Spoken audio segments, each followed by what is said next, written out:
Wawa's rewards program, you can earn points every day. UI.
All right, ladies and gentlemen, welcome back to the live stream here. I'm Tim Jones, the voice of Jacksonville Pool, and we're going to get this party started. The semifinal starts next.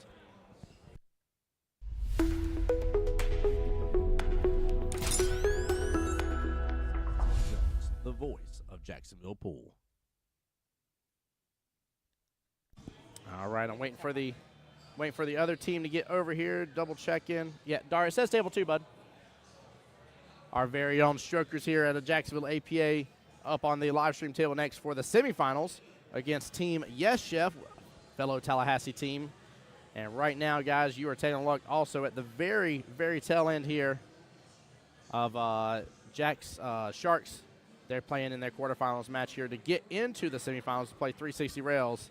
That is a 4-4 matchup in which Mr. Nick is on the very last rack of that, guys. So we're going to enjoy the last bit of this quarterfinal match, and we'll see if we can get both Jacksonville APA teams into the semifinals, in which, if that happens, we have the potential for there to be a all-Jacksonville finals here in the Southern Shindig. So make sure and stay tuned, guys. Don't go anywhere. Get the live stream shared out for me, if you will. Live again on Jacksonville, or live again on the Voice of Jacksonville Pool Facebook and on my YouTube page as well, Voice of Jacksonville Pool.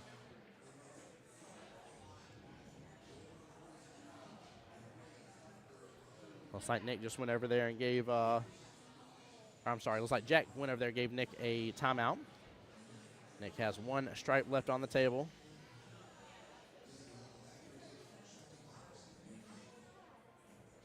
Isn't going to be the best zoom in here, but I am going to move things up just a little bit here. That way we can see a little, maybe a little too much. There we go. That way we can see the end of it. But just know that this matchup is 4-4 for our Jack Sharks against, why am I yelling? Why am I yelling? One of Miss Debbie's teams here. 360 Rail still in it. One of the Tallahassee teams. Strokers, Jacksonville APA. We know our team, Jack Sharks, Jacksonville APA. So we got Debbie. We got Stacy's team here as well. Tallahassee APA over here. And then we have Jacksonville APA. 3 APAs remain. We're Trying to see the very tail end of this. And then I think they're going to be ready to start the semifinals right after. If I have to, guys, I may have to zoom right back out. But we're going to catch the very, very tail end of this. They're waiting for that one to finish. Perfect. I figured. That's a good call. That way both semis can start at the same time. Ooh, small miss there. 3-ball rolled right in front of the 8. That was the 8 ball that the 3's in front of. Nick may have eyes on that 9, but he's got, well, he might actually have that left-hand side pocket with that 8. I can't tell based on this angle. But yeah, guys, we won't be ending stream again here. Once we get done with this next match on the table that's at the bottom of our screen here with Strokers versus Yes Chef. Once we get done with that matchup here, I'll do a quick little camera movement over one table, but we'll get it done.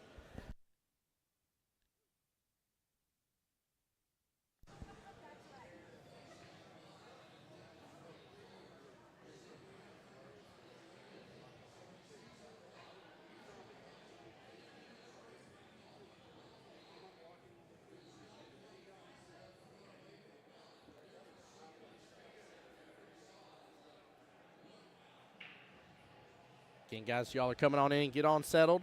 Waiting for the semifinals to start.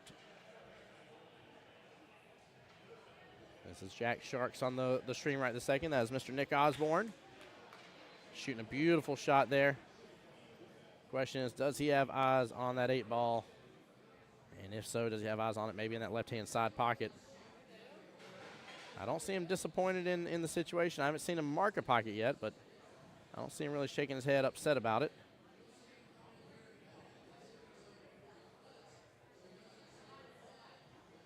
Looks like he may be trying to come one rail behind it.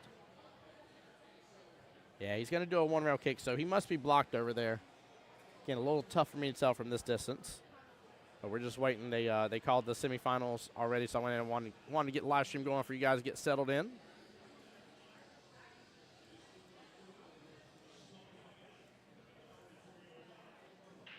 for those at home following along here, we have 2 Jacksonville APA teams still in it.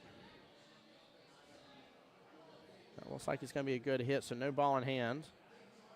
But that table's pretty open for his opponent.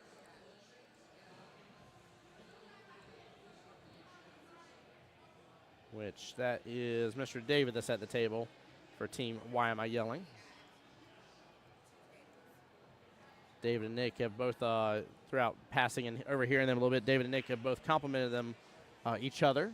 Really been enjoying the matchups. This is a hill thriller. Both teams 4-4, which means this is their 3rd time seeing each other in this individual battle.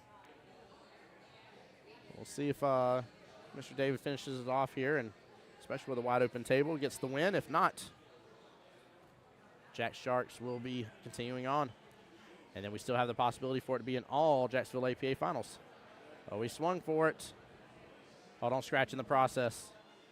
Whew. All right. As much as I want us to win, you don't want it to go down like that. Guys, get on in here. I see more of y'all coming on in. Make sure and go and hit share for me. Hit like. This will be the last stream of the day. God willing, that is. You know, if internet goes down or something like that, that might change. But right now, I have no plans on rebooting the live stream. So we'll have both the semifinals and finals.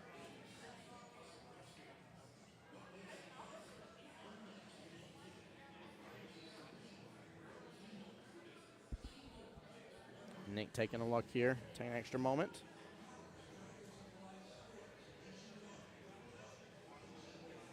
And looks like he just moved the marker. I don't think that was shot. I think that was the pocket marker. Means he's going for the bank. So the scratch must be inevitable then if he goes for the top left-hand corner pocket. So he's going to bank it left-hand long rail in that top right-hand corner pocket.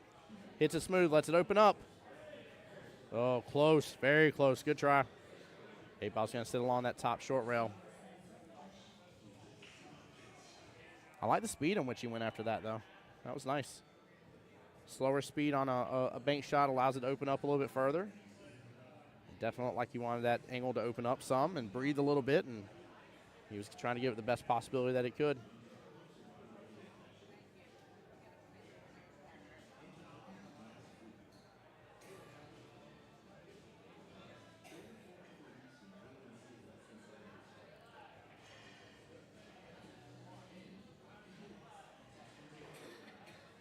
Mr. Mr. David looking to run this out. 4 solids still remain on the table for him and his team.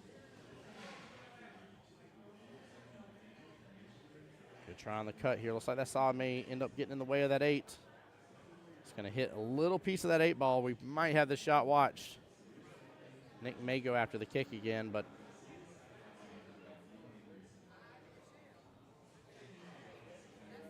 yeah, ref's been called in. I said it once and I was incorrect on it before, but I really don't think there's an issue for him to kick at this if he wants to and go against that left-hand long rail.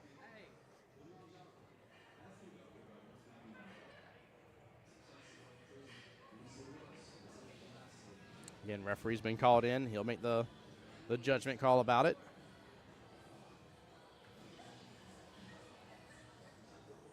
Guys, if anybody's on the YouTube side, please let me know how everything's looking. Appreciate the likes on the YouTube side as well. Thank you, guys.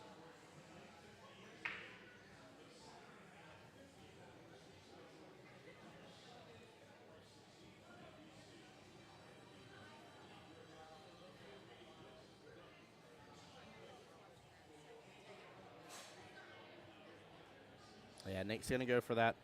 Like I said, I don't think he has a lot to lose in this. The only way it will be an issue is if it's a bad hit and he still pots the 8 ball.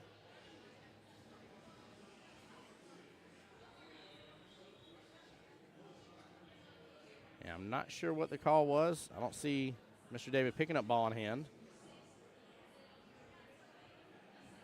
I don't see the ball being nudged to him, so I don't know. It might have been a good hit.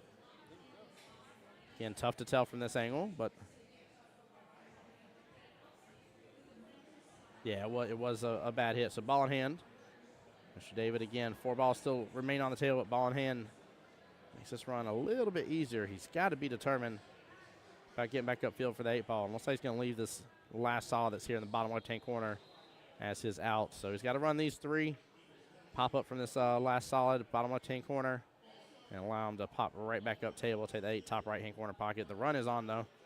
This is a highly favorable shot chance. The only issue I could see him running into really is after that last solid, pop back up and potentially rattling the 8 ball top right-hand corner pocket. But past that, this is just sheer execution. There's not really anything standing in his way. He doesn't have to do anything else extra to kind of finesse a shot or make an angle happen or anything like that. It's tic-tac-toe, natural shape back up to the 8, and oh, he's actually looking to leave that other solid. Interesting. I'm in shock that he actually went after that ball the way he did to pull back on it. Running a little bit of a risk, adding a little bit, potentially too much. These diamonds are not that difficult to reject out on the pockets. I mean, I don't blame him on this because it's going to get him on the right-hand side of the 8 from here, or should, unless he, again, does something else extra. But I very much like leaving that last ball there as long as he had the angle for it. Again, a little tough to tell from this distance, but I like leaving that solid he just went after and pop him right back upfield.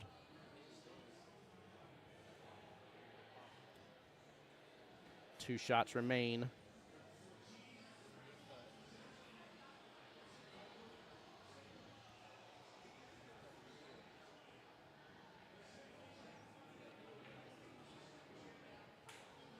He sends it, gives himself a good angle on the 8s.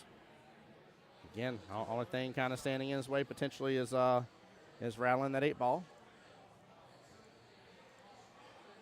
Team Why Am I Yelling? One of Miss Debbie Birchall's teams here.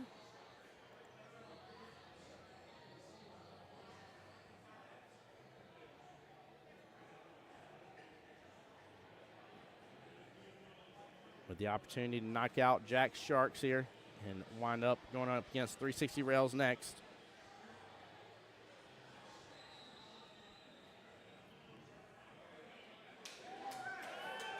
Ooh, avoids that side pocket. Jack Sharks has been eliminated.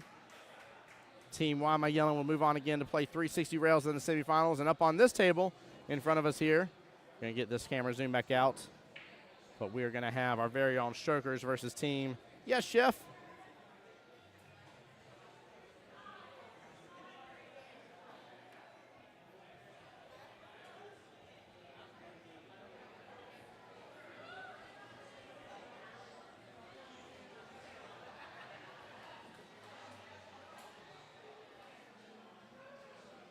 Bear with me for just a moment as I'm making some adjustments here, guys.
Well, nice hard-fought battle again by Jack Sharks there. Mr. Jack Carter, Elliott Fran, Nick Osborne, and Ryan Carter. They made it very, very far in this whole tournament. Top 20% in the overall tournament, 5th through 8th place. They'll be leaving with $400 cash money. And the team they just played against, Team Wyoming Yelling, has guaranteed themselves bare minimal $700 with the chance to fight for at least $1,500. Same thing in this matchup here with the other semifinal between Strokers and Yes Chef. Same concept. Top 4 in all of the tournament, which is top 10% out of the 40 teams. Look at that math. That math's real fast. And again, both of these guys have bare minimal guaranteed themselves the $700 prize package and fighting for the chance of $1,500. And with that $1,500, the opportunity to fight for $3,000.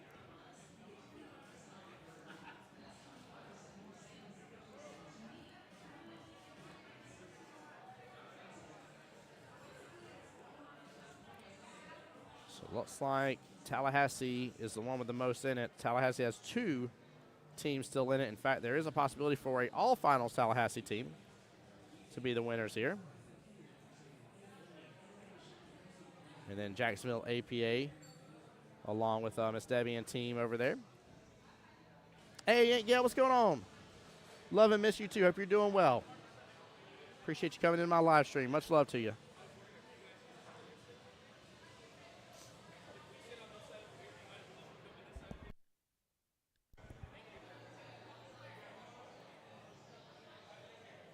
All right, looks like we're, I guess, just waiting on paperwork here. Looks like teams are gathering up. Time to get this party started. Miss Carla's shaking her head. She's like, oh, yeah, you better believe it's time to get this party started.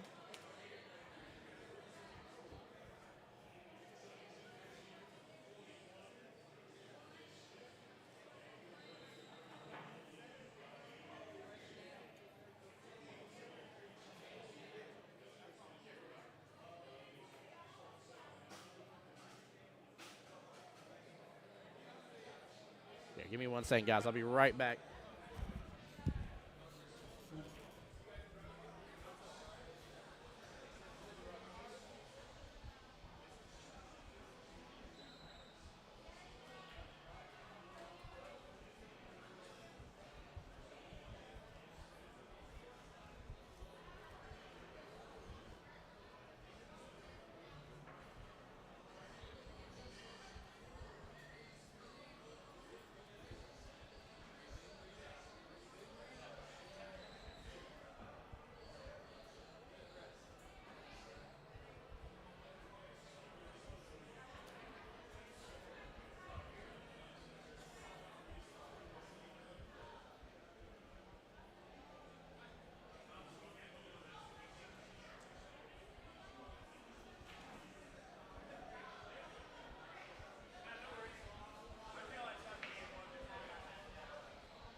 All right, I was just talking over, showing our team some love, letting team Yes Chef know good luck to them as well. Now, Yes Chef only has one lineup they can play. It's Joshua, then David, then Marcus, 4, 5, 6.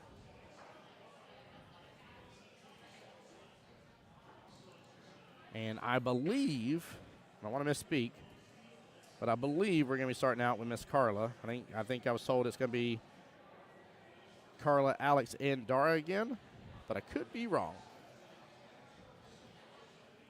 So I'm going to put that on the live stream for right now, and we'll see what happens.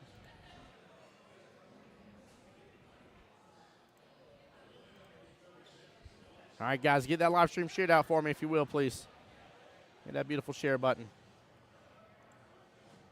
Takes you just a moment. Aunt Gail, hope the family's doing well over there. Everybody say hi to my Aunt Gail in chat if you get a second. And yes, that's my actual auntie.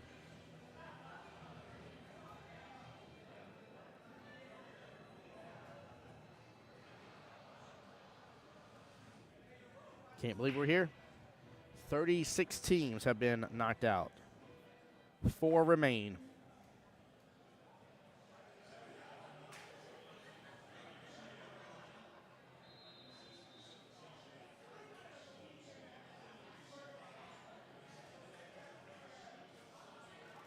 You know what they're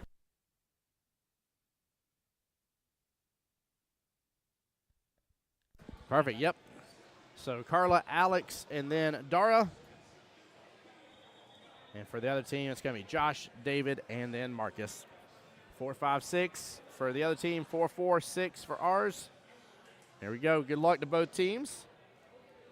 Show the love and support during the live stream, guys.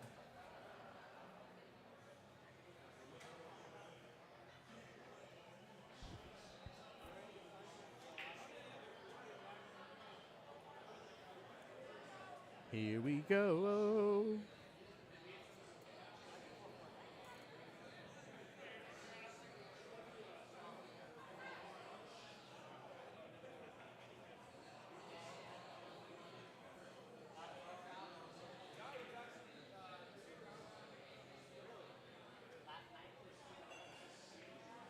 All right. Both with the lag here.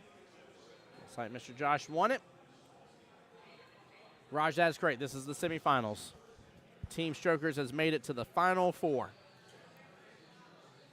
Semifinals and finals is all that remains. They have guaranteed themselves bare minimum $700 cash money, and they are fighting during this battle for $1,500 for the cash prize instead. So looking to increase their winnings by an additional $800 more.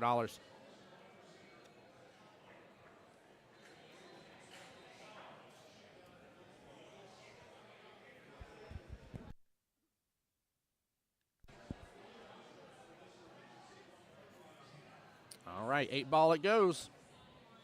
Again, the structure for this format, we go 8-ball, 9-ball, 8-ball, 9-ball, 8-ball, 9-ball. Keep rinse, wash, repeat until we have a winner. Both teams are running the max skill level of 14 to 15 range, so both of them got to get to 5 total points to win it. Ooh, 8-ball got a little nudge there. That would have been very unfortunate, though. Oh, goodness, I didn't realize he scratched. That would not have been a great way to start things off.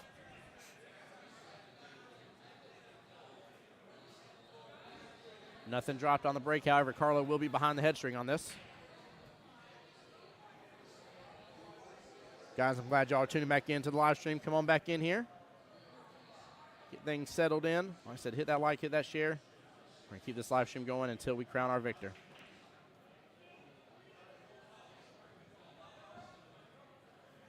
Good start from Miss Carla. It's actually kind of nice. She has that 14 ball by the look of it there. Kind of blocking. Not kind of, but definitely blocking most of that pocket for the top right-hand corner pocket. Or, I'm sorry, 14 balls down here. I can't tell what it is she has there, but that stripe towards the top right. She is now going for the 14 ball bottom left-hand corner pocket.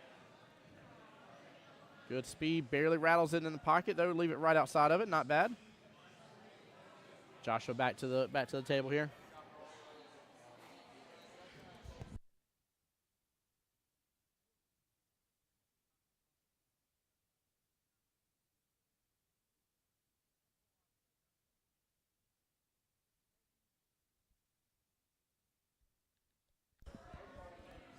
Mr. Ted so kind coming and checking on me for the drink here.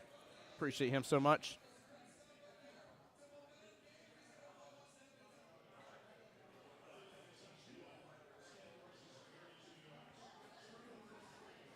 Looks like there was concern whether that ball was or was not frozen.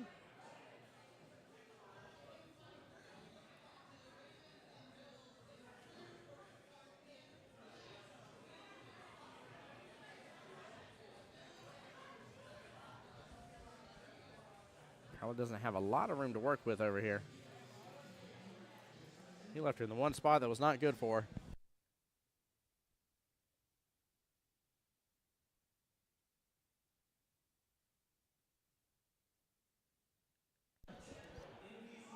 The only reason I didn't like her doing that is because I did free up that pocket now.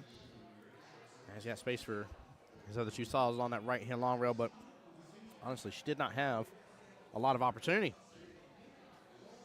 Raj Jack Sharks just got knocked out. The beginning of the stream was no rail. That will be ball and ham. The end of the stream was Nick's match against his opponent and Hill Thriller. Both teams 4-4. Jack Sharks got knocked out there, but they're not leaving home empty-handed. They did make it into the money, top 8, which was the top 20% in the tournament. But we were well on our way, Raj, to potentially having a double Jacksonville APA finals, and I was absolutely just itching for that to be a thing.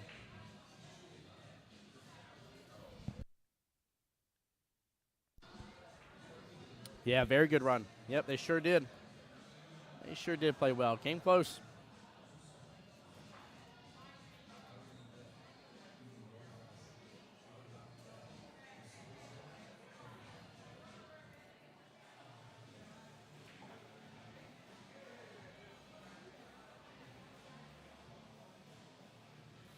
Carla doing good, taking a look at the entire table. I like the fact she didn't just get down and take that 11 ball right off the bat, although that is her problem ball. Ooh. Risk that biscuit just a little bit. She got it. We were talking off stream a moment ago, and we were talking about some of the conversation we had on stream and just talking about them finesse shots. And, in fact, to get to this point, Alex had a good shot on the 9. 9 was just barely off rail along the right-hand side pocket. And it's one of those shots that you just had to just barely touch it, get it close to the pocket, and the pocket was going to do the work. And he hit it with perfection. And Carla and I were just talking about how much we love shots like that, how well we really enjoy them and love going after them. And I told her it serves you well. I was like, keep up with the exact same strategy you've been doing. It's gotten you to this point. Has a chance to get you all the way through and get you to the win. I was like, no matter what, go in there hungry. Let them know that that you want the win and keep on pushing forward. So.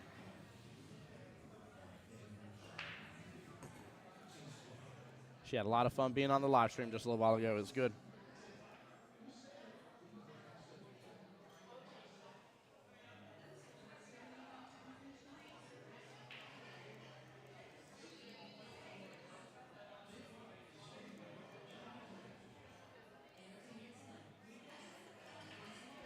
All right, the other semifinals is also on the screen here. That is in the top left-hand corner. That's, again, the team that knocked out Jack Sharks, Team Why Am I Yelling versus 360 Rails.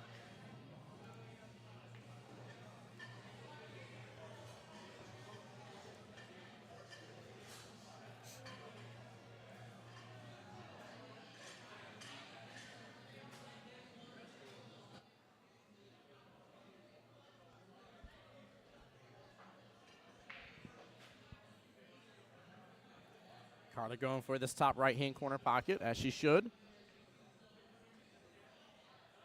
Nice shot. Books it off the 6 a little bit. Miss Amanda, we're down to the final 4. In fact, on your screen, you can see at top left, that is one semifinals match. That's between Team Why Am I Yelling and 360 Rails. And this semifinals match between Strokers and, yes, Chef.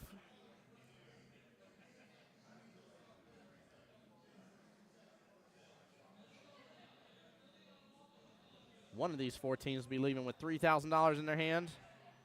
Another one will be leaving with $1,500. And finally, the last 2 out of that bunch will be leaving with $700 in their hand. And again, as I love to remind people, this is cash money, honey. Not to be mistaken with no gift cards or anything else extra. Not saying there's anything wrong with that from time to time, but, you know, there is something nice about about getting them Benjamins put right in the palm of your hand.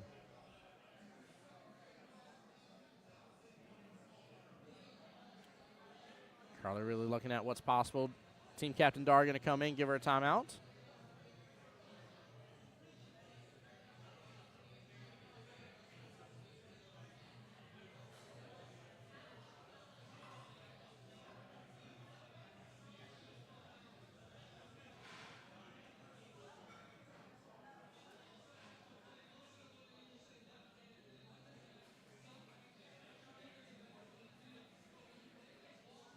Looks like he's discussing maybe using a little bit of bottom here. I'm not sure, actually. Trying to decipher a little bit about what they're saying and take a look, but it looks like she has just a little bit of angle. If she used some bottom, should book that cue ball right on up. She may not even have to. But, yeah, he's telling you some bottom.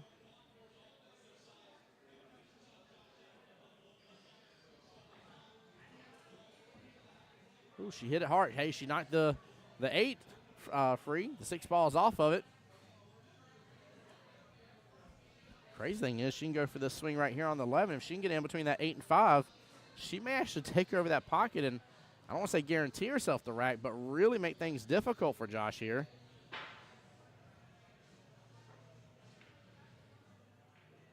No, she went for the bank.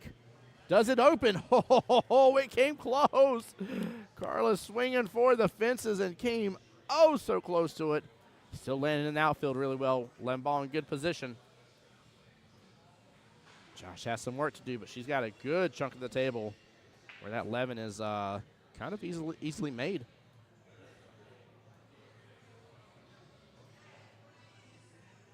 In fact, I dare say she's got probably a little over 2/3 of the table or so, if not a little bit more, that 11 ball is easily made in the side pocket. And if it's left upstairs, she has the ability to be above the 11, take it bottom right. Looks like now she may have a window open for the top right, so she has got some opportunity here. Josh has got to do some work to win this rack against her. Now, nothing will happen. You know, we'll still continue on. It ain't going to be a big deal either way, whichever way it goes, but it is kind of a commanding thing to start off your semifinals match, get that first win under your belt. You got to go and you got to feel pretty good on cloud 9 after that. So, good try. It's going to bump close that 2. Whew. I was afraid of it scratching for 1 for him, but also more so afraid of it getting stuck up behind the 2 in the process. Carly can take her mess on this, but looks like she's going to try to do some bottom and pull it back. I wish she was a little more level on this shot, but she might be able to get this. She pulls it right up table. There is a back cut potential. She is somebody that is not afraid of using the bridge at all. Carla very familiar running on 8-foot, 9-foot diamonds and feeling very comfortable using the bridge. I'll be honest with you, 9-foot diamonds are tough. You gotta be used to an extension or a bridge one way or the other. Carla with the first opportunity to swing and get rack number 1 underway. I like her speed. Ooh, very close. Very, very close. Good attempt. Looks like she may have overcut it a little. She's definitely wearing Josh out on this one. 5 ball is in a little bit of a predicament. He's got to be on the right-hand side of the 5. Luckily, he's got the 7 to eventually get him there. He's got to be paying attention to this. That 7 ball gets him to the 5. So he needs to leave that alone for now.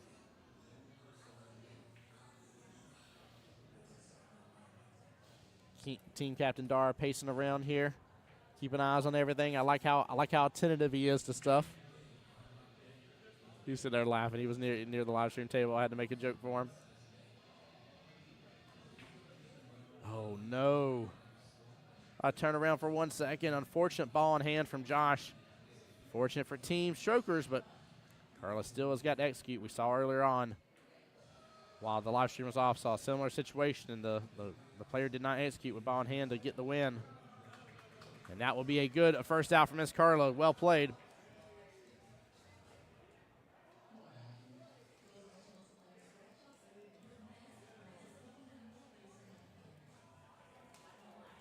All right. right, our very own Alex back to the table.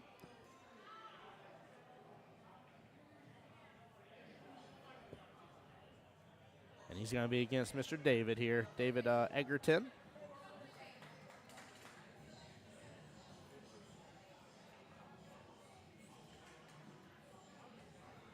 Yeah, that's right, Raj. Good, strong finish right there.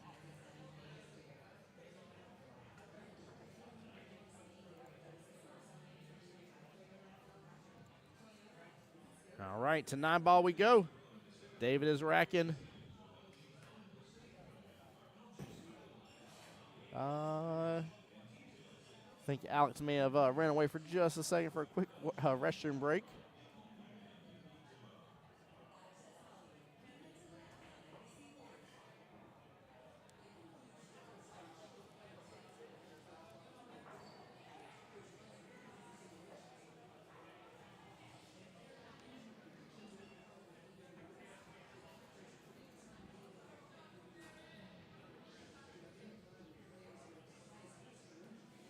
Tommy over there on the YouTube side, talking about, I think, let's see here. He said, Dedge for the win.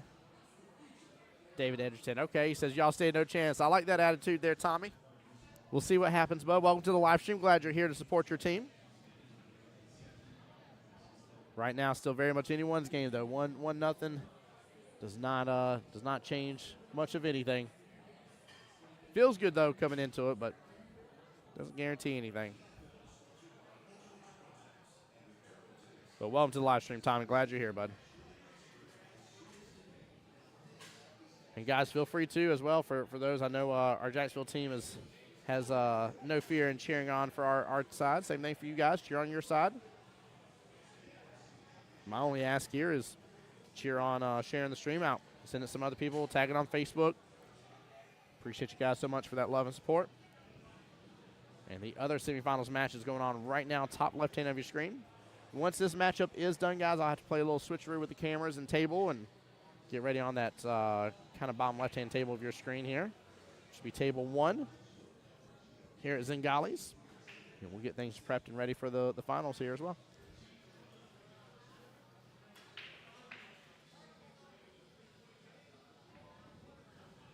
All right. Now it's off with a good start on the break, getting the 1 on the break. 5 kind of playing blocker for some of that 2, though. 3 balls sitting outside that left-hand side pocket. 4 close here to the bottom left. 5 ball sitting a little bit outside the top left-hand corner pocket. 6 just barely up and to the right, just a tiny bit from center, top center of the table here, across from that 9. 7, 8 clumped up towards each other, towards the bottom left. Close to that left-hand long rail. And we see the 9 there. Again, kind of top center, just a little left on the table.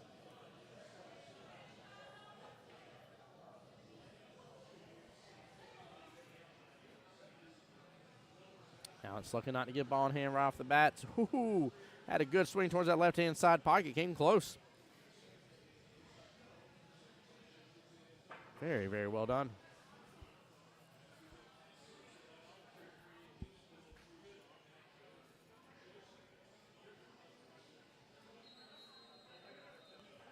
Small miss from Mr. David here. Good try.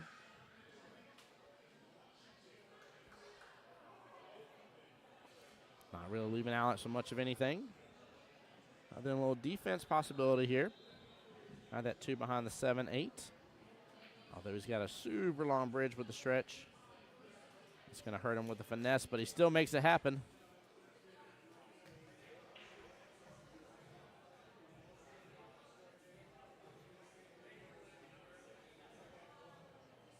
All right, going to call for a shot watch. 7, 2, 8, 4, all kind of buried up with each other, more so the 7 and 8. There is a possibility. Oh, that 2 is a little bit further left. There is a possibility.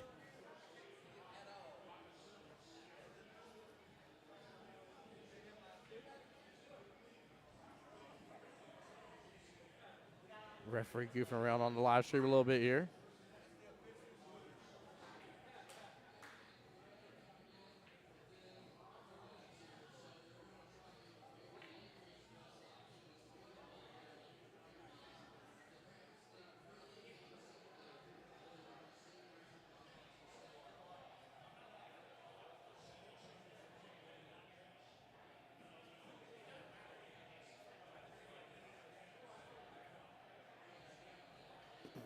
Give me 1 second, guys.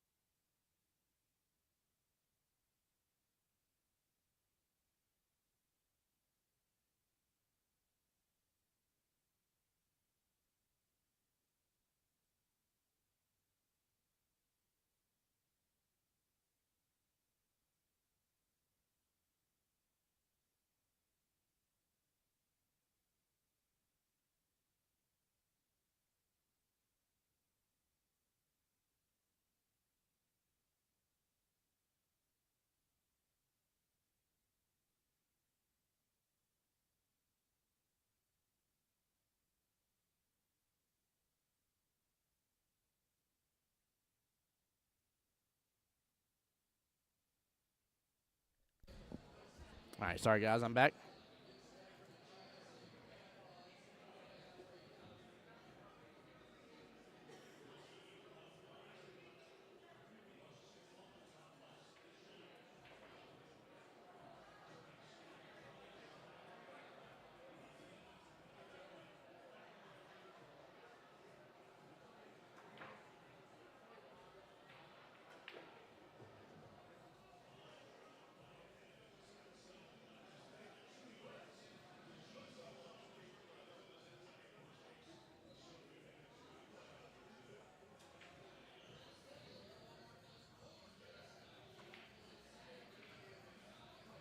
Oh, good try there. Might get a second, third time around.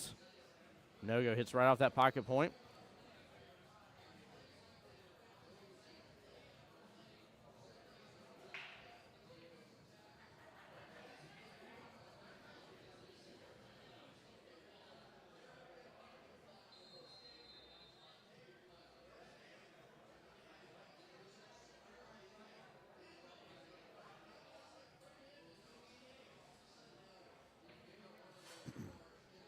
Six ball left-hand side pocket.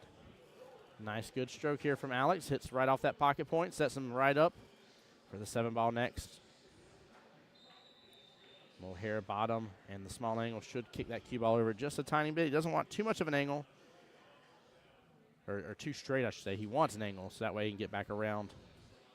This is one of those where you do just a little smidge of bottom. Cue ball's going to drift over a little bit.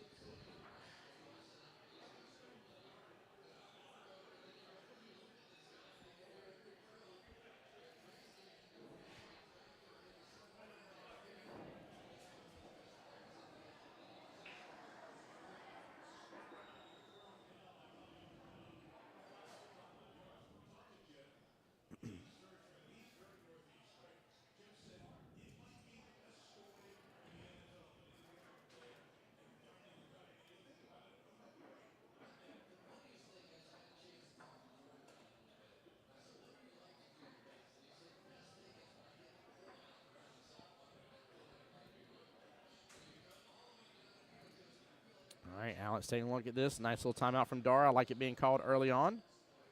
Really, really good 3-ball run potential here. 4 balls overall for Alex. Good opportunity here to get up 2-0. That was a good try. 8 ball is going to come in and be a blocker, though. Let's see if David can get out of it. He should be able to do a nice little one-rail kick into it, and he actually has the potential to still make it, though. That 7 has nothing blocking it from that bottom right-hand corner pocket.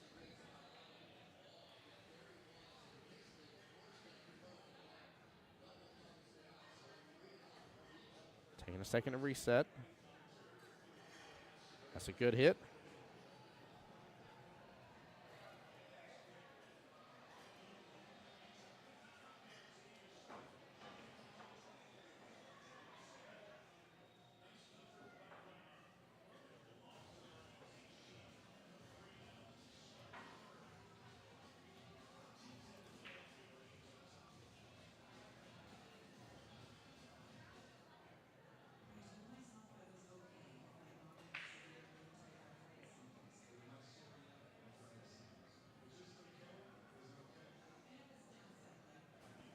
Good idea for a defense. Left him on the rail, although David has eyes on it. This is a tough situation.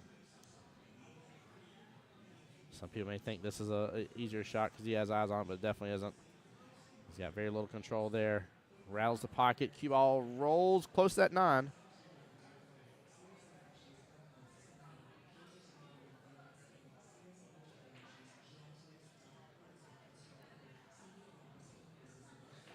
Just needs to put some bottom on this. There he comes right back past that 9 ball. You want to be a little bit more left than where he's at with that cue ball right now. And make things a little bit easier for getting to the 9, but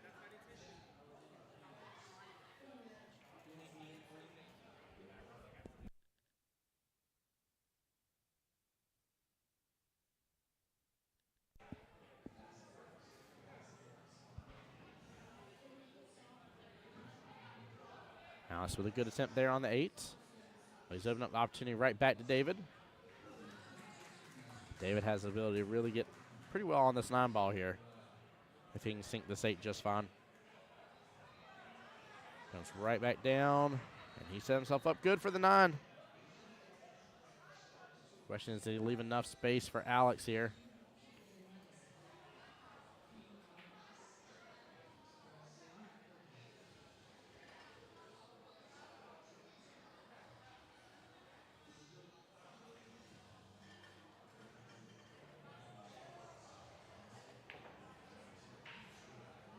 Yes, he did. And Alex has given himself the best opportunity on the 9 ball.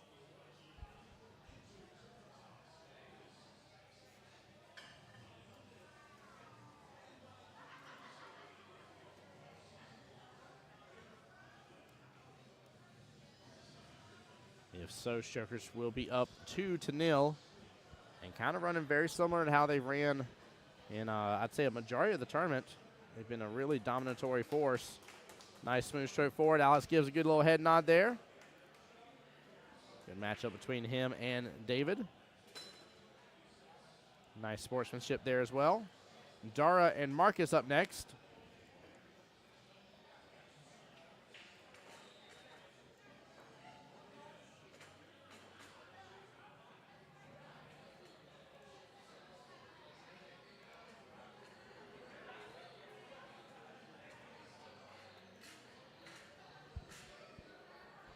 Tommy on YouTube, I want to hear you speaking loud for your team now, brother. Don't get quiet on them just because they're down 0-2. Same thing for anybody on the Facebook side as well, guys. Scream it up for Yes Chef. Give them the love. Give them the love.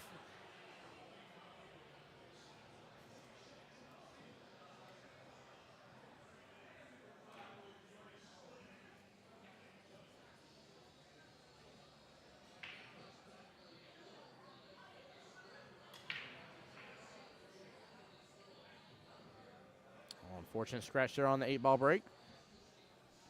Twice now. First matchup here with Miss Carla, and now this rack as well. Both racks starting with a scratch on the break. Marcus opting to go for stripes.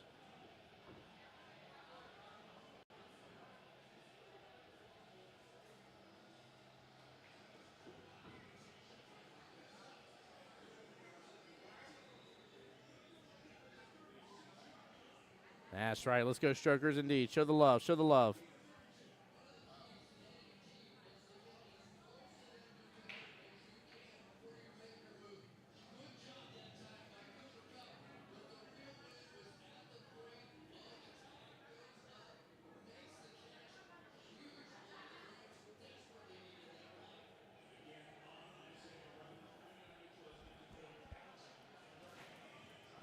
Trying to look overall. I mean, he's got a couple of good choices to start working on. He's got eyes on the 3 already to get it out of that little bit of a pile. He's going to start having to etch through this a little bit. And honestly, if he can get back, or if he actually stay top here, he can take the 1 next, then go after maybe the 7. Really start freeing up some pockets.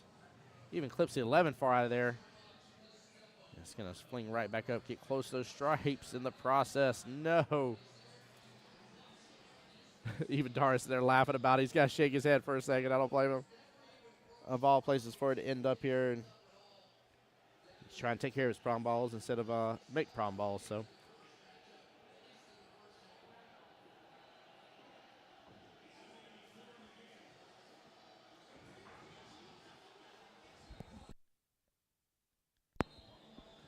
Dart trying to take a look at the path that he wants the cue ball to go.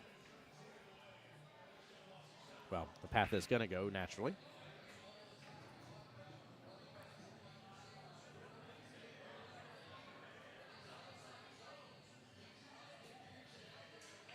A little bottom here should get him back out of that mess.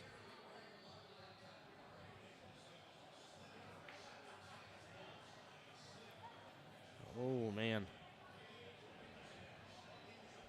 Very unfortunate miss there. Seems like when he went down for that shot, it was very quick down, shoot. He barely practice stroked it. Maybe that's just me on that, but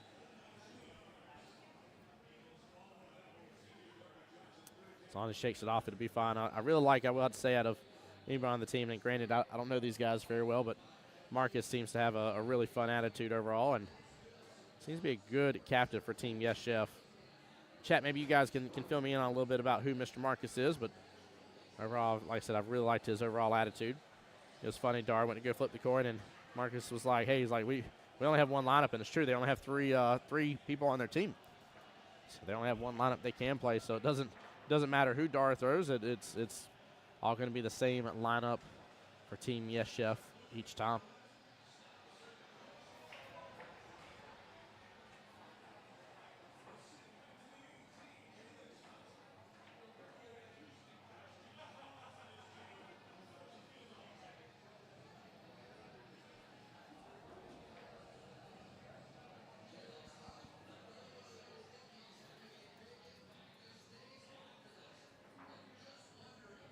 Marcus looking at the side pocket with that 11. Good attempt. A lot of pretty big minefield to get through to make that shot work. That was a very nice try.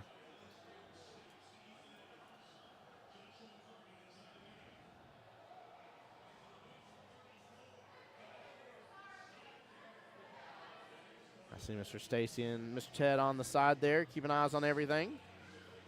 It's so awesome. Several league operators have been involved in this weekend. It's been really cool to see, and again, it's been an honor and pleasure being a part of it as well.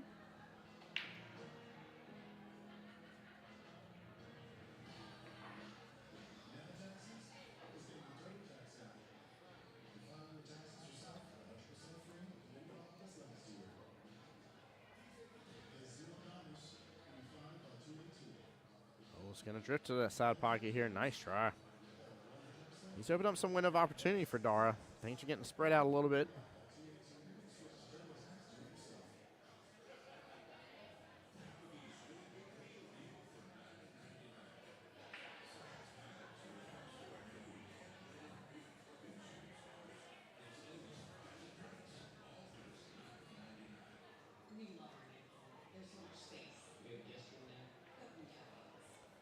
Dara going for the 7 here. Bottom right-hand corner pocket. Good clear shot on it. He did a little wobble in his stroke there. That was interesting. I don't know if he thought maybe he needed to do a little more on that, or, you know, sometimes whenever we see a shot and we see it needs a little extra oomph, we had a little extra body English to it, but there's definitely a little wobble in his stroke right there.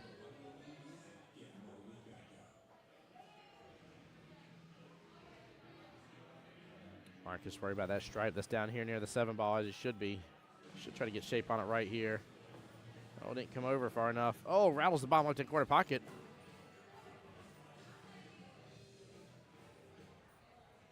Darn, Marcus sitting in a very similar position here. Both that 11 and the 7 kind of sitting close, but not quite fully in the corner pockets off the bottom. However, Marcus does have that nice little goose sitting on the left-hand side pocket. And you got the 6 and 14 that are kind of tied up, kind of, I'd say kind of slowing things down on this rack to an extent, but we'll see. I think Dar might be able to get a breakout here in just a moment after this.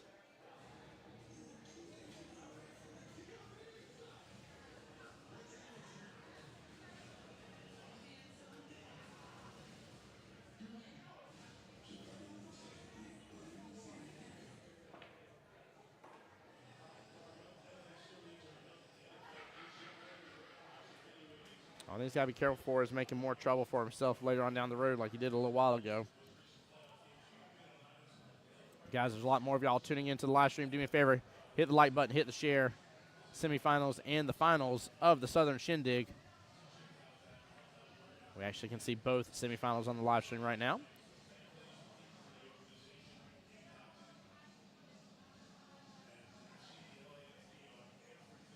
Appreciate you, Miss Debbie, for liking the stream earlier. Same thing with you, Raj. Appreciate it.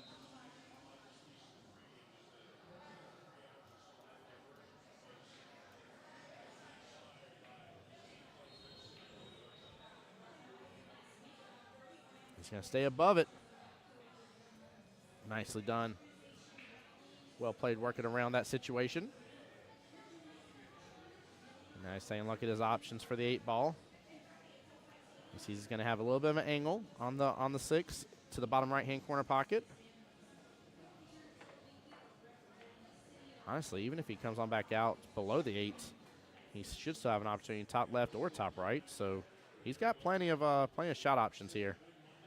Plenty of shots, but Dara's shooting real strong right now. Again, I talked about earlier on stream about getting to see somebody that I've played against and see his growth and development, and it's really reflected on the table really well. Comes up a little short on the 6-ball, comes right back out. Had he got that, he would have had a pretty tremendous lead on the 8 to give Strokers the opportunity to be up 3-0. Marcus has a lot to say about that. And thin cuts. That stripe there towards the top right.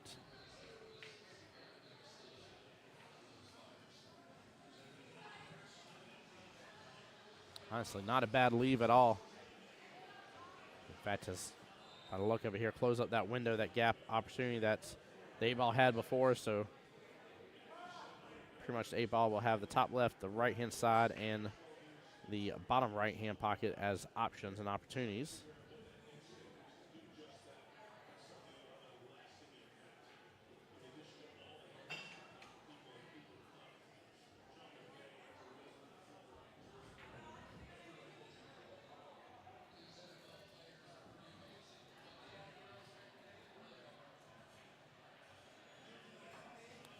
The run is definitely on for Mr. Marcus. Just got to put things a little bit in gear. Small miss there. Not a great leave. Left eyes for the 6, but not a lot Dar can run with it.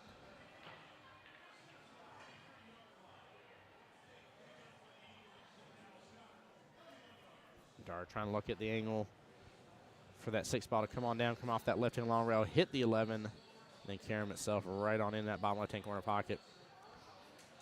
Opened up a lot. He has taken over the pocket, but he is in trouble now.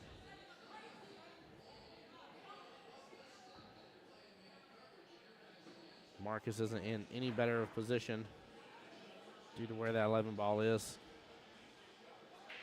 I don't see a way he's going to be able to make both the 11 and 6 at the same time. It's going to really boil down to how these two gentlemen handle this situation here at the bottom left.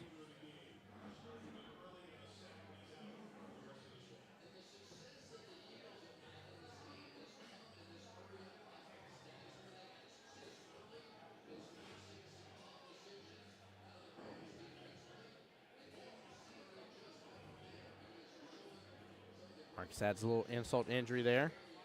Nice little defense. Also prepping up his stripe there outside the left-hand side pocket. I don't think Dara has room to be able to go and actually get a clean hit off that 6. He's just going to have to tie things up or end up giving ball in hand.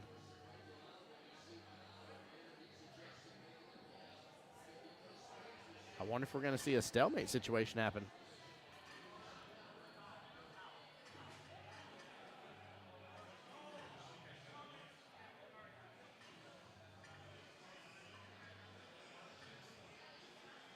So he's going to do this intentionally. No need to get a ref to watch. It will be a bad hit no matter what. And ball in hand to Mr. Marcus. Smart defense. Not trying to unlock anything. Trying to force Marcus to play it. One problem is both players can continue to not deal with that situation.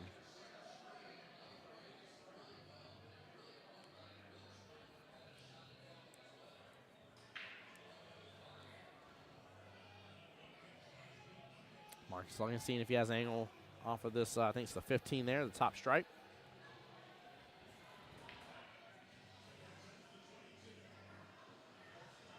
Send it on down. It's going to crack into that. Take over some of that pocket.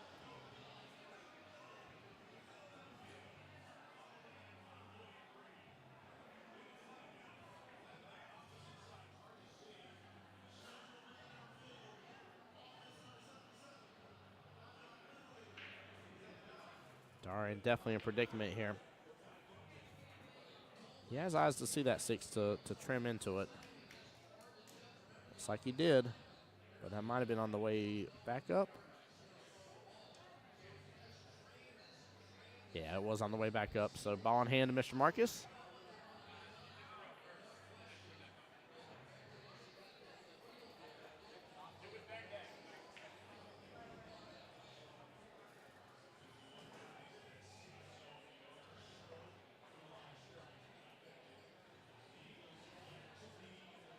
Derek on the YouTube side saying, yes, Chef is serving up some pickles here. That's funny. Well, everything's going to be free from here. Marcus will have the ability to shoot the 8 first. And looks like he left himself pretty well. Opportunity to get Team Yes Chef onto the books here. I like the fact he's taking a second to kind of take his time on this next shot, as he should. Good job working through that sticky situation. Oh, no. He did not come through. Dar will have another swing at this. 8 ball's not sitting in a bad situation, though.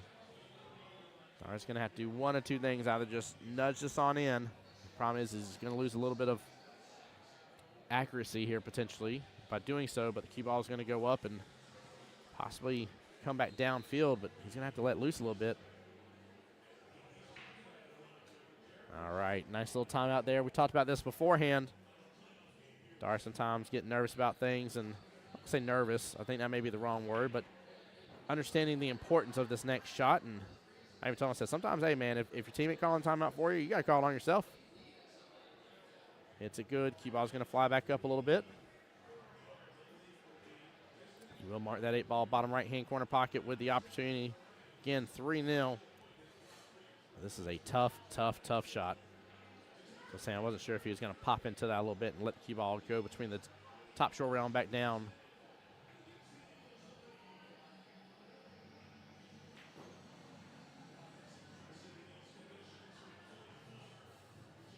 Dar with the overcuts and the scratch on 8. Very unfortunate there, but Marcus will get the win. Yes, Chef winning.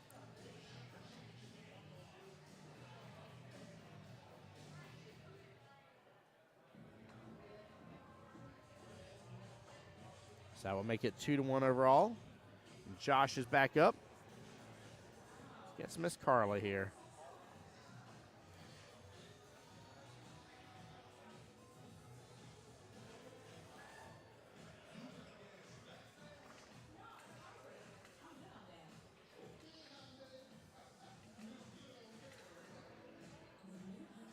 Josh getting a break, and now Carl and Josh will play 9 ball this time around.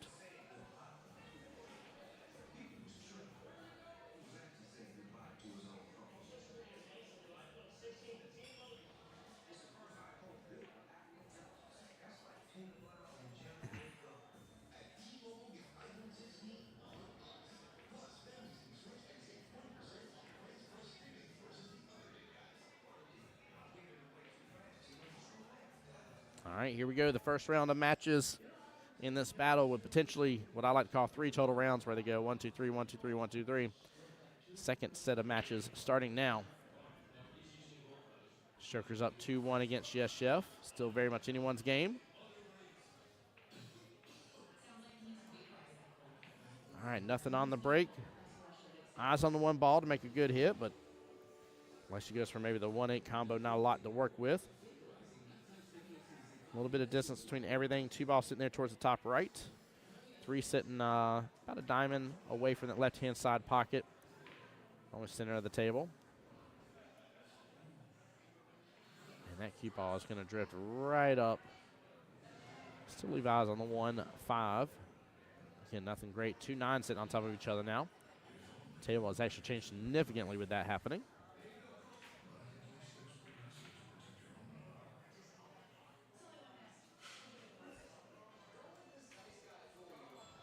Let's take a quick look. Yeah, I think that 2-9 might be tied up. I don't know if there's enough room to actually work with that 2 top right. If there's a little bit of space between them, you definitely should, but if they're locked up with each other, it's not.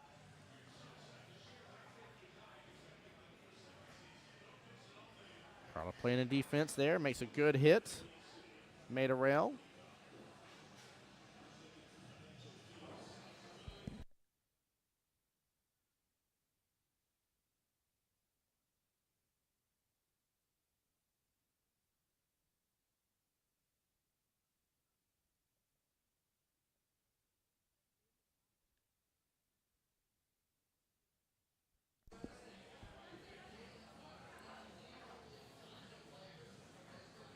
Carr looking at the 1 rail kick. Got to be careful. She hits too much that right-hand side of the 1 ball. She was going to come off rail, right-hand side of the 1, and drift right down in that bottom right-hand corner pocket. Oh, she had the right idea. Ball in hand.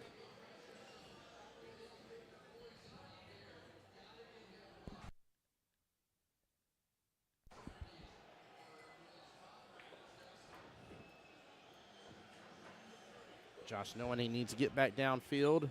Slams into that a little bit. Ends up clipping the 6 in the process. Still has eyes on the 2. Oh, yeah, it had enough room. Look at that. Good shot. They were definitely close with each other with the way 9 moved, but made a good hit on it. About to say Josh running a little fast here.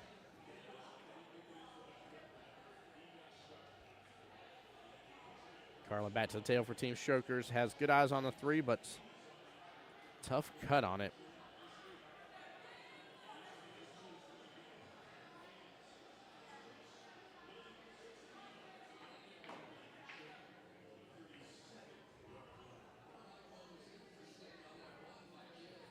It's like she was playing for the bank, maybe. Not a bad option. Actually, almost ended up playing a little 2-way potentially for a safety. Josh back to the table. Great shot on 3. Cue ball drifts right back up off that bottom short rail. Good eyes for the 4 bottom right. And have good eyes for the 5 right-hand side pocket unless he overpowers this. There we go. Good smooth stroke. Comes up short on it a little bit. But again, not leaving Carla with a lot to work with. Back cut possible if she wanted to go for that. Don't like the bank option. Could try and play a safety, see if she can clip into it, send the 4 down to the bottom short rail. Couple different options she could do. Go for a bank bottom or left-hand side pocket, but that's a tough one.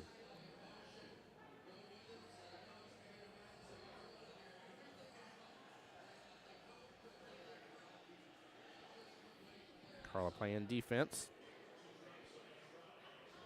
Opens up that left-hand side pocket. Josh hits it with the right speed, gets it. Right-hand side pocket wide open for the 5. Similar shot in terms of the speed he wants to use. Just be off rail. There we go, nicely done. Has good eyes on the 6 bottom left-hand corner pocket. Naturally, he's going to pop back up.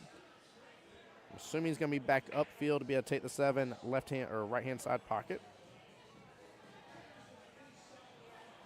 Really, really strong run potential on this.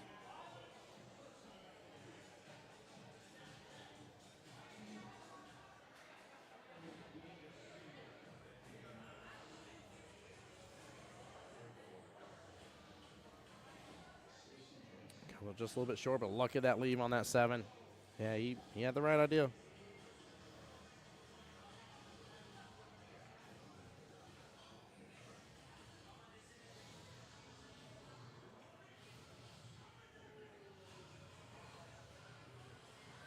Carla with a tough shot right here on the 6. Issue with this is the scratch potential top left-hand corner. Check and see if it's frozen. May not matter if she's not going for a defense. If she's going to swing at it.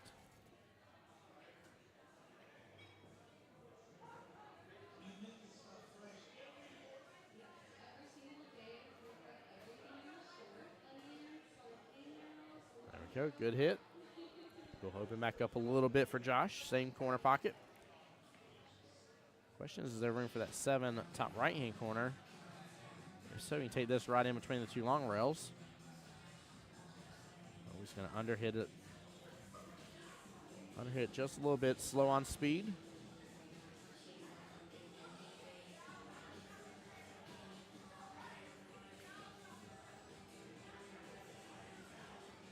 There we go, nice smooth stroke.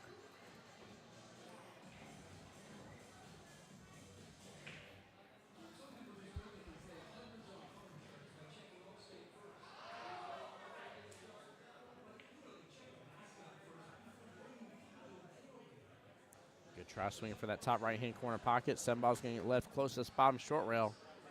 Well over, diamond away. Very tough cut here. Very, very tough cut.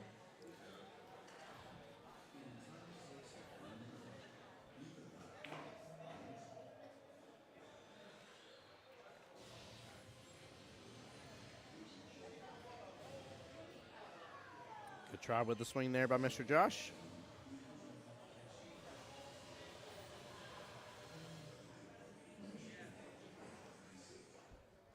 Carlo with a long distance shot, but looks like natural angle to end up below the 8.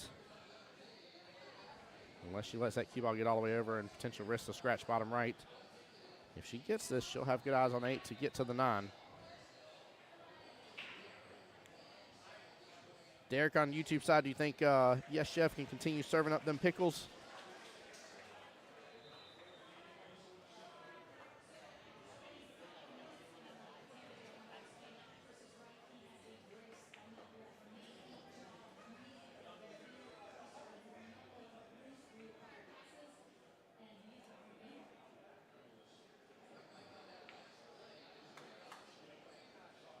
Carlo, nice hit. Cue ball drifts on over just a little bit. Was hoping that she'd use a little follow and end up sacrificing a little bit of distance for some better angle on it, but she's going to go for this here and hopefully get eyes on the 9.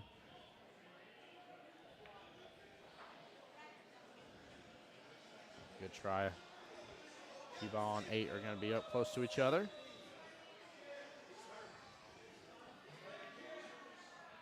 Might not be a bad lead. This is a tough situation. Unless he can thin this properly.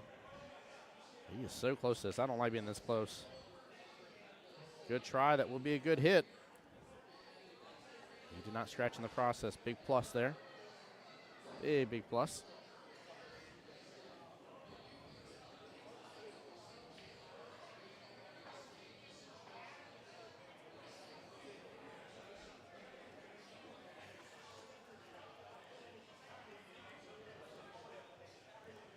Tracy, her husband, to the table, giving her a timeout. Saw him and Dara kind of talking about it here, giving a head nod.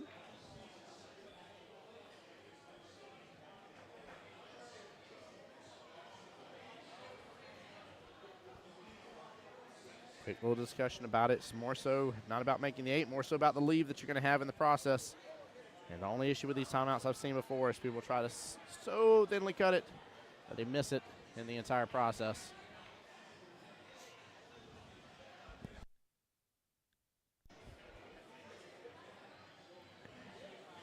Oh, wow. She overhits it. It comes right out the pocket.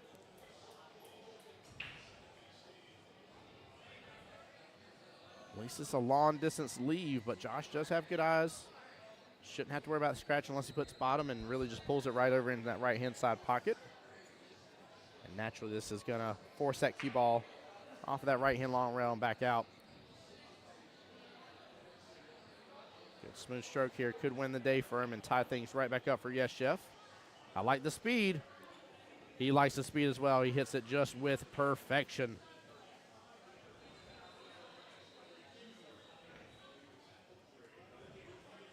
Chat, quit biting your nails there, because it is 2-2, tied up match.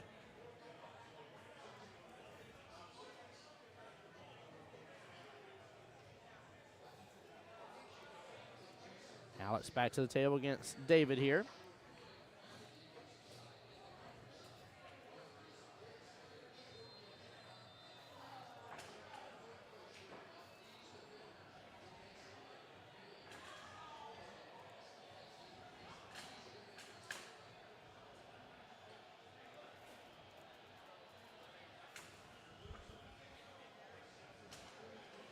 Back to 8 ball we go. Dar will be up next no matter what happens here. 2-2. Nice little reset between the two teams.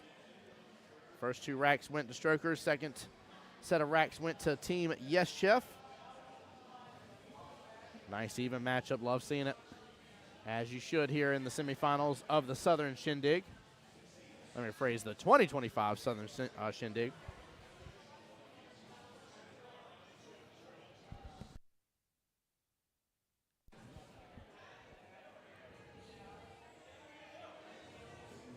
All right, David on the break.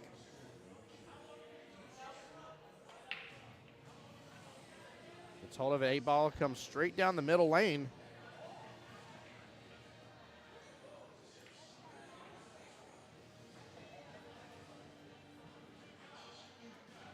Nothing on the break, wide open.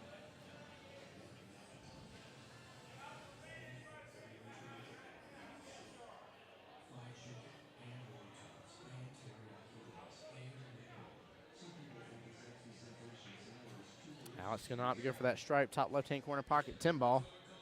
Getting the bridge out. Kind of don't blame on shots like this. Sometimes it's nice to kind of start with a regular shot and work your way from there. Get things locked down in terms of solids and stripes. High balls versus low balls.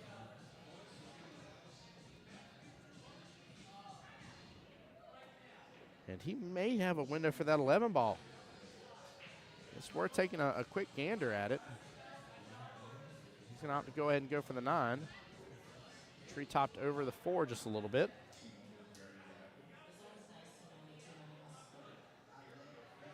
Smooth stroke barely nudged into that 12 ball.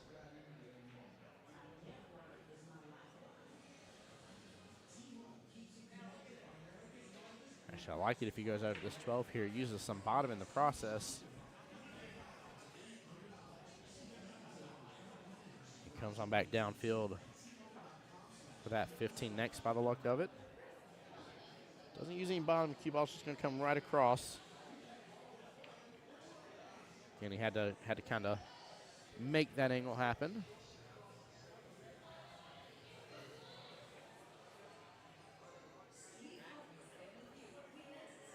Alex opted for the 14 here, top right-hand corner pocket.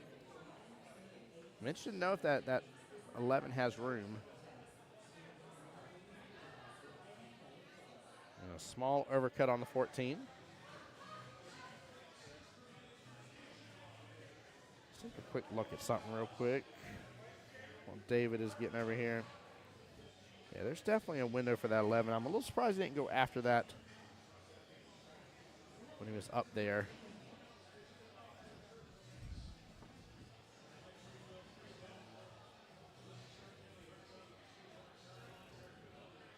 It's David starting out with a 6-ball bottom left-hand corner pocket. We'll bump all the way back up, hitting to the 4 just a little bit, nudge it up.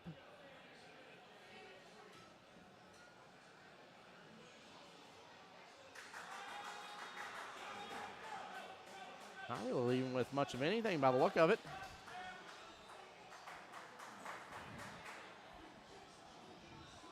Got some celebration in the room for the football game that's on the big screen right now while it's while it's snowing in that football game. David giving a moment for the excitement to die down real fast and take a second, not let it interrupt his shots. I like it. That's definitely a smart move.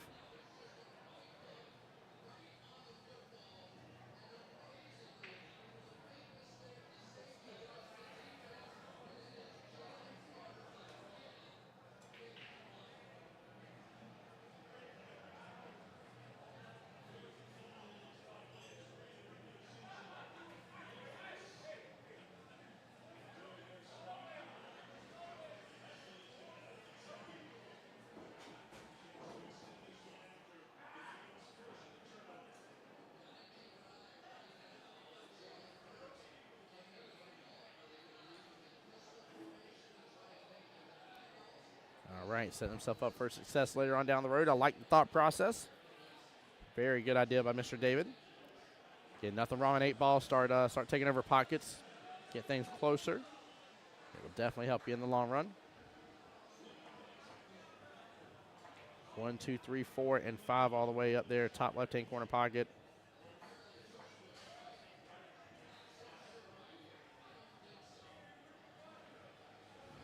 Alex playing it low and slow, and that actually works out well again. Actually ends up nudging the 15 close to that bottom right-hand corner pocket.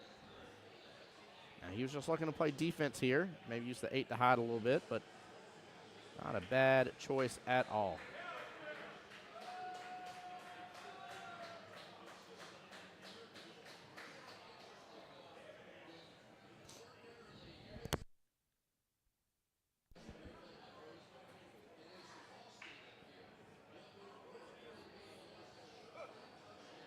Oh. Little miss there towards that top left-hand corner pocket. All right, so we'll have eyes on the 11 ball. If he so wishes to start working on it and get it out of that mess a little bit, but could back cut it back top left, or top right, I'm sorry, from here. Could at least do something to get it out and about. May even have a bank option left-hand side pocket, a little tough to tell.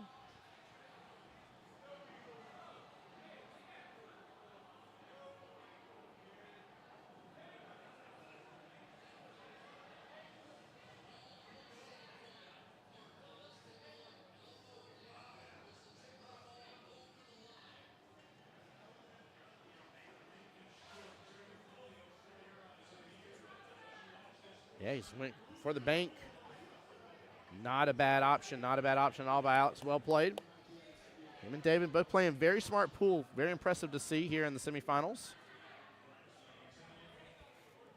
Also, again, guys, although I don't have a team score for you, top left of your screen is the other semifinals going on. Team Why Am I Yelling versus 360 Rails. Both semifinals really progressing along. And we will have our finals matchup next as soon as these two are done.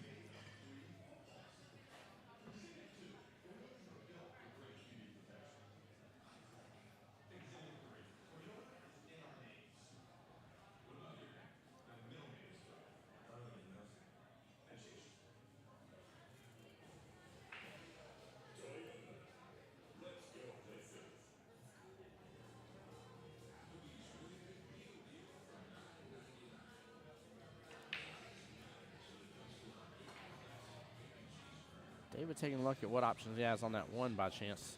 By the look of it, I don't know if he can get this 2 all the way down. And he isn't worried about it. Going for a defense here. That looks like a pretty tight defense, too. Take a look at my kind of overhead camera. Yeah, he has locked that up really, really well. Smart move. Again, a lot of smart pool being played here in this matchup, and as it should be. I mean, this is kind of the almost a halfway point per se, a turning point in the match, if you will, as for how your attitude could feel going into the rest of the matchups. One of these two teams will be in the lead on this and be down to only needing 2 more wins after this for the matches. So,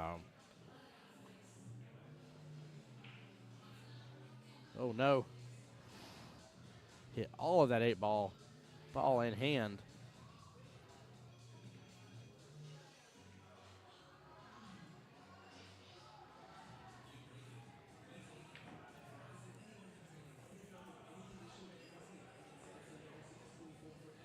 David with ball in hand.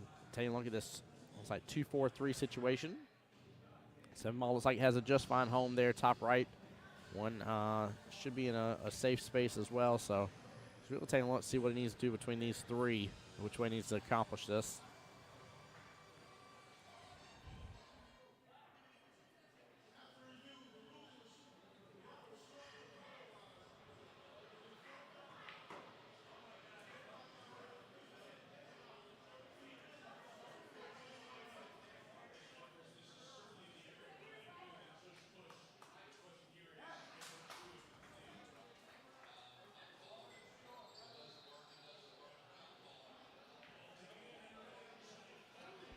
All right, Alex with plenty of table and opportunity. Going to go opt to take the 14 top right.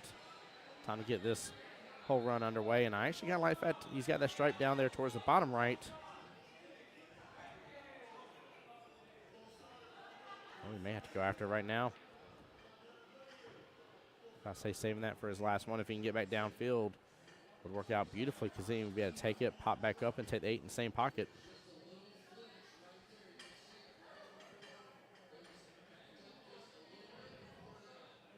A good hit.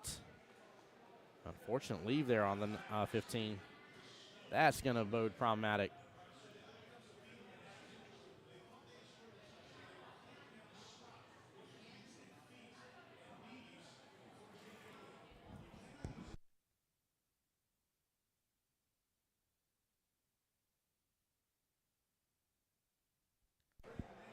Kelly, let me see if I can get you an answer to that question. If you bear with me for just a moment. The last update that I had, which has been a moment, was, I believe, 2-0 in favor of 360 rails. But that's been a hot moment, so. Good shot by David. Give me just a second. I'll see what I can find out. I'll be right back, okay?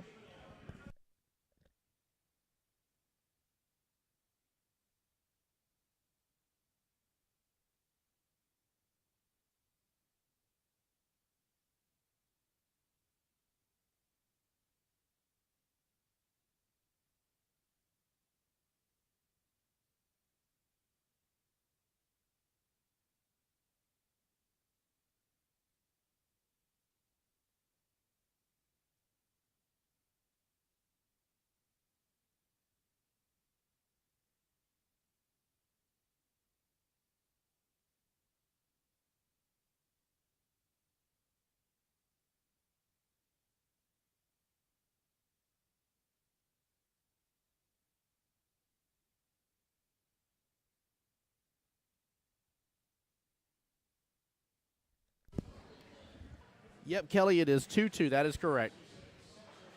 We ain't got the official updates. Seems like we're going to have double the trouble for the semifinals on both sides here. Alex trying to get over there on the short side of the 15. He got there. He got all the way over to the 15. Chat, take a look at this. What a shot to come back to. Instant replay. I cannot believe he got on the pro side of that. Man. No, timeout. Take the 15. What is he doing? What are you doing, Alex? He worked all that hard to get all the way over there. What are you doing? He's sitting there laughing. Everybody's chuckling now. I was about to throw my shoe. Goodness gracious. What is this man doing to us? Oh, my Lanza. That's funny.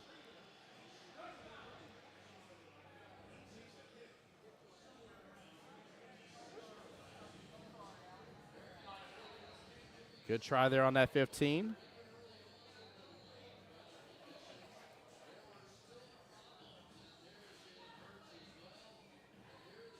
David back to the table here, and he has got to get a little bit of a run going on. I don't know if he's going to be able to hide too much without Alex having a good opportunity to get right back in the run.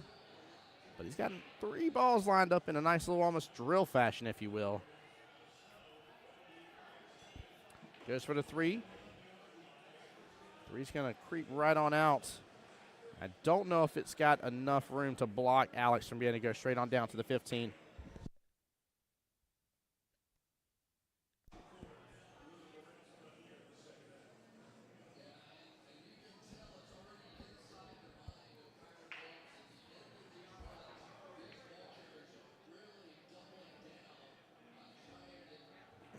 As long as Alex can get enough space to get rail first, come right on down, get the 15, clip it right on in.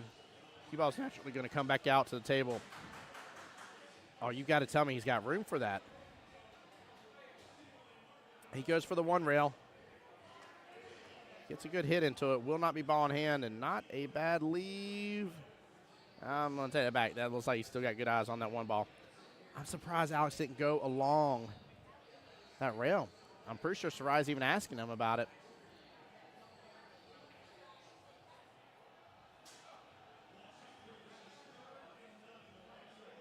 Very shocked about that.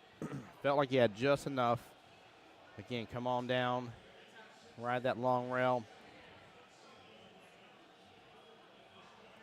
He's still in good position, though, overall. David's got only 1 additional ball left on the table, so honestly, he's still not bad sitting either, minus the fact of just how close that 3 and the other solid there are sitting. But he's taking a look at it right now as we speak for that left-hand side pocket, and I like the thought process.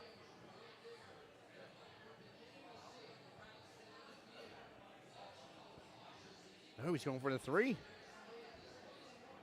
Looks like he was playing defense again. And pretty sure he got him this time. Alex is going to be forced to kick at it again.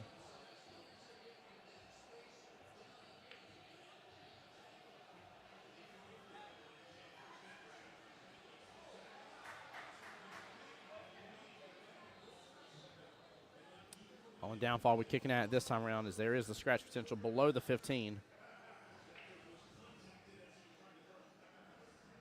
Alex hits it good, comes right off of it, just barely missing. David makes sure to double check with ball in hand. Smart move.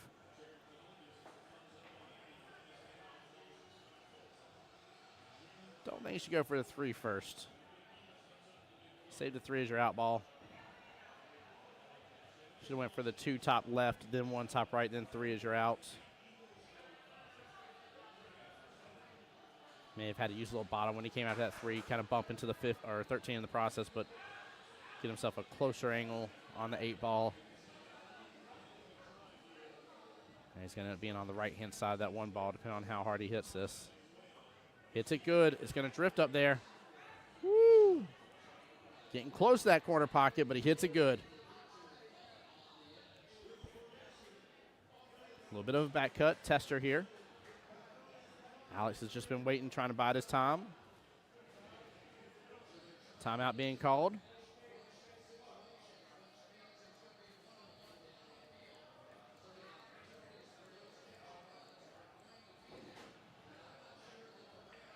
Marcus over there, team captain, talking to David about it. Don't know if David can pull out another defense here. Naturally, with his angle, it's going to start sending the cue ball down here towards the bottom half of the table, but I'm a little worried about the potential scratch. He goes for the bank and scratches in the process. Alex has the driver's seat now, and he has got to close this out. Timeout's already been used earlier. 13 ball left-hand side pocket, 15 bottom left. Pop right back out. 8 ball bottom right-hand corner pocket. You could also start with the 15, pop on back out, take the 13 next, and still go with the 8 bottom right no matter what. It's kind of an either-or option, but I like 13 first. There we go, using the rail to his favor for the opportunity to pull back into the lead after a brilliant first 4 matchups here between these two teams. And Alex close this out, make it 3-2 in favor of Strokers. One that step closer to the finals.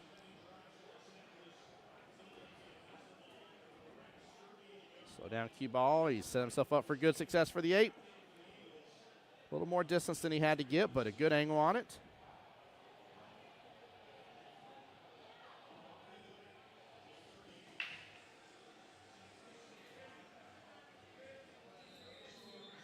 He's got about half the table's distance here. We're 4 feet on the shot. Smooth as can be, and gets the out there. Alex pulls the lead right back in favor of the Strokers. Again, good sportsmanship.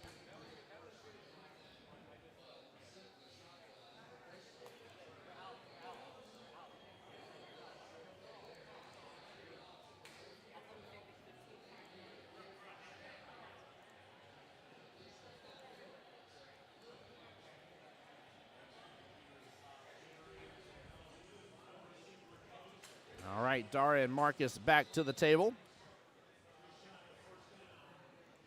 And back to 8 ball they go.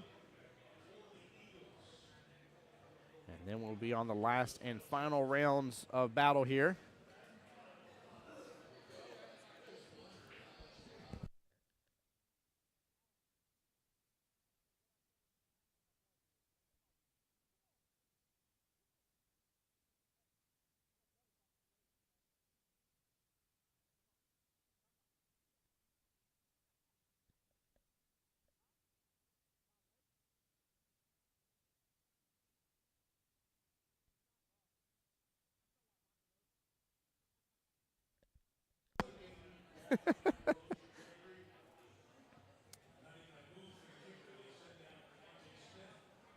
All right, I'm sorry. I think I did say 9-ball originally. They are definitely, or I said 8-ball, I think originally. They're definitely on 9-ball. Sorry about that, guys, if I said that.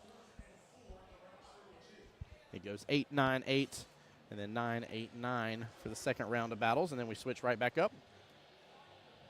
Nothing on the break from Dara. Good eyes from Marcus on the 1. Nice shot.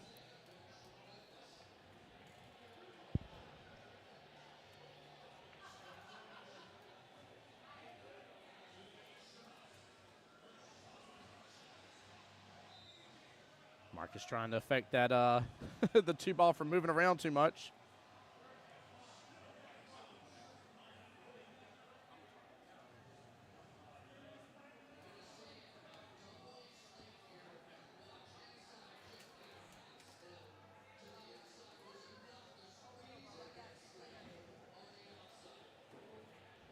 All right, Marcus will have good eyes on this too here. Bottom right-hand corner pocket, drift on over. 3-ball top left. 4 is going to be right below it.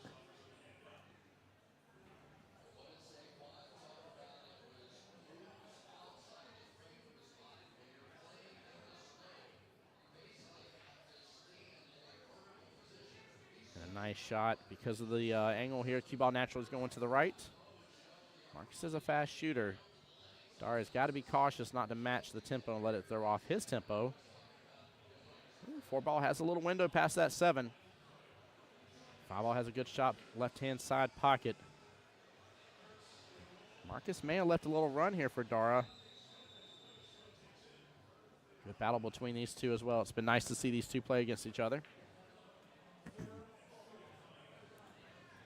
Small miss from Dara, and now he's opened up the window right back for Marcus. Same concept. 4 top right, 5 left-hand side pocket if you can come off the rail. 6 top left. Come around for the 7 top right, 8 top left, 9 top right. There is a huge run potential here.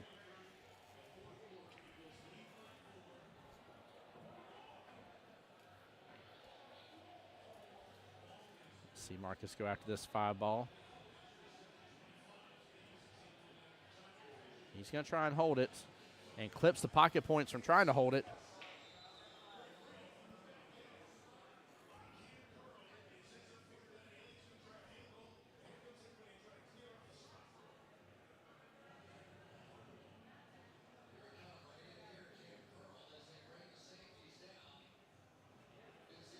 Dara needs to take advantage of this because, again, that run is on.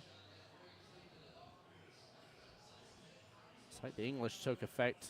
Clip the cue ball back up a little top left from there. He could back cut this. Just worry about him running into the 7 in the process. Goes for the defense, though, by the look of it. Looks like it, yeah, definitely leaked out. 6-ball left-hand side pocket. That 7 still sitting beautifully for that top right-hand corner pocket. Marcus going to be back well above it, though.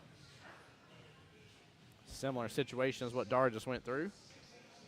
Might do the defense here. 7's going to run back out left-hand side.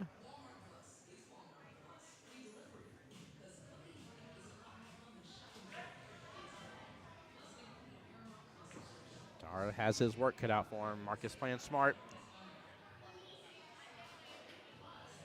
Like I said, the main thing Dara's got to be cautious of against Marcus. Both of them are very well matched overall, in my opinion. But he's got to be careful following Marcus's lead in terms of tempo. If you don't play at that pace usually and you start ramping up your tempo with somebody else that's good at playing fast, you will absolutely begin to fail. Dara getting a great clean hit into the 7. 7-ball's going to drift back out on the center of the table, open right back up for Marcus, but good hit, no ball in hand.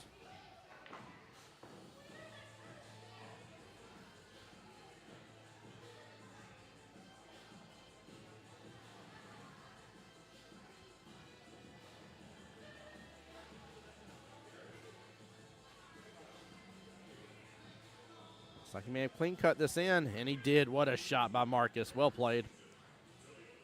Very nicely done. A lot of y'all on the YouTube side of the channel here, guys. Make sure to hit that like button on the live stream. And then hit that subscribe button as well for me. It takes you just a moment of time. Big support to the stream. Costs you nothing. Ball's going to pop back up just a little bit, but not really leave Dar with a lot. Not a bad leave at all from Marcus. Dar looking at it like, man, can I get an option? Melissa, what's up, my dear? Welcome to the live stream. Let's go, Dar, indeed. I can't help. I've already warned Chad. I can't help but to be biased in this instance. Jacksonville APA on the live stream here. And it's tough for me not to seem biased. Trying not to be, but you better believe I am rooting them on. Dar gets the back cut, hits into the 9 ball. Cue ball is still wild, still going. And it's going to clip right outside the 9. What a shot and a half. Wow, he has an opportunity here on the 9. Take a quick look at this. I mean, he swung tremendously on this here. Wow, what a shot and a half of the night. Goodness gracious. He does have an opportunity on a back cut on the 9, top left-hand corner pocket. Just got a smooth stroke it on in. Hits it good, stays in between the rails. What an out from Dara. Nicely done. That will give Strokers the hill 4-2 against Yes Chef. 1-3 left all around here. Wow, what a shot. What a shot. I cannot believe that. Goodness gracious. Hold on to your pants because that was amazing.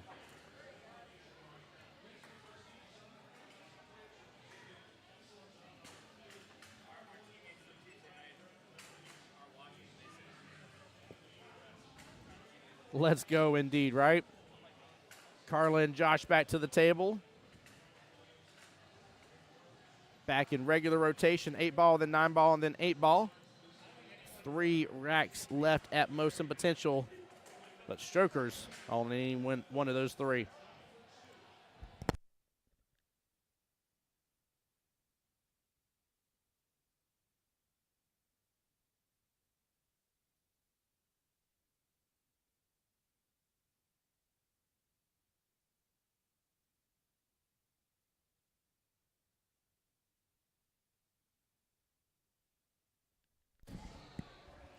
All right, guys, let's take a look at the break. Decent spread. Carla got a hold of that really well.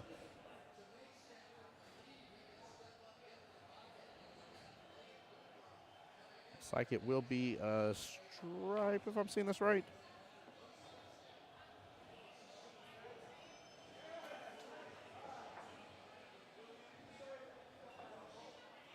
No, it's a solid, sorry. Solid was dropped on the break here. She's shooting for the 3, bottom left-hand corner pocket. Josh for team Yes Chef will be the high balls.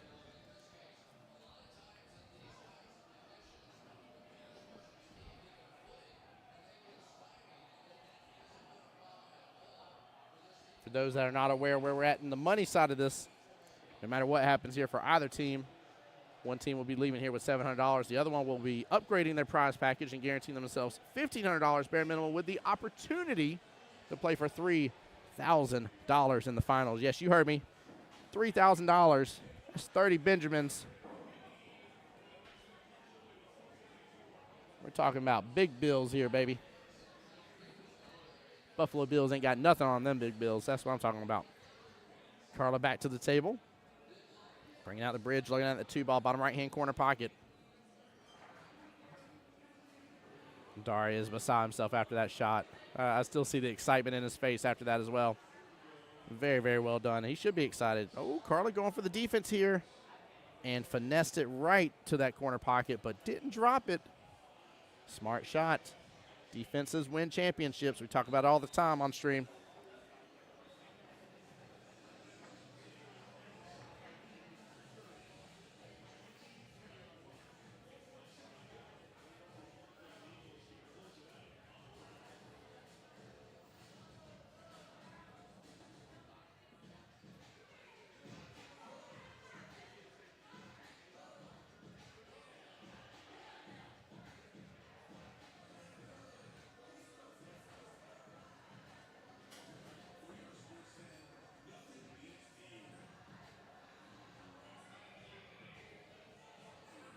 On YouTube here, I won't say the username just because of what it is, but talking about hitting I'm assuming the second to the last ball way softer. You said the 8 ball way softer.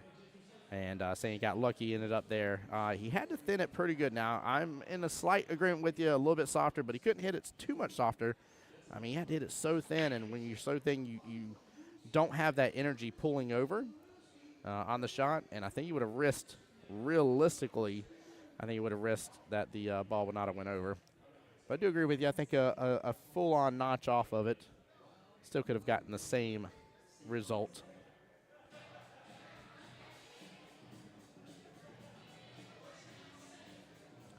But luck or no luck in this game here, he did drain 2 beautiful shots in a row.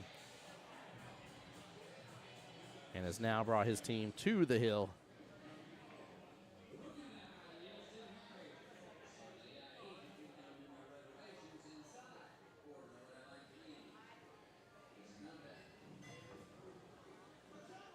Good shot from Miss Carla. Still a bit of a conundrum there with her 7 top left. Josh has 3 defensive linemen there, if you will, blocking majority access to that 7 ball. There's a little access to it, but good majority of it from the table is not able to be seen. So right now, Josh in a really good position against Carla. Carla going with the back cut, at least getting the 4 closer. I like the fact she does not hit hard. She's getting stuff closer to pockets.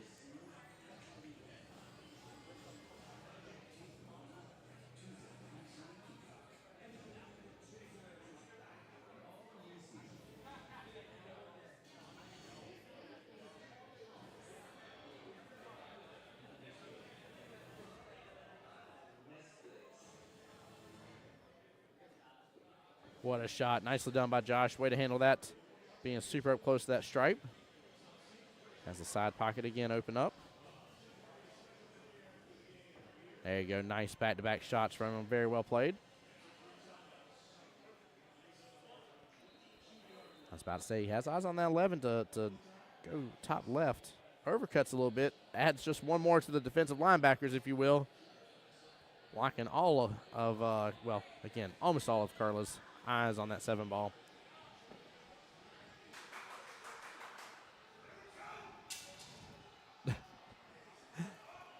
Of all time in there. That was funny.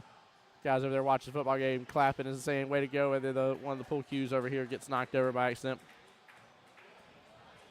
It almost seemed like he was cheering for a pool cue to get knocked over with the timing of everything.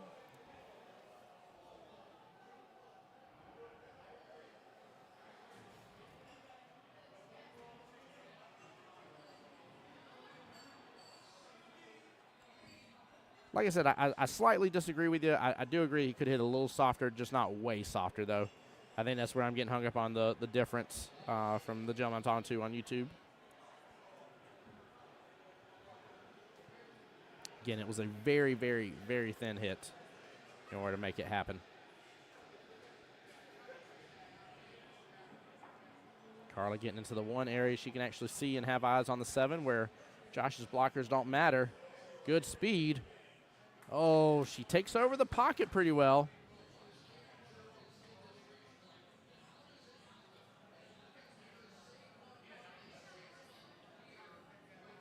Now, am I in agreement with you that you don't normally want to mess with the table and hit other things along the way?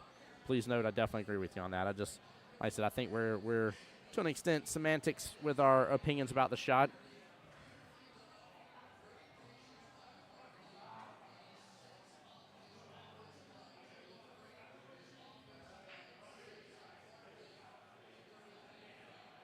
Carla with good eyes now on the 7. She just has to make sure the 14 doesn't come in play. Has it come in play? I don't think it has. She marked that pocket really fast. Carla with the opportunity to get the win and send the Strokers into the finals. First opportunity of the night here for them. Hits it good.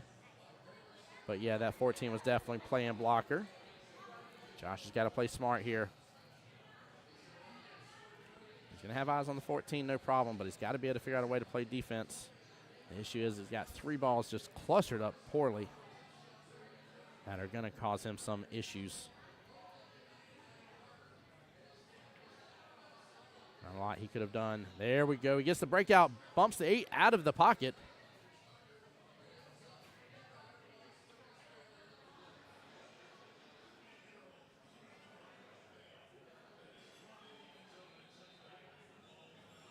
Well, he has not left Carlos something easy, but he did a really good job actually with that.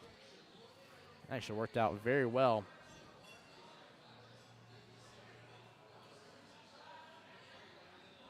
Carlos still going to mark that top right-hand corner pocket.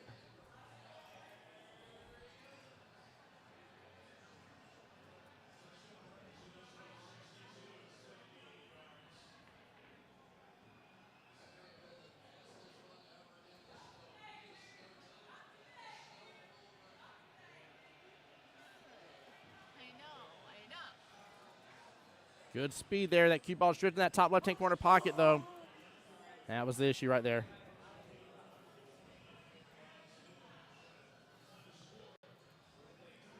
That will be a point right there for Yes Chef.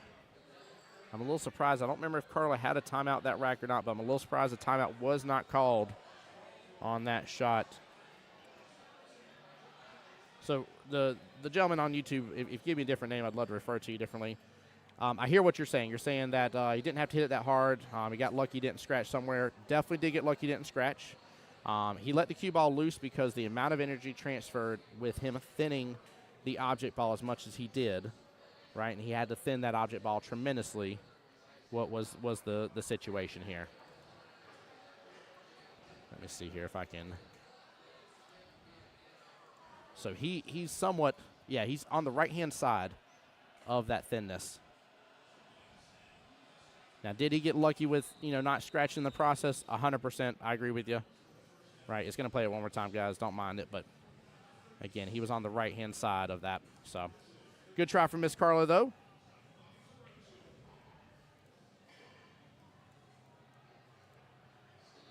Alex and David up next here. Let me get that updated.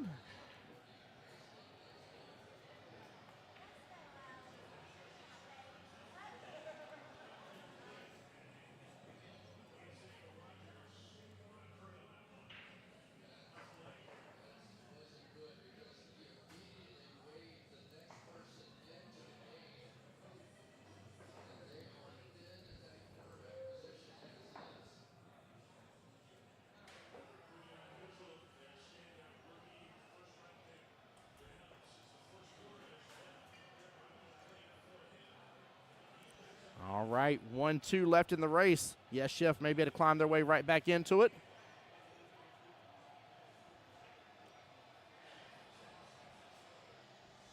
I think both gentlemen stepped away for just a moment, take a quick restroom break. Don't blame them, lots on the line on this.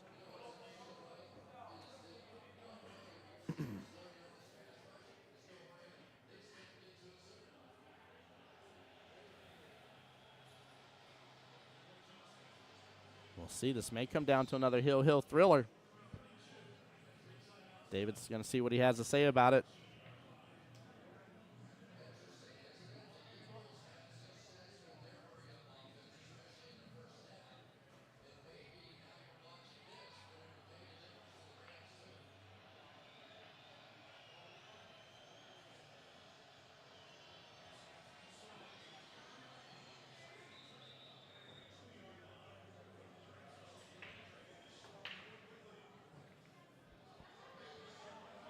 Nine ball's getting some movement.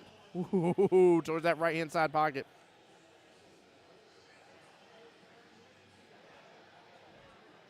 Now it's going to be hooked behind the 9 for the 1 ball.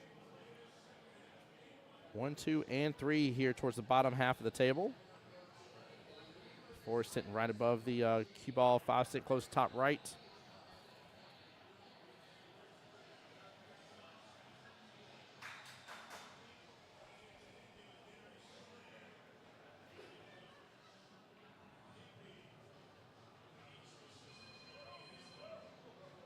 Ooh, went for the 2-railer.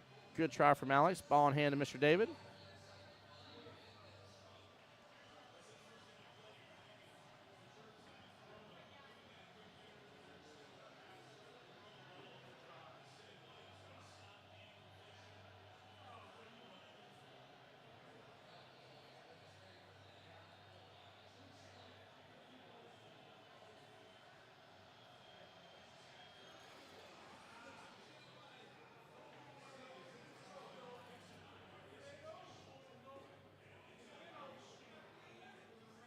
Pulls back on that a little bit much, getting a further distance on the 2, but still good shot.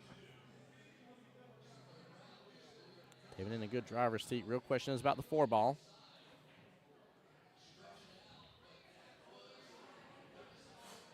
Oh, he went forward just a little bit, nudging up right up against the 3.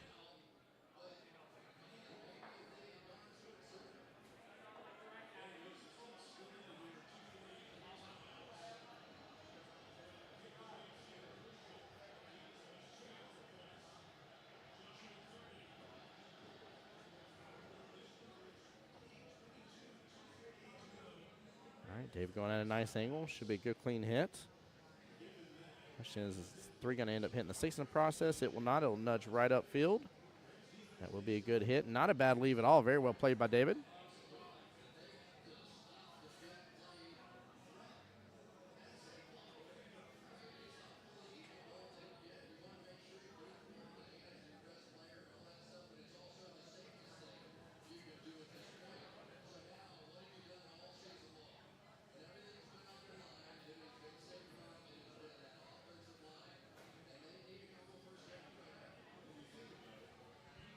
Alex with smooth speed. Looks like he's opting to play defense here. And a good choice. 3 and 8 nudge up close to each other. A little separation between them. David's looking to see if he's got a little window between the 4-7. It's tough to tell.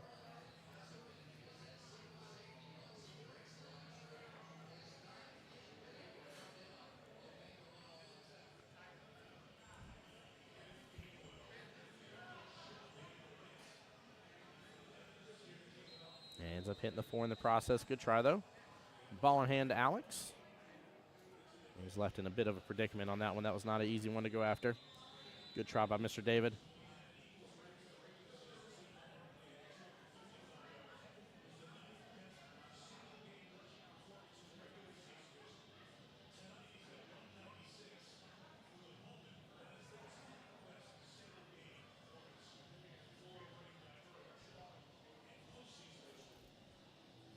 Dar coming on in for the timeout.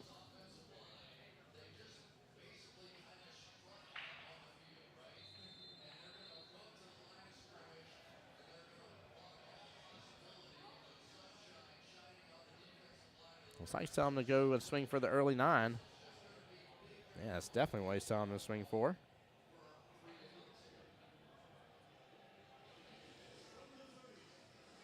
Yeah. Keep ball on the 3, 3 into the back cut on the 9, 9 left the side pocket right there from this point of view.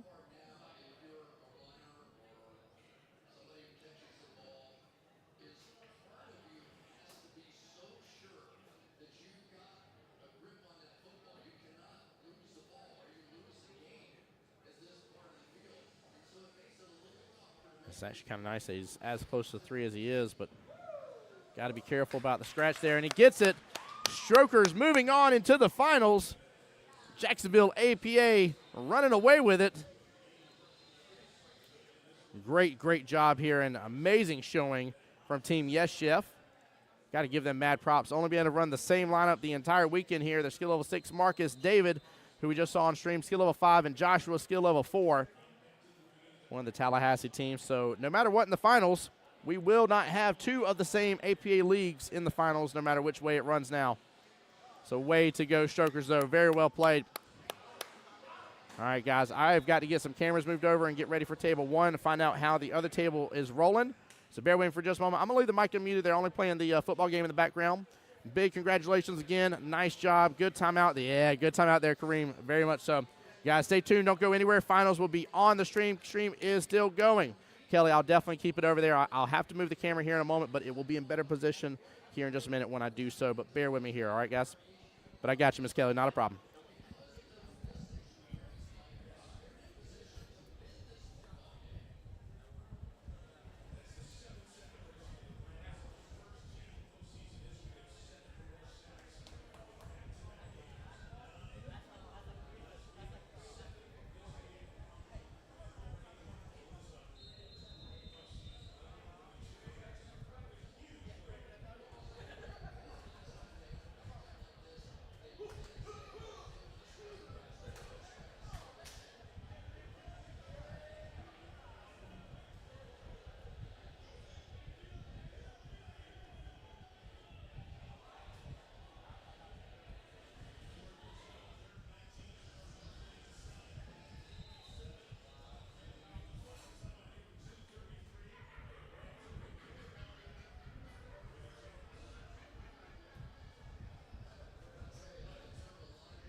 All right, guys, give us just a moment here. I am set up for the finals. Got to find out who the other finalist is going to be, other person in the finals here. And we'll be right back. I'm going to leave the mic hot for just a little bit, and then we'll be right back, guys. So don't go anywhere. Finals coming up next.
That is right. Congrats to Strokers again. We're waiting to see who they're going to be going against here in the finals. Waiting on that to get started. And right now, I don't know which team has it, but the update on the score on this table above us here, the other semifinals match is 4-3. And it's either going to be Jacksonville APA versus Miss Debbie and team, or Mr. Stacy Elliott's team here, who runs the APA here. But it's a close one over there. A little nail biter, a little thriller. Going to get things reset over here.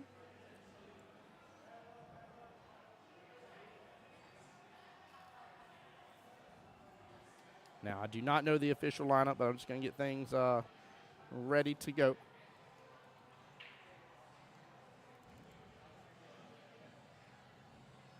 Here, a little welcome everyone on the screen here.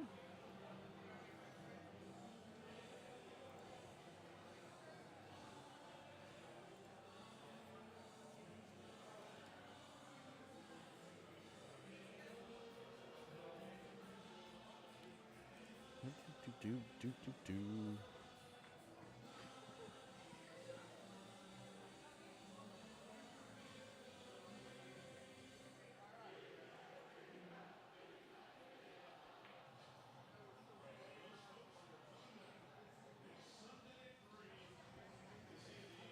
All right, guys, we got to give it just a few more minutes here. Don't go anywhere. Like I said, stay tuned.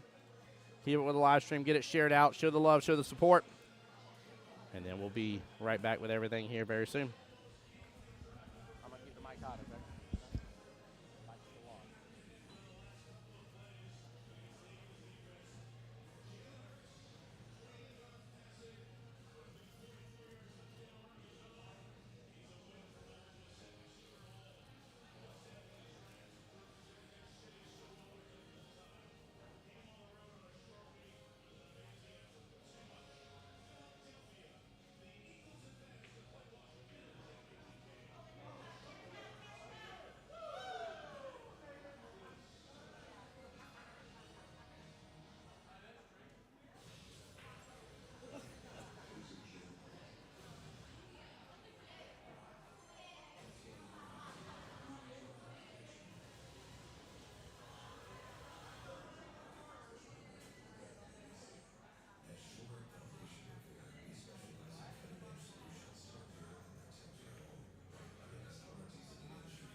Oh, no, what a turn of events.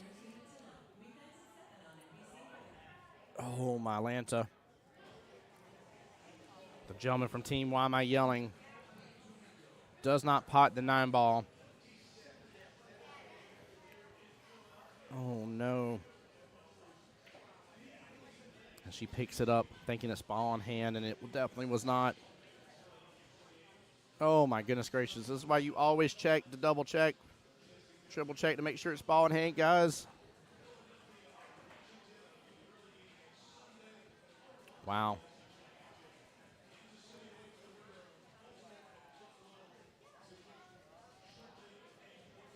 Man, that is tough. That is a very, very tough circumstance.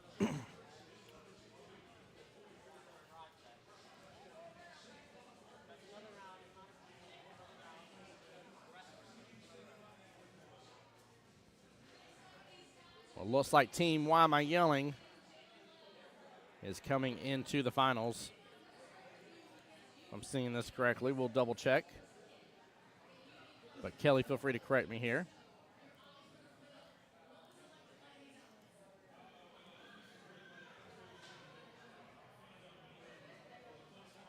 Oh, very unfortunate situation. I hate that was even on the live stream for that one. That is gut-wrenching.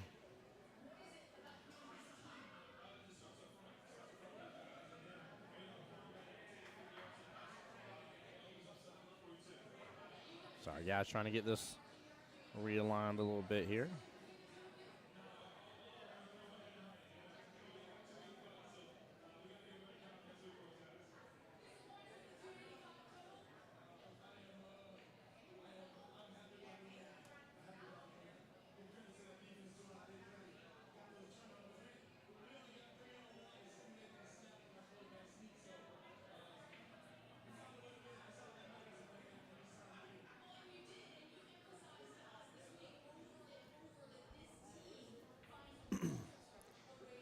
Yeah, that is awful indeed.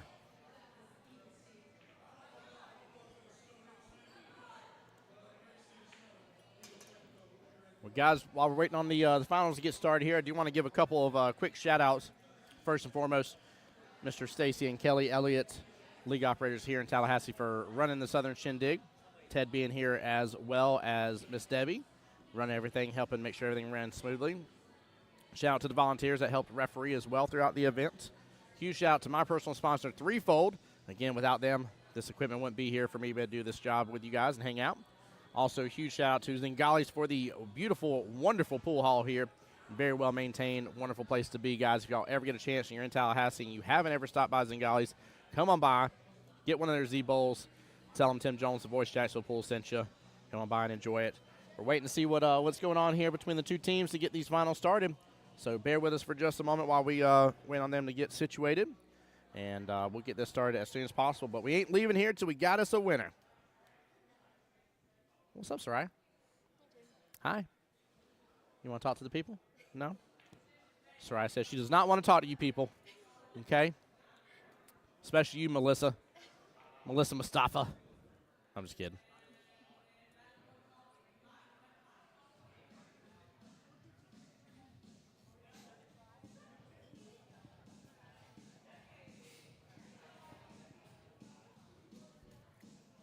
Double check here, make sure we're looking good in the neighborhood. We're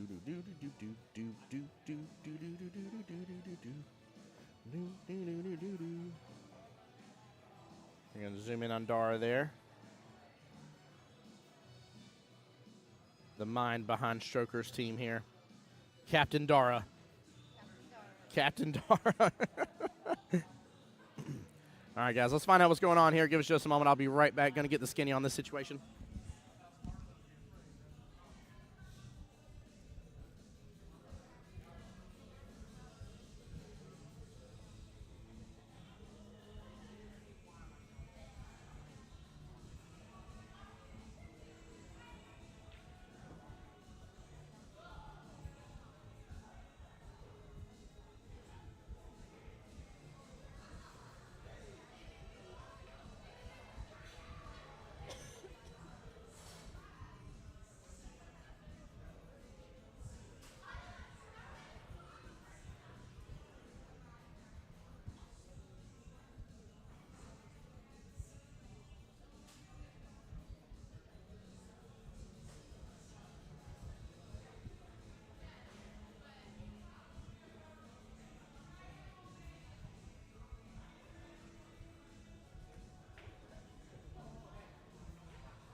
I'm so disappointed. Left Sarai over here with the open mic and everything. She's not over here keeping you guys entertained. What type of Strokers Finals team is this? I'll tell you what. Probably don't have nice things going on. Team, why are you yelling? Miss Debbie's team versus Jack's APA. Woo! Really, really excited for this finals, guys. Melissa, I just came upstairs, heard my name. What'd I do? Oh, you didn't do nothing. I was making jokes to Rise over here hanging out by the booth, and I wanted to give her the mic, and she's like, nah. I was like, yeah, people, she doesn't want to talk to you people. I said, especially you, Melissa. Oh, Kelly, great question. I know Strokers is. Let me see if Why Am I Yelling went undefeated.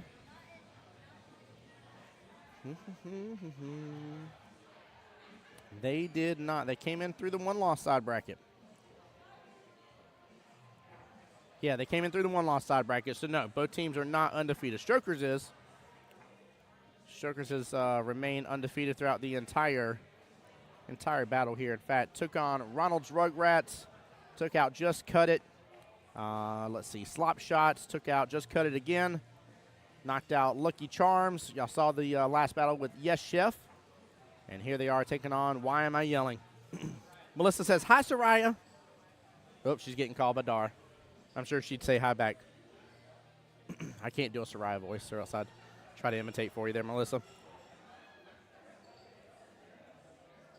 Guys, if you haven't, hit the like, hit the share. Finals begins as soon as they get things rolling. Looks like the flip is happening.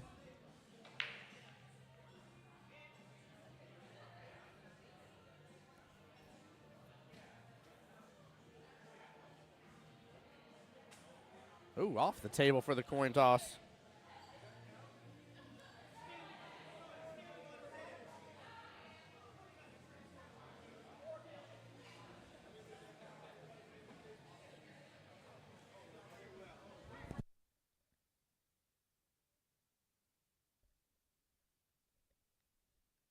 We already got some nerves happening with that coin flip. Come on.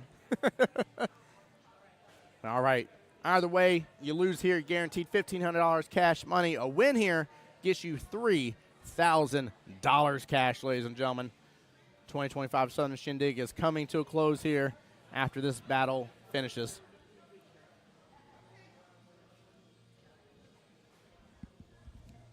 Waiting on the lineup from both teams.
That was a weak coin flip. Tell him again, Raj.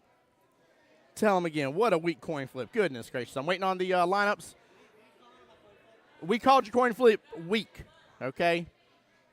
Dude, I get paid to call it as I see it, man. Come on. All right, guys. As soon as I have the official lineup here, guys, I'll let y'all know how this breakdown is going to happen. No changes after they get the lineup in.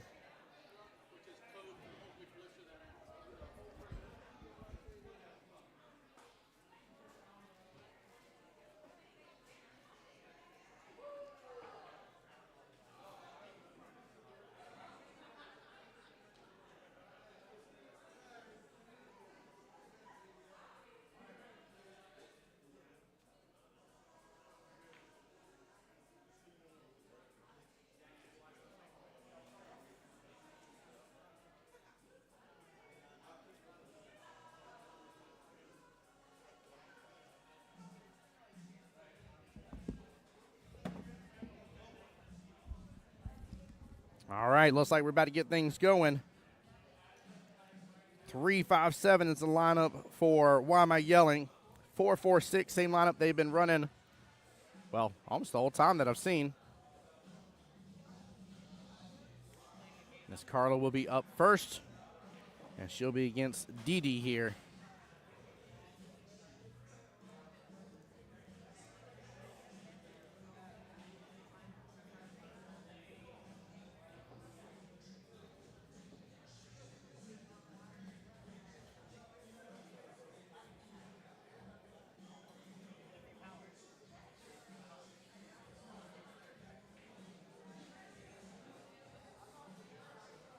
Maybe I've seen that wrong. Names their 7. Names their 5. I'm guessing, does Drew go by Dee Dee or?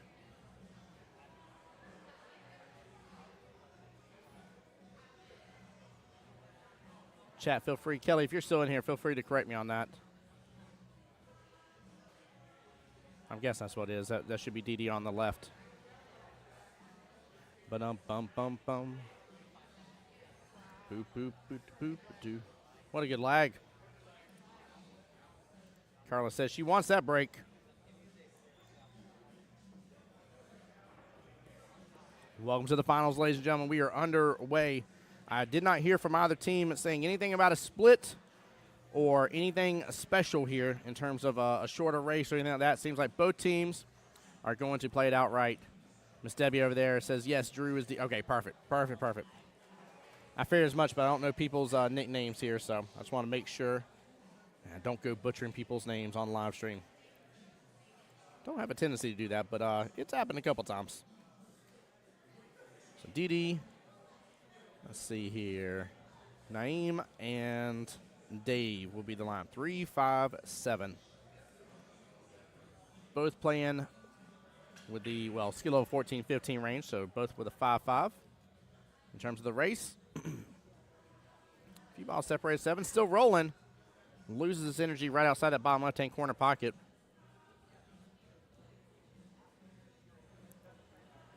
And you got a cluster of mess up there, top middle. Looks like those beautiful trophies are being put out. The stakes just got higher.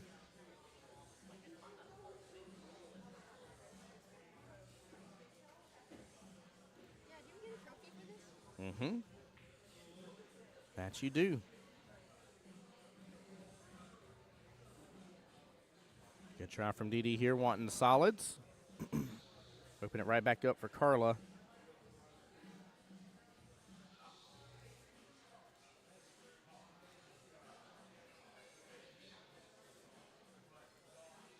Carla's going to opt for the 4-ball left-hand side pocket. 7 sitting as a nice little duck goose there, bottom left. She has eyes on the 5 as well. 2's tied up. Looks like the 1-3 is tied up amongst that mess. 8-ball is definitely protected right now.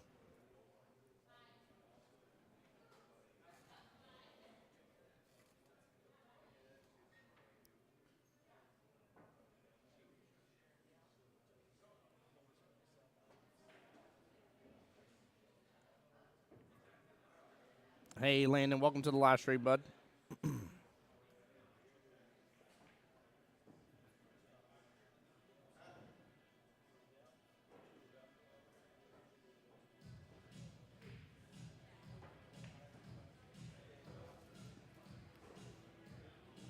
Looks like Jacksonville is rising and shining here. We see some love coming in for Carla. Logan Lane says, bring home. What icon is that? The cheese? A little Swiss cheese icon there. I like it, Logan. I approve. Trophies there in the background. It's all come down to this. 40 teams. And we have both Emerald Coast APA and Jacksonville APA representing here in the finals. Aw, Landon, that sucks, bro. Well, hey, at least you got this matchup to soothe your loss and you get to come in here and relax with us. Support on Jacksonville APA and Team Strokers here.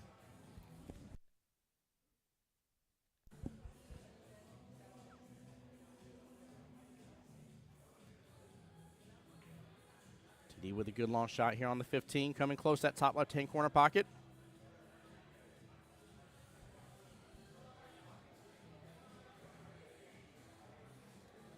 Rack Dog on the YouTube side asking a great question here. What skill level are these two? DD is listed as a skill level 3, and Miss Carla is listed as a 4. Now, the teams consist of 3 players, max skill level 15, in which Strokers is running a 4, 4, and 6, so 14 for the skill level. And then Team Why Am I Yelling is running 3, 5, and 7.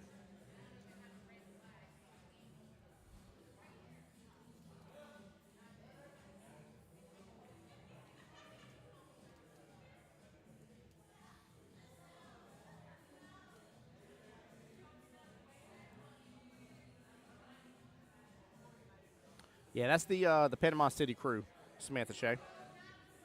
Emerald Coast is Panama City.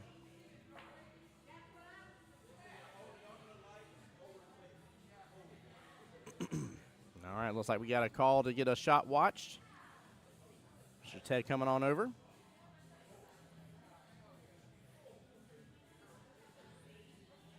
Carl looking at getting a good hit on the 3.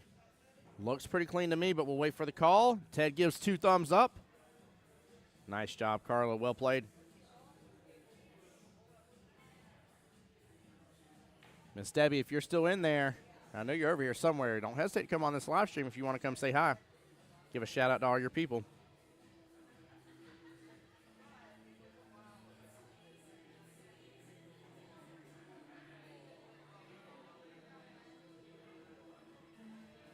Didi with a nice stroke there on the 9 ball. Lands in that left-hand side pocket. Rotates on down. Has good eyes on the 14 next. And go 14 to the 15.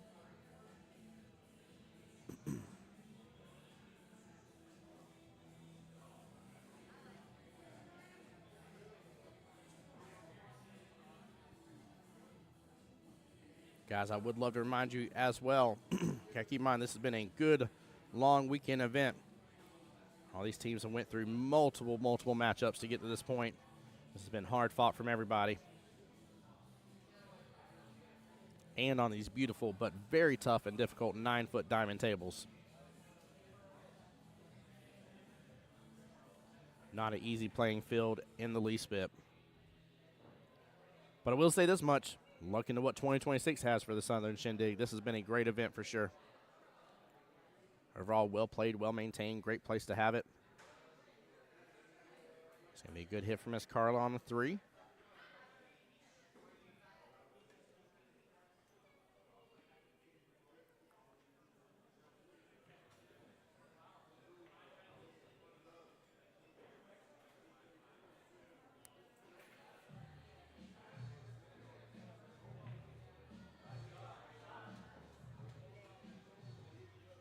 That's a beautiful shot by Didi.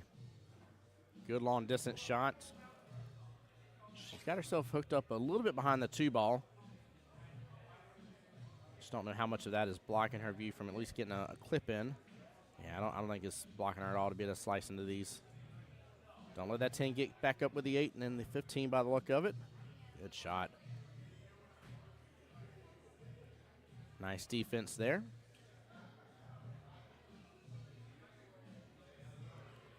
Still got the, looks like the 13 and 6 tied up over there on the top right. I think it's the 11 and 8 tied up together. Still some work to do through this rack. Plus, we'll see if this one can kind of set the pace for the rest of the matchup here. No, don't scratch in that top left. Carla hopefully not having flashbacks from a couple matchups ago.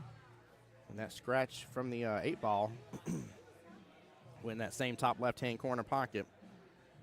So hopefully, if I'm thinking about it, hopefully she's not thinking about it. Now, granted, it wasn't a loss of game for this one, but you never know how those kinds of things can start to creep in your head and you're like, not this again, no, not this again, and it really start to affect your game if you carry that luggage in from previous matchups. You can't do it, and especially not in the finals. Goodness gracious. You need everything going in your favor. Shoot, you need the weather outside going in your favor. What am I talking about?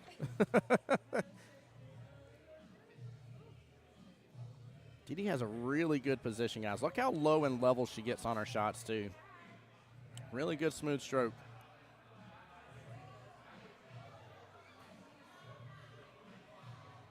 She's going to try to get this on by the 6. It may be able to clip the 6 and keep on drifting. It's tough to tell what it's going to do there, but good try. Does leave Carla a little bit in the driver's seat, though, just where that 13 is. It's in a little bit of a problem. 10 ball is wide open for Dee Dee, but the 13 is problematic. And as long as Carla doesn't free up that problem from the 6, she'll remain in that driver's seat, at least for another another inning, I should say. We'll see what Dee Dee has to say about that.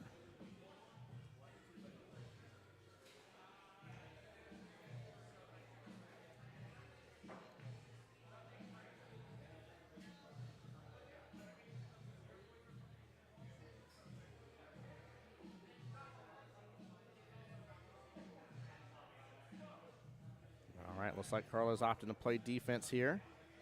T-ball's going to get kicked back out. Will not give eyes on the 10 ball for Dee Dee, but she's got eyes on that 13 top right. She just doesn't have enough room past the 6 by the look of it, at least from our camera angle. She can progress on up there, maybe even get it behind the 6. In this case, I should say above the 6.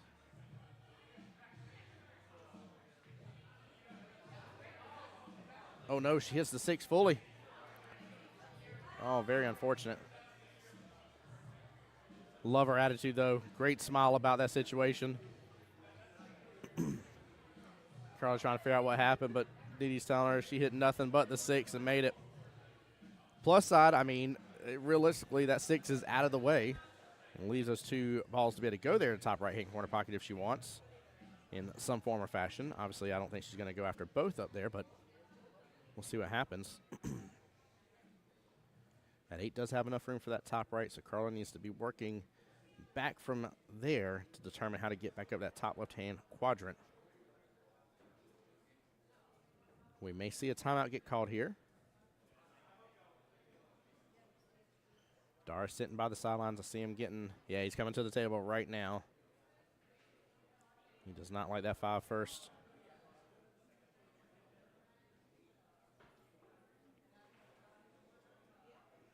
It's going to be an interesting run. Chat, how are you doing this run? Which way are you going, guys?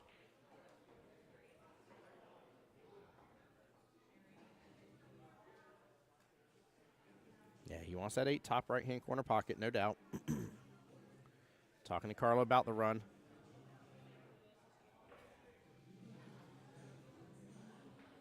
Looks like he's going to have her go for the 1, 3, and then 5. I definitely love that setup. 1 bottom right is the way I would go 10 out of 10 times. Well, it's tempting to kind of start elsewhere, maybe go with the 3 potentially because of it being close to the rail, but 1, 3, 5 should work. Samantha Shea saying 1, 5, 3 instead. Maybe use the 1 to get back above the 5, use the 5, clip it on down. I see that because you're going to use the 3 to come off the bottom short rail and then get back up table. I like that, Sam. I see what you're talking about. Carla with a small miss on the 3 leaves it just a little bit above that bottom left-hand corner pocket. Almost a full diamond above it.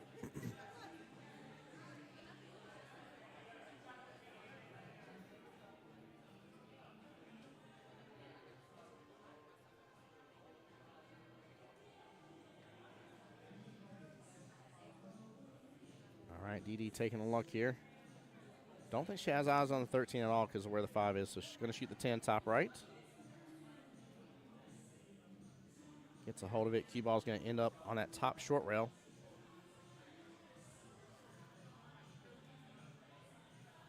Carla will have the option between the 3 and 5. 3 seems like the better call.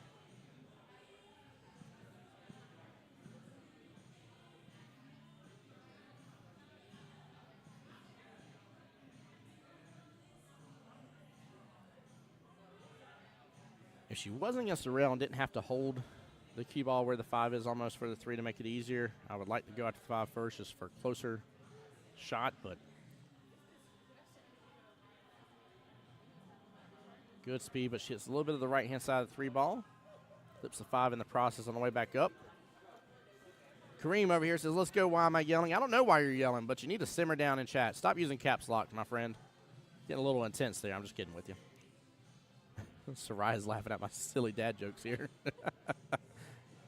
That encourages me, by the way, Sarai. You got to be careful now. I'm going to keep it going.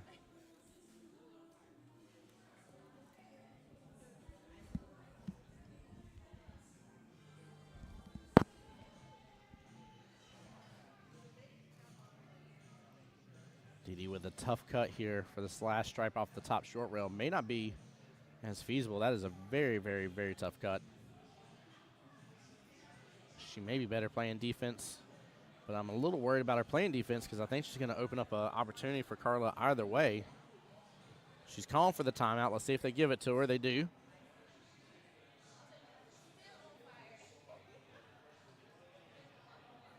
My only issue is just with how everything lies in terms of a defense. I mean, she would need to block access to the 5 by the luck of it if she decides to play defense here. That's a tough cut. I don't think the odds favor her. Cue ball is going to get pretty loose for that cut. So I think maybe just hitting full into it and letting that stripe drift on down and maybe block up access to the 5, leave the cue ball on the top short rail. Maybe the best call that she can make out of the situation. She goes for the bank. Wow. I did not think they were going for the full-on hero shot, but what a shot indeed. Nice swing. Look at that, some fist bumps from her team, and there should be. That was beautiful. Goodness gracious. Wow, wow, wow. Carla left still in the very similar position of what I was talking about. She can play defense here too. She can hit that 5 full, let it come against that right-hand long rail to get a good hit. Yeah, the 5 does go if she tries to cut it, but that is a thin cut. That is freshly sharpened knife, razor-thin cut. It's not one I would go for. She can make it bottom right, too, as well. She's got to follow it top. She did not give it enough. She thought about it. She thought about the defense. That was the right idea. Ball in hand to Didi. Timeout's been used by both players, so no more timeouts, but she is set up for success here to pop back up for that 8.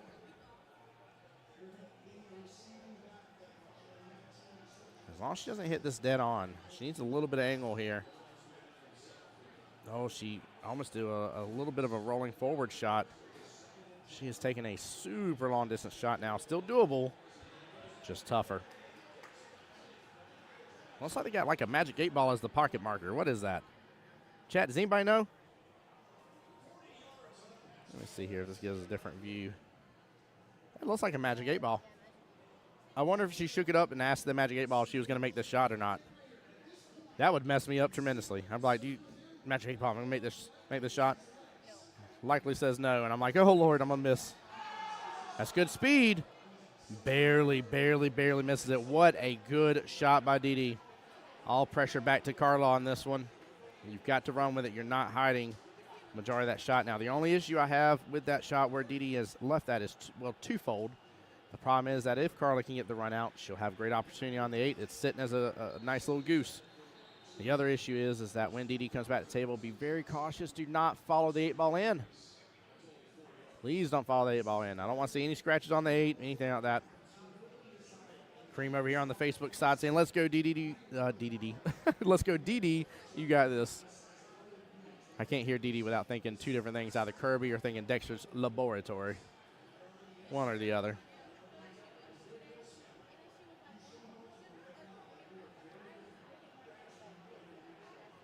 I feel like somebody on this team sits over there at Didi and is like, Didi, get out of my laboratory.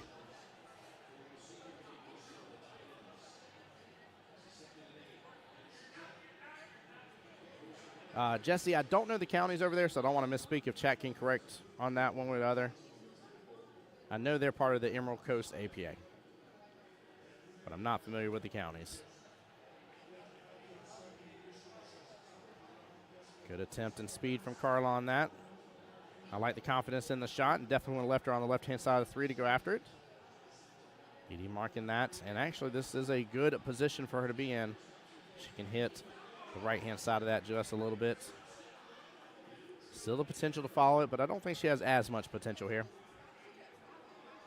Gretchen in chat saying, let's go Didi. Show the love here. She's got the opportunity to get this first rack. And she does, and does not scratch in the process. She did not make that happen, and thank goodness. Like I said, as much as I want Jacksonville APA to win here, being the voice of Jacksonville Pool, at the same time, you just don't want to see it that way.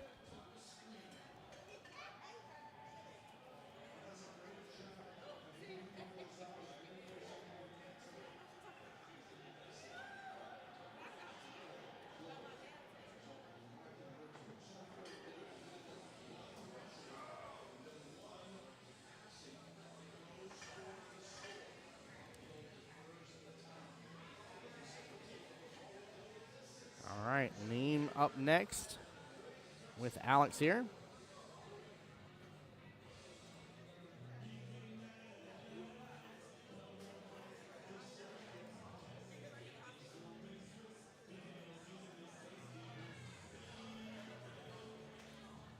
Kareem confirming they are from Bay County there. Says they shoot with them, shoot against them Tuesday night. Nice. So are you rooting for them over there, Kareem, or are you rooting against them? Is this, are they frenemies here? Give us the rundown. How's that Tuesday night division going? April on the YouTube side said, is this the finals? Yes, ma'am. $3,000 cash money on the line here. Second place will walk home with $1,500. No matter what, these teams are leaving a little bit richer than what they came in with.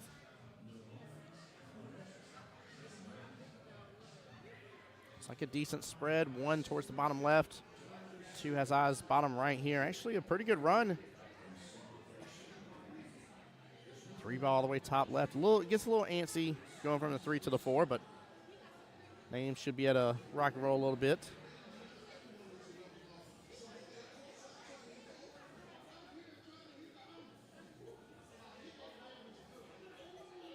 Jesse's saying that got to pull for Kareem and team. There we go.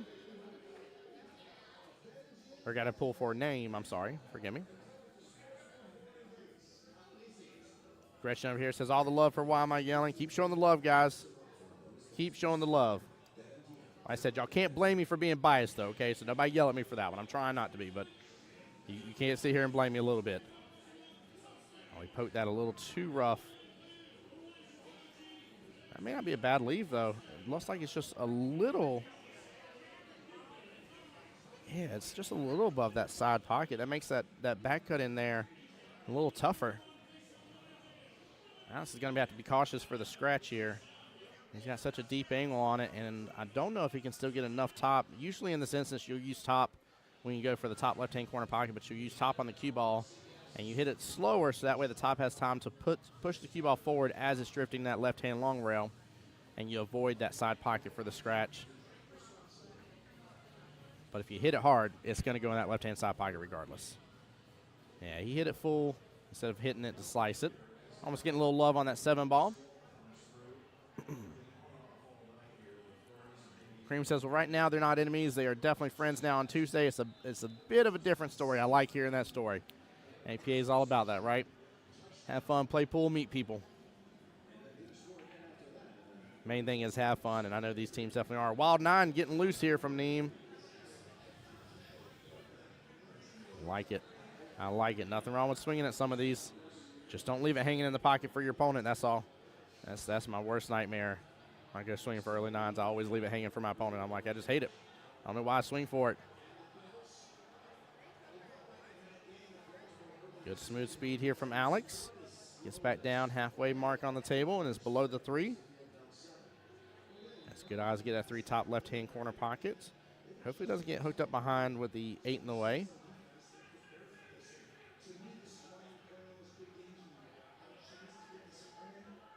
He's going to drift on down a little bit.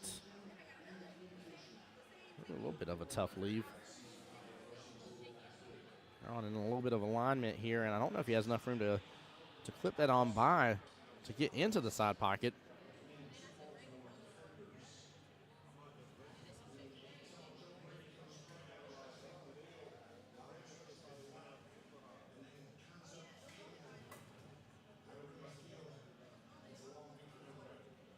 Good speed. I mean, he gave himself really good opportunity on that.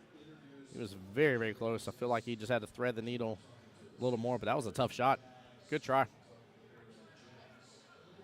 Alex for strokers here. Back to the table.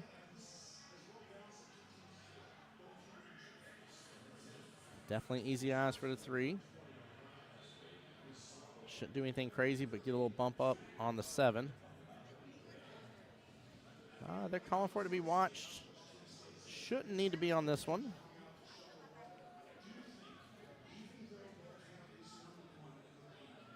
Uh-oh. Alex may have bumped himself over, hitting it too hard, and he did. That is the only downfall I've really seen Alex throughout the couple times we've seen him on the live stream is he does tend to overhit things a little too hard. Now, again, there's a couple times I've said that, and it has worked out absolutely to his advantage. But I feel like it's bit him more times than it has served him. Aim with ball in hand here.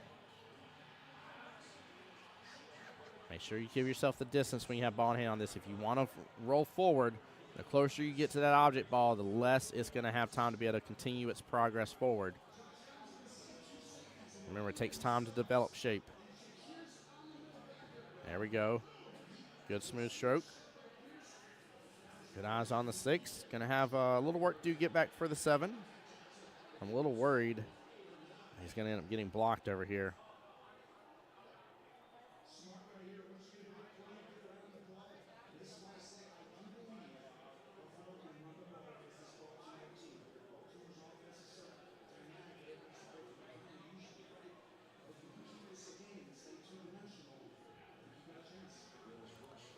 Stretching quite a bit for this 6 ball. Good smooth stroke there, but ends up rattling it out. Now it's my kind of worry. The natural progression of where that 8 was, almost dead center of the table versus where the cue ball had to go. He was probably going to get blocked on that 7, and he did. So it actually worked out well. He didn't make the 6 in the process. Tough cut here, a little bit outside that bottom left-hand corner pocket. The problem is that's going to ride between the rails. Alex is not going to have a lot of control. Both 9 and 8 could become blockers here unless Alex does something extra.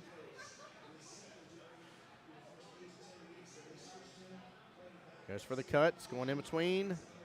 Actually got a really good hit on it. I'm surprised it glided right past or right in between the 8 and 9. Alex will have eyes for the 7, top right-hand corner pocket.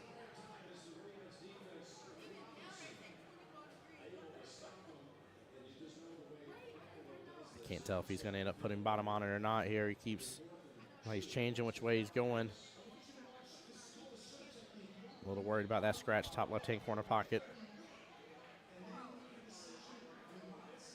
And he pulled back on it and hit it full, didn't end up clipping it. Sam's going to end up rolling close to that top right-hand corner pocket now. Open up a good option for an aim here.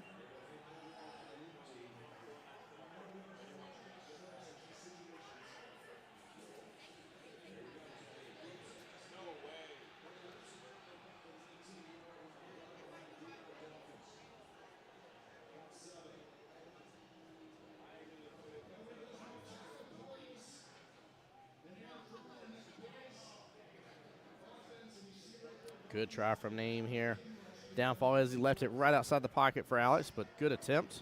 That's a little bit of a cut there. That was a little bit of a cut. Just saying, snap these 3 off, Naeem. Let's go. He was trying to for sure. He set himself up pretty good for the 8. Just a small miss on the 7. Again, that was a little bit of a tough cut. One thing I love to remind people, especially in this tournament, being at Zingales, we are on 9-foot diamonds, guys. 9-foot diamonds. These are tough, tough tables. Great conditions, beautiful, well-kept tables, but tough tables. But I will say these tables are very much worthy of having a tournament in which the first place cash prize is $3,000.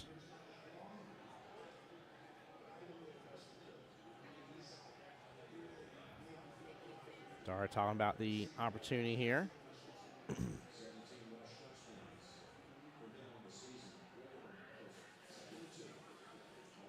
This is where Alex has got to watch out for his overhitting on a couple shots.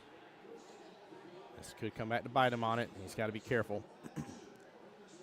Oh, he kind of stop shot. He can work with that, but he's got a long distance.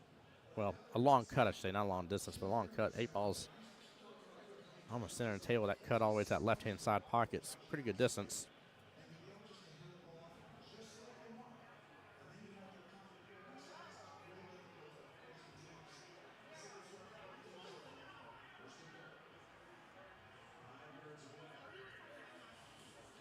Hitting it full there. That 8's going to open up for the top left-hand corner pocket. Kareem on the Facebook side said, I loved playing on these tables this weekend. They were amazing to shoot on. Absolutely are. I'm glad you had a great weekend, Kareem, seriously. And hope you get to come back and participate in next year's APA Southern Shindig. Very thankful for this this tournament. Really, really fun one, especially this early in the year. Really fun one to kind of kick things in gear for you to get kind of a good tournament mindset, if you will. Fun one, some money to be won. Overall, really good. I would encourage you to talk to your league operator for those that are around the Southern Shindig area. Talk to the league operator about seeing about forming a team for next time and find out what's possible, but at least just have the conversation. I don't want to overpromise anything as for what will or will not happen.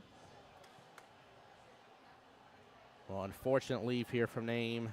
Good for Alex, but unfortunate for team. Why am I yelling? But we have seen a similar setup here earlier on in the day, and I will tell you, do not count those chickens before they hatch.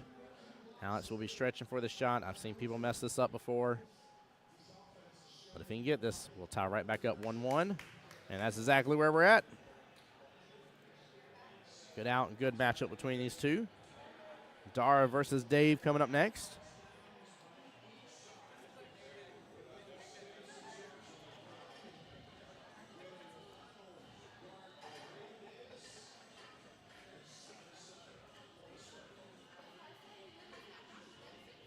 The battle of the four-letter D names.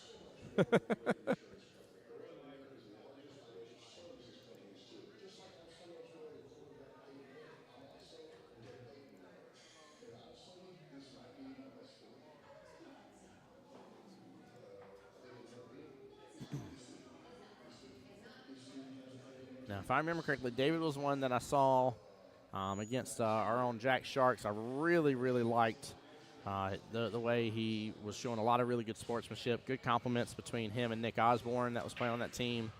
And overall just seems like a really, really great APA player. Gentleman over there on the YouTube side saying, what skill level is Alex? Alex is a skill level 4. So to give you the skill levels, Carla on the sugar side is a 4, Alex is a 4, Dara is a 6. On the Why Am I Yelling side, Didi is a 3, Naeem is a 5, and Dave is a 7. So it's 4, 4, 6, 3, 5, 7. Nothing on the break. A little bit of separation all around. Only 3 ball really sitting on the rail. Sam over there on the Facebook side says, I love Dave and Why Am I Yelling? Get a little flex emoji. Love it.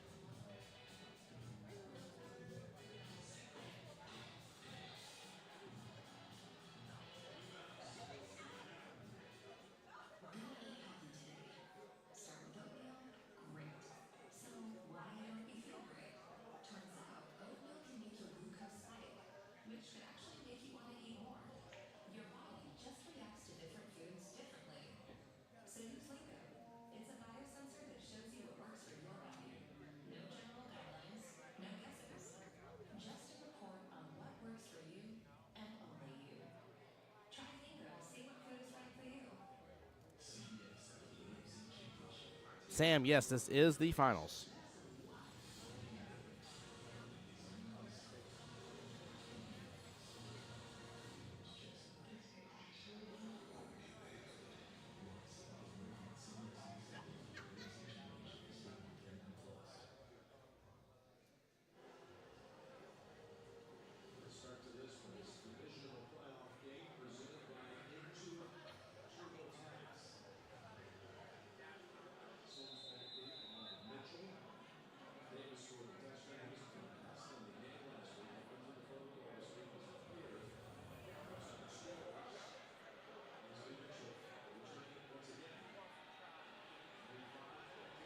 Dara going for a little defense here.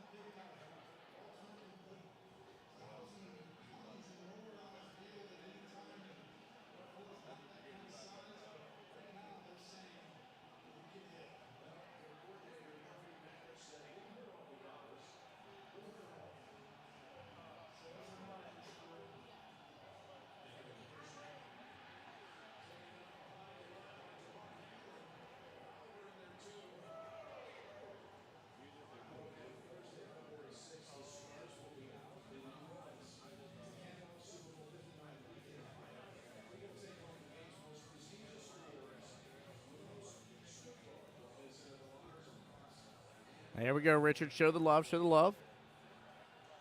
Sam says that's awesome. Way to bring home the bacon back to the 850. I like that. But you think the bacon's coming back to the 850, but 904, a.k.a. Duval, has a lot to say about that, my friend. A lot to say about it. However, we got a little nail biter on our hands. 1-1.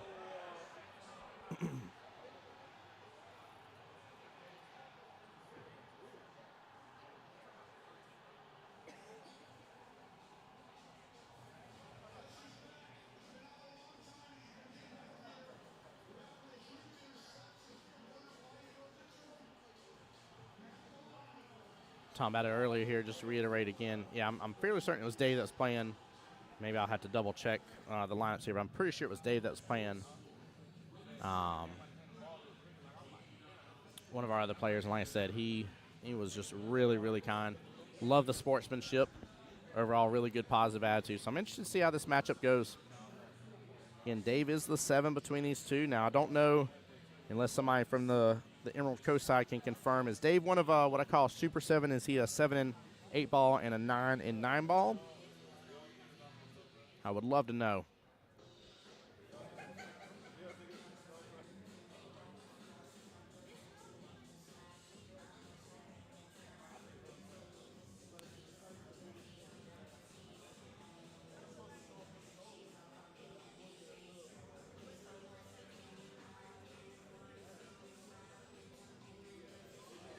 We're going to have a little back and forth here, just with, although it's starting to look more like an actual drill with the way everything's lined up, but just due to the, not full-on cluster, there's movement between it, but just due to that whole line between solids and stripes, both players trying to really work through this.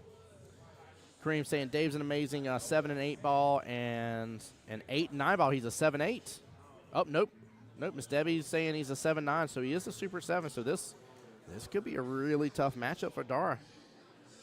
He's got his work cut out of him for sure then.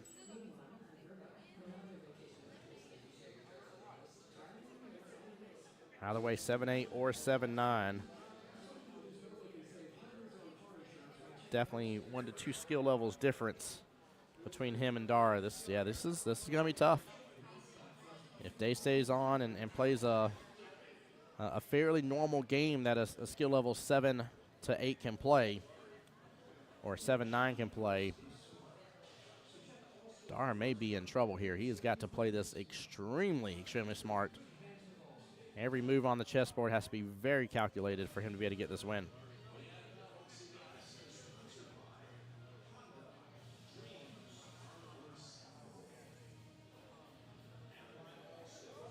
Oh, no, not an early 8. Oh, my Lanta. Dave, what are you doing to me? I ain't got a pacemaker or anything put in, but I might need it after that. Goodness gracious.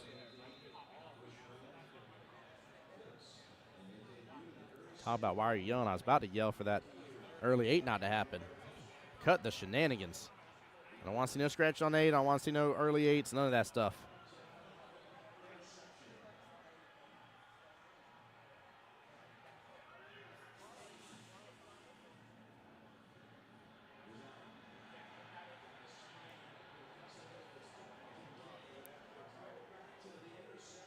Dar with great eyes here on the 1. Looks like he's opting to take it all the way down.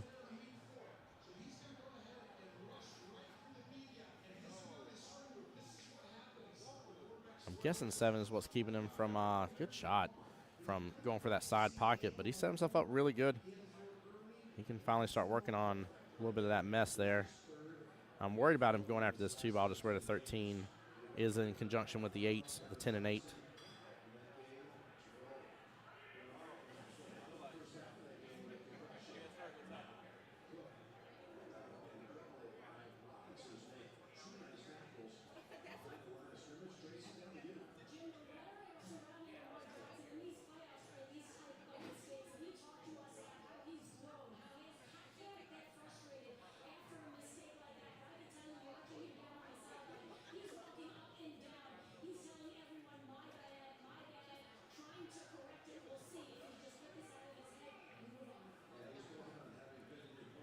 There we go, good shot. Get the bump off the 3, got it off rail a little bit, and is above it actually. as long as that cue ball didn't just do a funky roll on top of that 8, and I don't think it did, but it looked a little weird for a second there. He is at least going to be able to take care of the per se normal trouble ball. Now, obviously, he's still got the issues with where the 2 and the 7 kind of lie to an extent. They're not, I wouldn't say they're trouble, but there's something he's got to be very cognizant of with his leaves.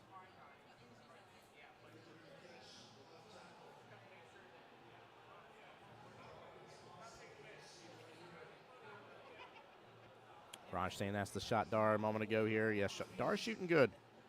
He's shooting with a lot of confidence. I'm like I said, I talked about it earlier, very proud. Glad to have matched up against him in our time in APA and played against him. And yeah, he's a tough cookie to crack, that's for sure.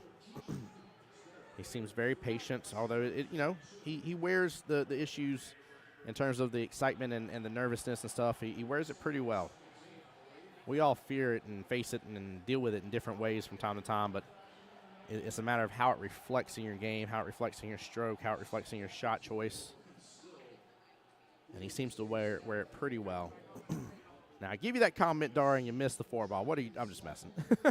I hope he goes back and watches this now. He'd be like, Tim, really? He's like, did you have to do that? I'm like, I did. I just gave you a compliment, sir. All right, tables right. Tables open up pretty good for Dave. But again, it's still about, for the most part, it's just the 2 stripes and the 2 solids. Realistically, the 13, the 2, almost like the 15 and the 7. I wouldn't even say the 7 in the process. More so the 13, 2, and the 15 are kind of the determining factor in this rack. Got to take a look, too, at that 10. Is there enough room for it to boot, scoot, boogie past the 8? I think that's questionable. So he may have to take that 10 ball upfield, which is a little worrisome with where he may end up bumping the 8. Let's see how they do this, though. I think this is another one of those racks. I try to call them out from time to time, but good shot there. But this is one of those times where you kind of look at somebody's play, what they went after, and kind of just seek to understand about why it's the better choices to go after. I'd say fully change your game around that stuff, but I think it's worthwhile at least studying this matchup a little bit further.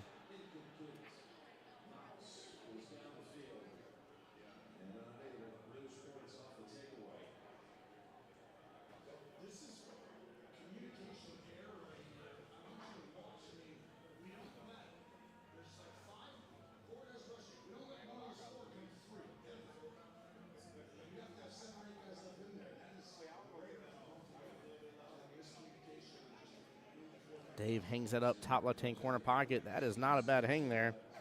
That may force Dar to actually go after, looks like the 4 there off that top shore. May force him to go after the 4 right now.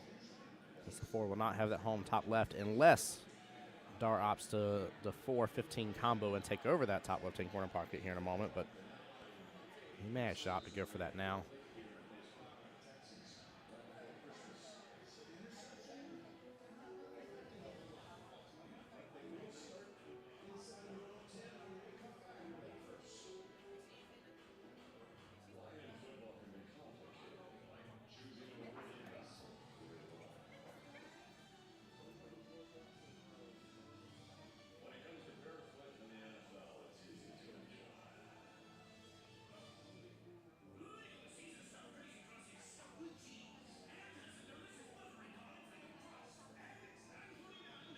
Good shot from Dar. Yeah, he definitely opted to go after that 4, and I think that's the right call. I mean, honestly, he knew that top left-hand corner pocket was taken over by Dave.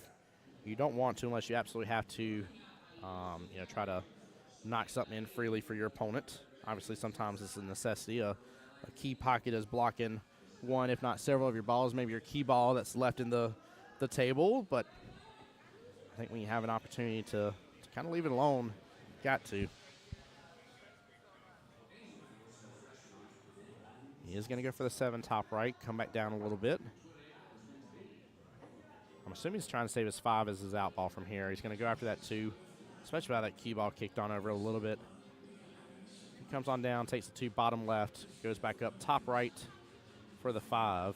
He'll be back above, and I'm assuming he's trying to take the 8 left-hand side pocket, and there must be enough of a window for him to get a good hit on the 8. Keep in mind, if he goes after that 8, makes contact with the 10 first and still pots that 8, it will be a loss of game. That'll be a scratch on the 8.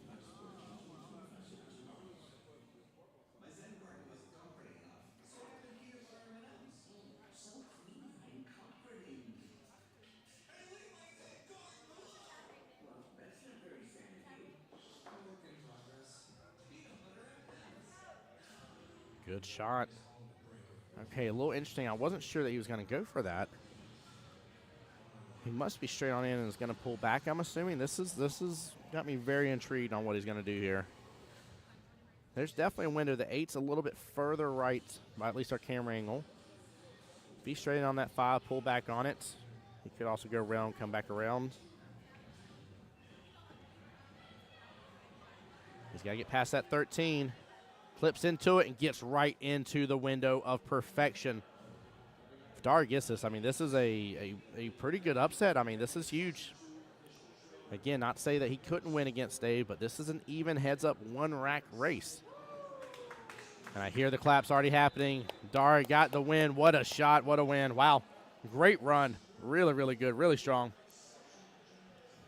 Miss Carla and Dee Dee back to entertain us on the main screen.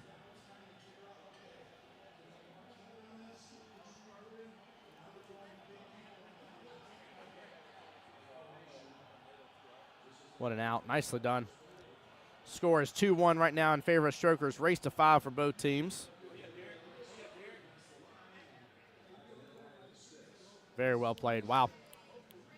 What great shot choices. Very well done overall. What a beautiful out. I mean, that was gorgeous. I honestly thought, again, that he had to come downfield a little bit, go back up for the 5. He had a good angle on the 5 instead, was able to let it go rail. I mean, he's doing a great job. He's really not depending a lot on extra English. He's able to just go rail, let cue ball come out naturally. He got just the littlest bit of bump on that 13, opened up a beautiful, perfect window on that 8. I mean, that was perfection. I mean, that was chef's kiss, if you will. Carla swinging here. Unfortunate scratch, top left-hand corner pocket. She even made something. Ryan Carr said, that boy good. He earned that rack. He most certainly did. Excellent out, Dar. What's up, Austin? How's it going, brother? Ryan says, big win here for Dar. Yes, that was massive. Massive. Kimberly back here to remind you guys. Why are we yelling? There you go. Kimberly, I got you. I forgot to hit my yelling button here. Got to get my my me echo voice going. Although I don't think she should swing for it. There is a wild 1-9 back cut combo here. That would be one of the wildest things swung at today. This is Miss Dee Dee over here for Team Why Am I Yelling? 2 balls in a bit of an issue there. Looks like she may have to go defense or swing for maybe the 2-4 combo. If she goes for that 1 right-hand side pocket, she'll have a little bit of a better cut opportunity for the 2 top left-hand corner pocket. Now, whenever you're talking about skill level 3s with an APA, I always like to, again, oh my goodness, great. Don't tell me she's looking at swinging at this. Don't tell me she's looking at swinging this. This is, if she gets this, I'm yelling goal around this whole pull all. I cannot believe it. I feel like I've talked it into existence, and she felt it in my presence and said, I got to swing for this 1-9 back combo. Oh my gosh. She went for the back cut. She went for it. What an amazing shot. She was not far off from that, guys. Oh, my Lanza. That was so awesome. You never know what you're going to see in the finals of a matchup. Never know. Now, what I was trying to say about skill level 3s, even 4s here in this case, is, sometimes whenever you can't use extra angles and stuff like that, you just don't feel confident. Just getting yourself closer to the area, natural leave here will work out pretty well. Will she get this 1-9 here? She might be able to. She swung for it. Both ladies swinging. Ooh. Oh, I thought that was about to clip that cue ball. Lona says 2 balls weird. This ain't a bad idea. It ain't a bad idea at all. I love it. I love it. I'm so stoked she swung at that. Says, doing good. Practice shooting with my Thursday team tonight after eating at Trailer Park. Nice, brother. Good.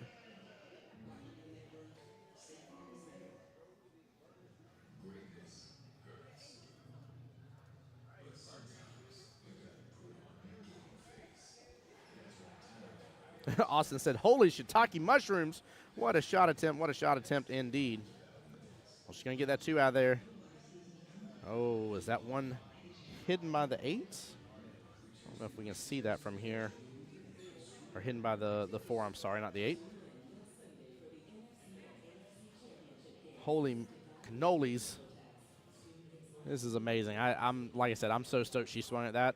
That's one of the craziest things ever. I was like, there's this wild 1-9 back cut. And then as soon as I said it, she said there looking at the thing. She's like, I don't like this regular shot here. I like the 1-9 back cut. I'm like, what happened? What is going on here? Carla with ball in hand. 3 ball sitting up there towards the top short rail. 4 right below the 6 again off top short rail. Everything kind of accumulated towards that top left-hand quadrant of the table. And I think Carla's looking at swinging for the 9 as well. These ladies are enjoying swinging for this early 9. I feel like I called it earlier. I forgot who I called it on, but I was like, I feel like this person does not like playing full racks of 9 ball. And the gentleman kept swinging for an early 9 and was swinging wild across the board, and I loved every moment of it.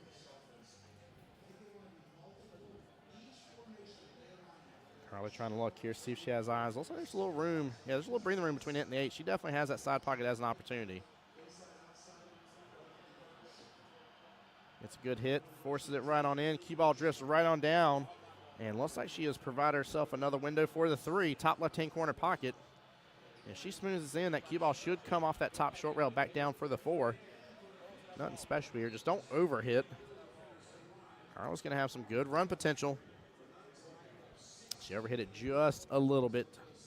Just a little bit. Saw how far that cue ball came down. Again, that was one of those finesse shots just to ease it on in there.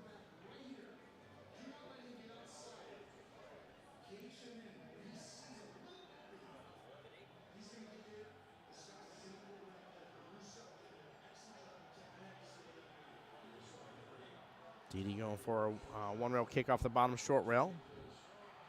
Comes back up. It's going to hit that left-hand long rail just too early. Hitting to the 9 in the process. Ball in hand. Back to Carla.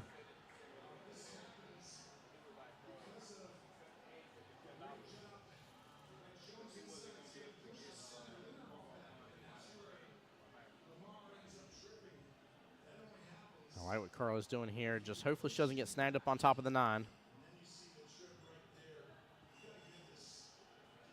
Uh-oh, she still hangs it. Oh, you see she's sad from that shot. Good try, Carla.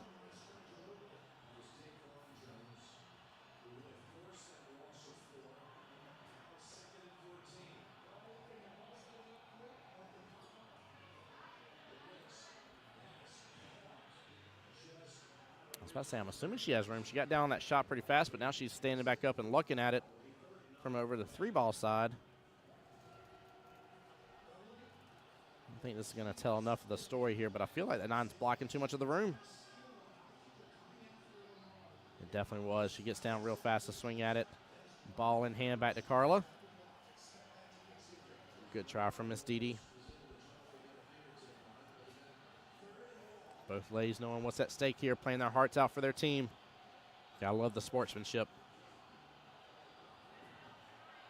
Carla nudging that in. Cue ball drifts right back over. Actually gives her a nice angle for the 4 to the 5 by the look of it.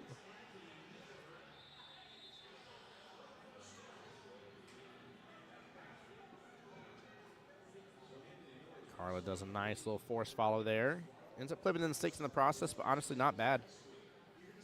Moves the 6 over just a little bit. Gonna be tough getting from the 5 to the 6.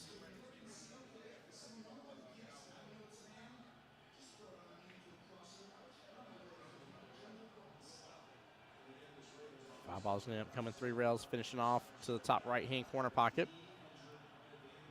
Now this will bode better for Didi on this. From the lead from the 5 to the 6 is a little easier to work with. And I feel exactly what Didi just did. I feel like she just took a little bit of a deep breath. Sorry, just bring her cue on down slowly there. I like that.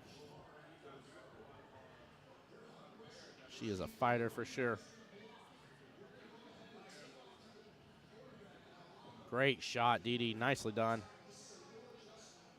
Cue ball is going to drift down, make it a little bit of a tougher cut for the 6 and or bank. She could go for the bank bottom left-hand corner pocket.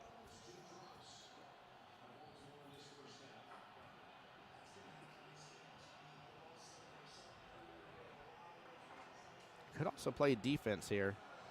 Maybe try to have the cue ball behind the 9. She goes for the swing of the bank. 6 ball's going to roll up, open up for the side pocket, and it does. Good try from Didi there.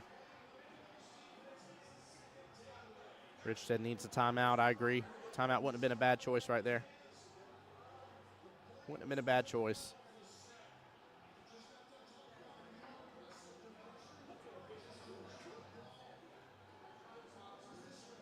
Carla with smooth speed right there. That is some of her favorite shots. I'll be honest with you, I favored her pretty highly on making that shot. We talked about the side pockets. Some people stray away from them, don't like them at all. Some people just ease the shots right on in there. She eased it right on in there. Hits off that right-hand pocket point of the top left-hand corner pocket. She had the out right there. 9 ball was open for that right-hand side pocket for her. Let's see what Didi can do here. But if she can kind of lead the cue ball not far from where it is right now, she'll be good. In fact, I think she may need to go for the bank on the right-hand side pocket here. I don't think there's enough of an angle that may – well, actually, no, I take that back. She may have enough of an angle to still go left-hand side pocket. I think it's tough. Again, that's the shot I'm literally talking about. People kind of shy away from with side pockets.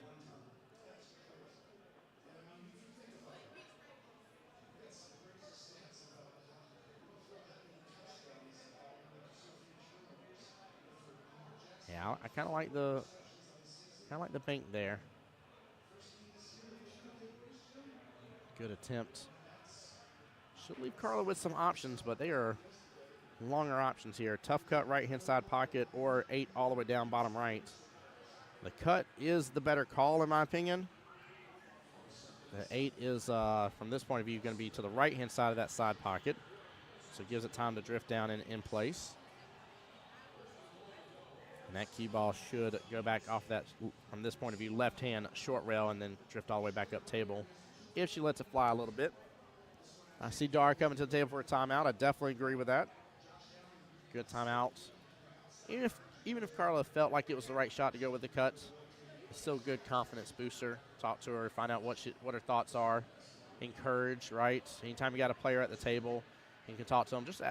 There's something to be said about asking their opinion first and then giving them a choice. That is a really favorable way I've been taught a lot of times in APA, and it's been done for me. And you know, it makes your voice feel heard. Makes you feel like, hey, like I'm competent in what I'm doing here. I saw that option, you know, that kind of stuff here. And you can really very easily, by allowing the player to do it, allow them to build themselves up in confidence. And I'll tell you, the ones that do that are the ones that come in singles, which I love singles regionals. You guys have heard me talk about that on the stream a lot, and come through and really wreck face when it comes to singles. I mean, it's pretty cool to see somebody that has that self-confidence really built up well. Good try from Carla. She swung hard, though. It's going to that top left-hand corner pocket. It rattles. Wow. That should have scratched. I think the speed is what kept it in place. We had a rattle between the pocket points. Didi will have eyes on the 8 ball bottom left-hand corner. But this is a long shot. She can get it. It's just very, very long distance. Well, she's shooting over that pocket / rail. She's got a good stance, though. She is hitting down on the ball a little bit. Good try right there. That may sit up on that top short rail. This is going to be a great leave. And it will. It'll hold. Nicely done. If you got to miss, that is the way to do it. And that shot again, like I said, that was tough pickings.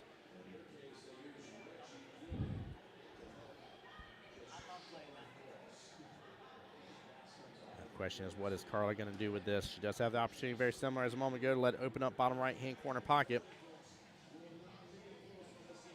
Oh, she swings for the back bank. It is drifting that top right-hand corner pocket. She gets the love, though. She gets the love. Somebody give her a $20 bill. I want her to play the lottery on my behalf on that one. Love you, Carla. Just messing with you, my dear. Jack Carter was over here from Jack Shark. Says, get it, guys. I love it. Jesse there rooting on Miss Didi. It's going to be a tough shot. Again, this is another long-distance tester. She pots it like a champ, though. What confidence. Oh, my Lanta. Wow. Wow, wow, wow. Team Strokers up 3-1 right now. Amazing, amazing job. Alex back to the table.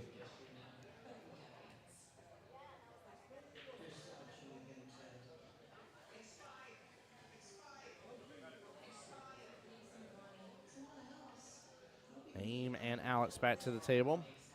Logan Lane in a little shock and awe. She hit that like a champ. I mean, she left nothing to chance on that shot. And again, I mean, yeah, Sam said it. She fired it. I'm very impressed. I like the confidence, though, in it. We just talked about a player with good confidence. And she took that confidence, channeled it right on into her shot, and went after it. The only downfall of going that shot as hard as she did, you know what? I mean, she had a chance of rattling that pocket, but after getting a little luck from the 8-ball, a little love from the table, what can you say? Rich says better be lucky than good sometimes. Sometimes it is, man.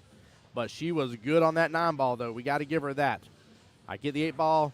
Hey, stuff happens. But that 9-ball was a chef's kiss again.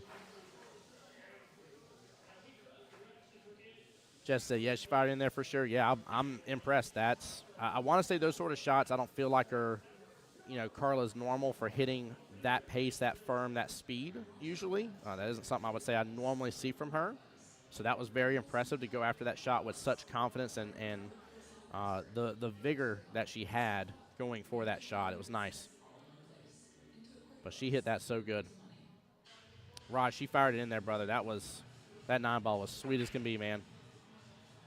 There you go, Jesse. Tell him what's up. Says, get it back right here. Why am I yelling? Tell him.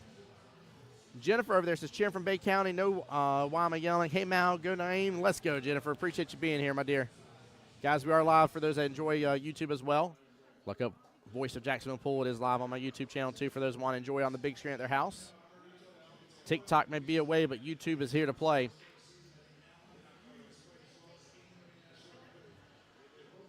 All right, let's start taking a look at this overall rack. 2-ball in a bit of a predicament. 13 blocking some of it. Good attempt there on the 7. 1-ball playing blocker top right here. Some opportunity in this rack.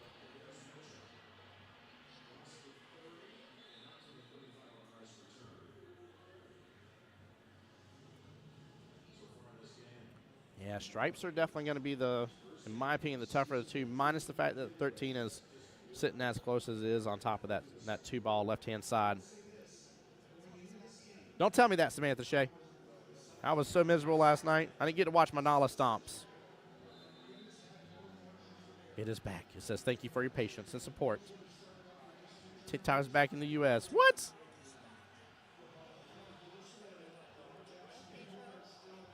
That is hilarious. The first thing pops up. Never mind. We're not getting to politics. TikTok's back. All right, we're good. I should have made the joke. I'm sorry. That's funny. Shree over there says, let's go, Strokers, kill it. Shree's been a part of Strokers IV, and V, and I think VI as well, if I remember correctly. How many Strokers teams you been a part of there, Shree?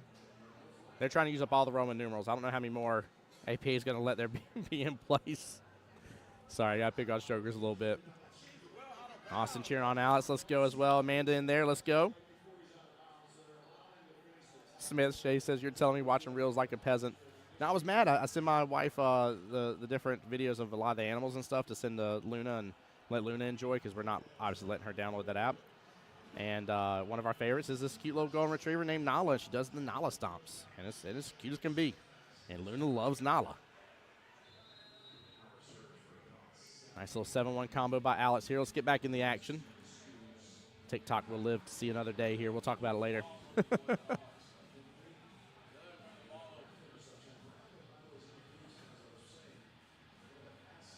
Alex looking at his options there with the 6 and the 3. Let's take a look from the side view, see if we can see this a little differently. He's got a little breathing room between that 6 and 3. I don't know if he can work with this, but it looks like he's going for it.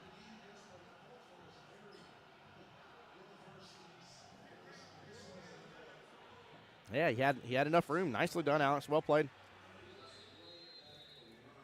Like I said, Naeem is in a nice position because unless Alex can figure out a way to get back below the 2, and he doesn't have a lot of options to get below the 2 and where the 8's not playing blocker and stuff, And he has such a tight window right here to go for this shot. I just don't know if it's going to work. If he can get it here, Naeem might be in trouble. If he can't, he hits that 13 first, to be ball in hand Naeem, and be a problem. He's shooting right from on top of the rail too. I don't know if he can get this to make it a good hit. 13 looks like it moved first here, and he agrees. Ball in, ball in hand. Got to be careful about that here. Let everything come to a halt. Naeem will have ball in hand and have a good opportunity here to start really knocking out some of his quote-unquote problems. He does have the 11 taking up some space up there top left. He's got a one strike by the 6. Only has the top left open, so he's going to have to get out at 11 before he can take that. Maybe go 11-14. See if he can keep an angle here to be able to get that other stripe. That's in between the, was that 6-7 up there? Let's switch views here. That's the 15. So maybe, just maybe, he can go after the 11-14, come back down for the 15 afterwards if he keeps an angle. It's going to be interesting. Let's take a look at that 13 a little bit further. Where does it have a home? 13 might be a little bit of a problem. He actually may need to go 13 first. 13, then 9, 11, 14. Come back over, take that, again, that stripe in between the 6-7.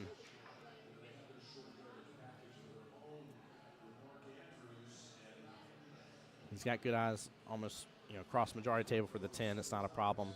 He's got a really good run potential. I have high expectations for him on this shot.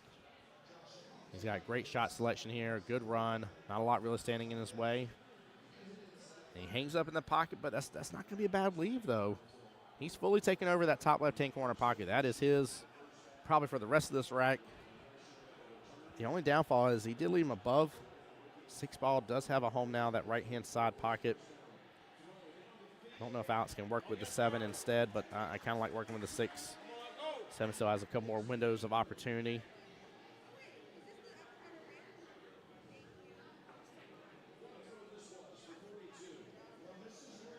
Guys, what are y'all doing here, chat? He's looking at the 2 ball right away. I don't know if I'd mess with that 2 right here. I am going with that 6. He's already above the 6. He needs to go after that 6 now. The only time that top left-hand pocket is going to be freed up is because Naeem wants it freed up and he's rocking and rolling with his balls. It's a good shot on the 2, though. Nice, clean. Might be able to get back up for that 6 here in a second using that 4.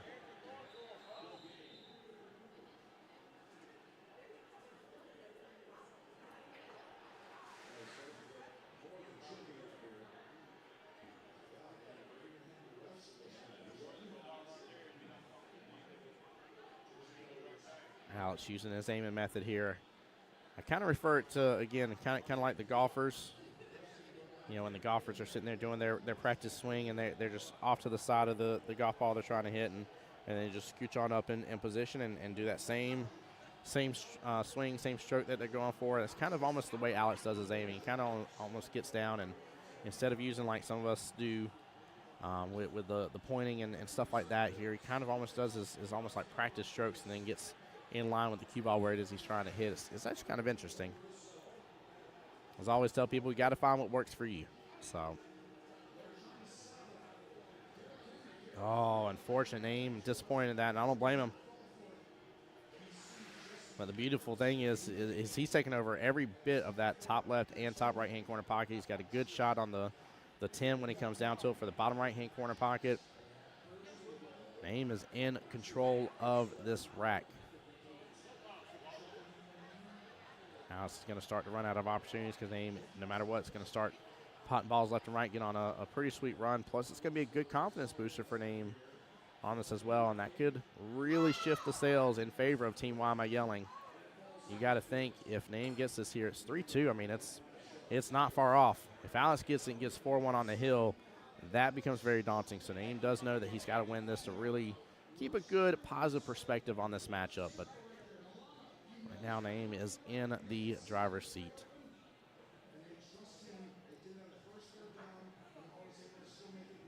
Good speed. Alex trying to take over that top left-hand corner pocket, and it looks like he did.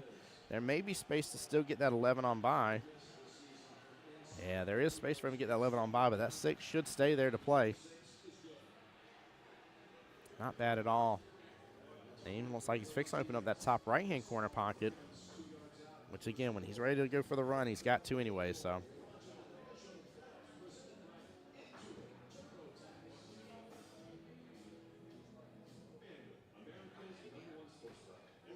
Austin, what were you referring to, bud? Good shot there.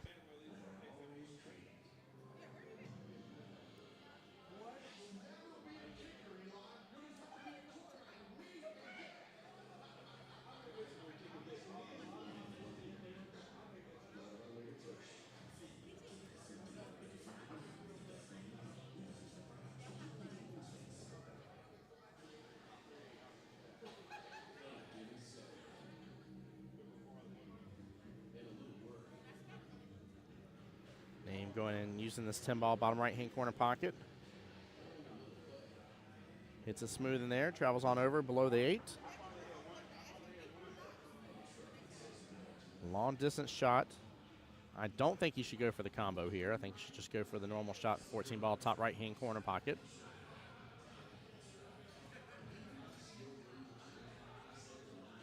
If he hits this smooth, he may still be able to go after that 15 next.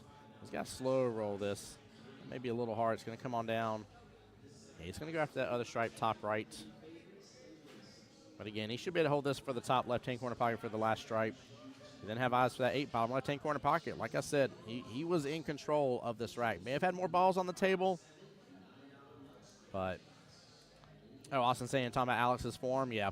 Yeah, like I said, it's very interesting. I haven't talked to him about it, so I don't know his personal reasons behind it one way or the other. I'm really taking a shot in the dark, but just the way it looks to me is, I mean, if he had a golf club in his hand instead of a cue and he was standing up, I'd be like, yeah, he's just doing the normal little practice swings, right? Getting his hip aligned and legs where he wants them and all that kind of jazz. And it looks very similar, but just reflective of a pull shot. So I'd be really surprised if Alex looked at me and told me he never played a game of golf in his life. I'd be like, I don't know if I buy that. Aim has crept up on top of his last stripe here, which is unfortunate. This may give Alex another, well, I'm going to dare say should give Alex another chance at the table. Let's see if Name can make me a liar pants on fire about it. He is going to call a timeout. Dave coming back to the table.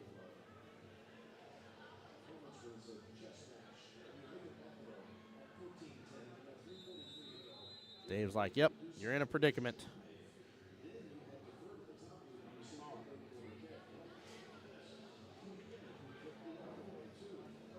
Guys, as well here while we're getting things going through this timeout, I do want to make sure and tell everybody, guys, make sure to be safe getting back home. A lot of water on the roads and stuff. Make sure and take your time for those that came up here to Zingales, and take your time getting back home, guys, tonight. Make sure you have safe travels. Richard, good call. Yeah, good call indeed, brother. Good call indeed. I like timeout. I feel like they're just going for the one-rail kick, which, I mean, does give an opportunity to still take over that top left-hand corner pocket and or even make it. He does hit it good, and it will end up on the left-hand long rail. Not a bad attempt at all here. I think that was kind of the trying to make the best of a not so much fun situation being up on top of your last stripe. Alex with the opportunity here to tic-tac-toe. 6-ball top left, 7-ball top right for either bottom left or left-hand side pocket. I kind of like the left-hand side pocket better, obviously. 8 bottom left.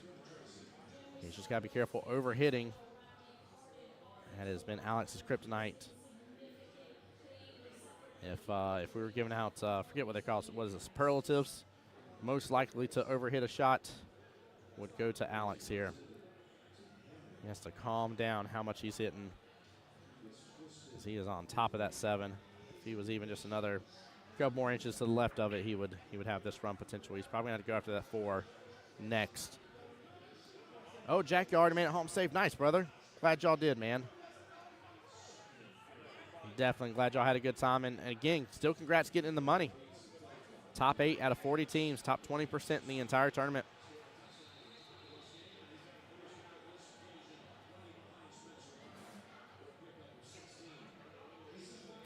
Spotter only needed if he goes heads on for the 7. He may even be close enough to it where he can be actually below that cue ball hit up like he's hitting towards the top short rail and still potentially pot that 7 as well. There's a little bit of distance between the two. But he's got to go out of angle no matter what, or else it is not going to be a good hit. Instead of being called in. He's going at an angle. It's going to be fine on that hit. Yeah. Nice job taking over that top right-hand corner pocket. He has not left Name with a great shot.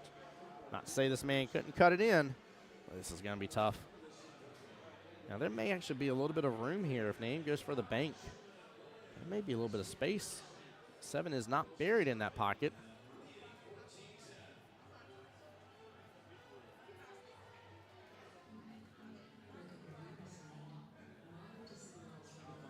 Over 53 of y'all total watching at home here for the Southeast Challenge. Appreciate each and every single one of y'all for tuning into the live stream.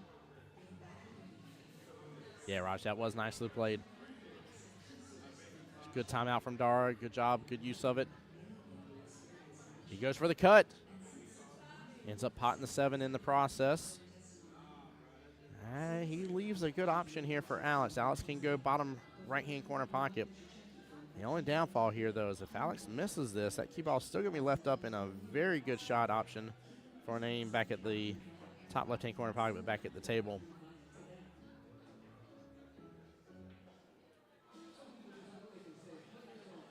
Alex has got to go after this with some confidence here. Gotta. There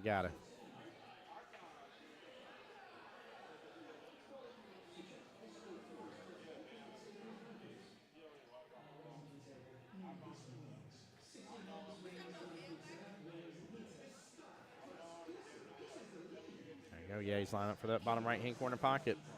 This will give him his best opportunity. This is a tough shot.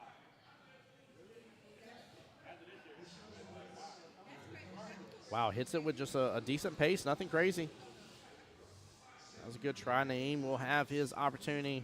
He should have his first chance at the 8s and the opportunity to make it 3-2. Closer matchup if so.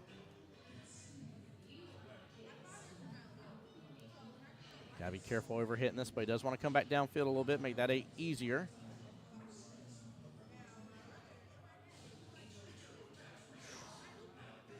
Running close to that right-hand side pocket. Naeem, you saw watching it like a hawk.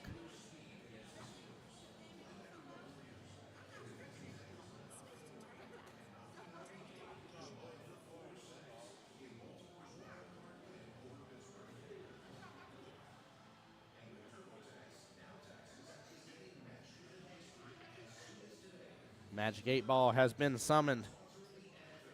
We saw this earlier on DD's match.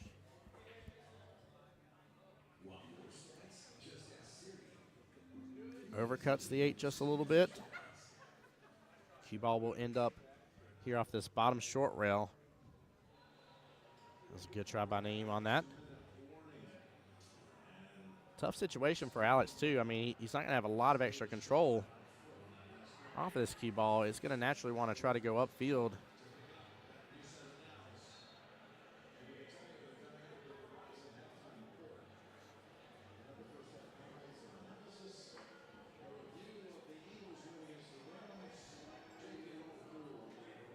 He's looking at the back cut, top right-hand corner pocket.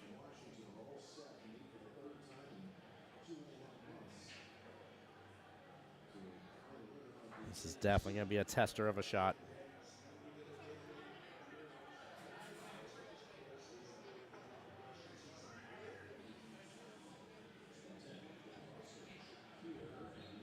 Not a bad leave. He's going to leave Naeem long.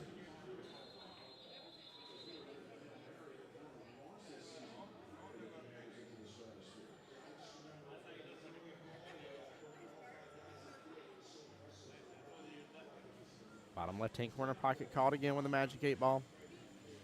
Long distance shots. 8 ball's about 2 full diamonds away from that bottom left-hand corner pocket. Tough cut here. Shouldn't have to worry about a lot of scratch potential unless he swings wildly on this for some reason or other. It's a good smooth stroke. Can win the day and put everything right back in alignment for Team Why Am I Yelling. He comes close. Good try right there.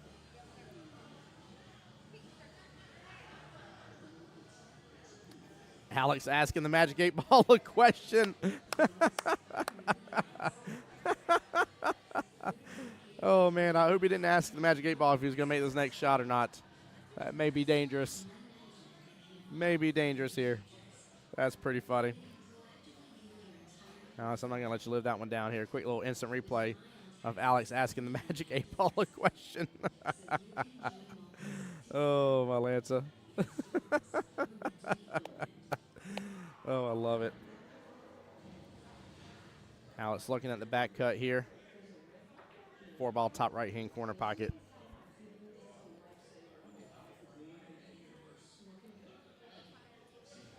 That was pretty funny. I'm going to have to email him that replay of him asking the Magic 8 Ball a question now. Austin said that's Alex for you. That is Alex for you. That is Alex in a nutshell right there.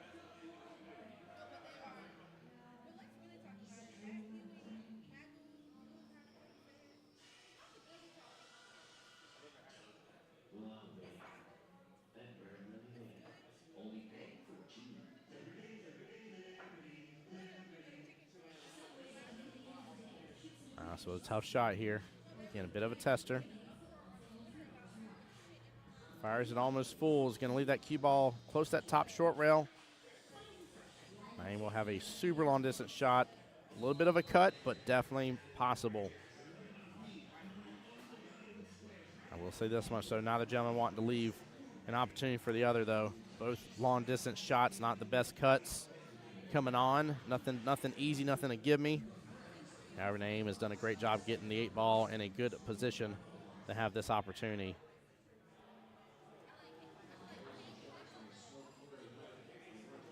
Jesse over there says, let's go, Naeem. Let's go indeed. Good speed. And overcuts it just a little bit here. It hangs right in the pocket. Alex has got to make this 4 here. Naeem is not going to have another miss on that 8, I don't think. Alex shaking up the Magic 8 Ball. Has me rolling over here. This man and having props on the table gets him in trouble. Gotta be cautious here with the 4 being close to that side pocket. It's not super close, but take a look here. Just a little bit of top for sure. Keeps him from scratching, but I'll say this much. If Alex can get this here, should be the point to him. If he doesn't, should be the point to Naeem. But I think no matter what, it ends in the next shot after this. We will continue on. Dara and Dave up to the stream table next.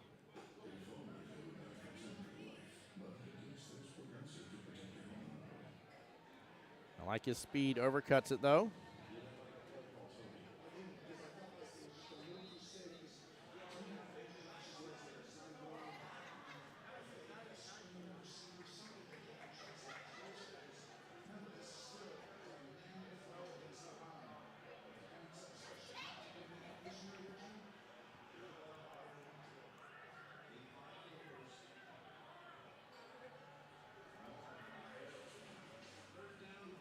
Naeem having to bring out the bridge, though.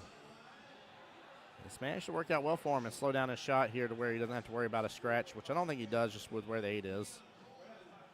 Be a little bit of a weird follow-through on this, so we'll see here if he can close this out, make it 3-2, and he does so. Nicely done, Mr. Naeem. Good hard-fought battle between him and Alex. Love that. All right, and Dave back to the table. Dar getting that first matchup. Dave's got a lot to say about it.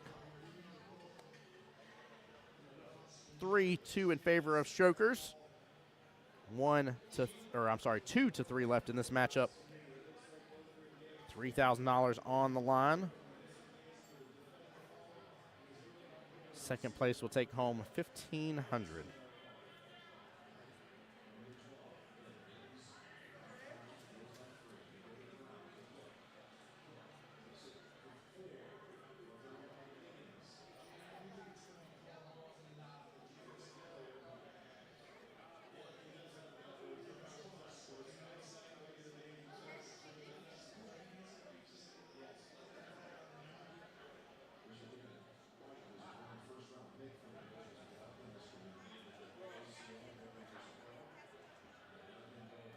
All right, here we go.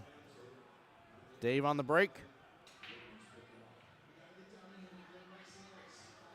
9 ball not getting any movement or clipped by any of the other balls. 7 traversing its way up to the top right. Nothing on the break. 2 ball is going to be there towards top right. 1 bottom right, sorry. Then 2 is going to be top right with the 7. 3 ball sitting here kind of to the center right-hand side of the table. 4 sitting directly to the left of that. 5 off the top short rail, 6 right above where the cue ball is right now. 7, of course, in the way of the 2, 8 towards the bottom right, 9 sitting top center. But that was definitely a good out, good job by Name for sure.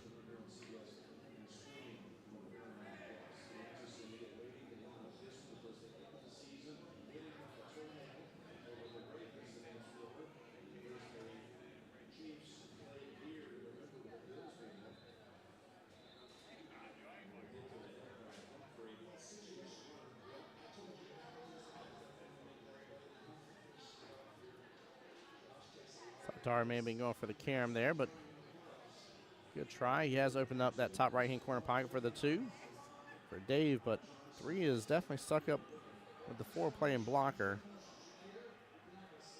Let's see how Dave's going to get out of this situation, but he's going to have to manufacture something or just roll forward, take a tougher shot on 3, maybe bottom left.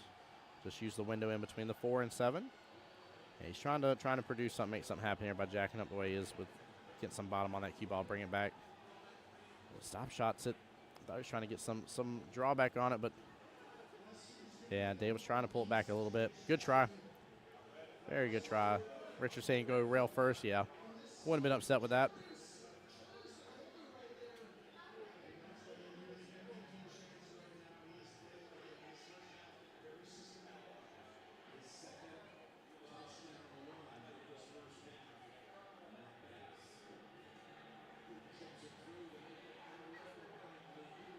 Dave with a shot on 3 ball here.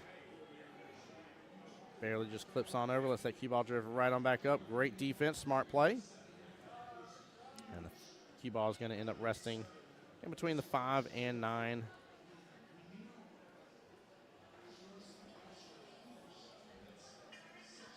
Dar may still have a window, but if not, he can come off the bottom short rail.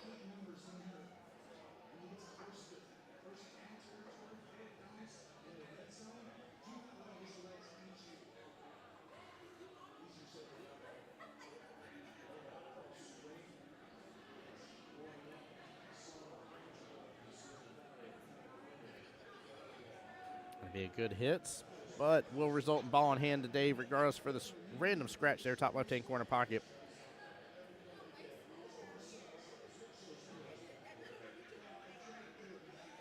Dave looking to still be above for the 4. Let's get that 3 top left, 4 right-hand side pocket. 5 back top left. Assuming go with the 6 down bottom left. Be back a little bit down, be able to take that 7 top right, 8 bottom right, and then just depending on his leave in between the 7 to the 8, will determine which pocket he goes after that 9, whether it's top left or top right. But he does have a really, really good run potential here.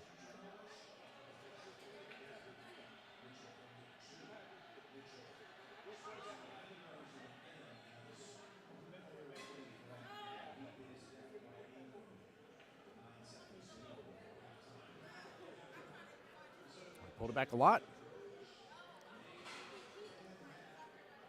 I don't think he meant to do that. He does not look happy on his face. I'm pretty sure he won't go with that right-hand side pocket. He can still bring this right back in view here. And actually end up getting below the 6 in the process if he does.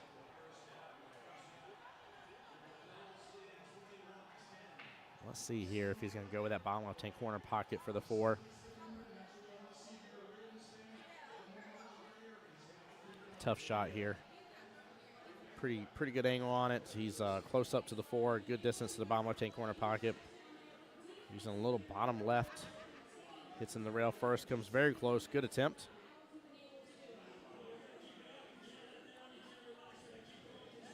Rolls up maybe for an early 4-9 combo. We saw some wild swings at the early 9. Dar could also play defense here.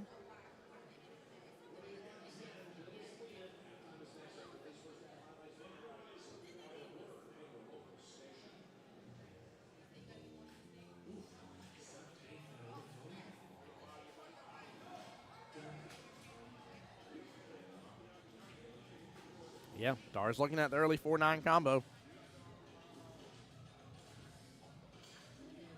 Using the 4 first, lining up his spot on the 9. And he'll use that point of reference from the 4 with the cue ball to determine that's where he's going to hit. It's going to be a tough 4-9 combo. This is not a gimme by no means, but it is a possibility. And if he gets this here, he's going to shut down Dave real fast. Good attempt and swing there. Cue ball's going to roll back out, open right back up for Dave for the 4. I don't think he's going to swing for a 4-9 combo here. Should have good eyes for that 4 top right-hand corner pocket. 5 again, top left. And honestly, I would see if I can set up for the 6 down bottom left. That way I can come back down table, have that 7 right-hand side pocket or top right if I need to. 8 again, bottom right. And now we're going to try to take that 9, definitely top right-hand corner pocket. Dave with a good smooth stroke there, coming against the rail. Huge run potential here. Dave with sights here to potentially tie it right back up.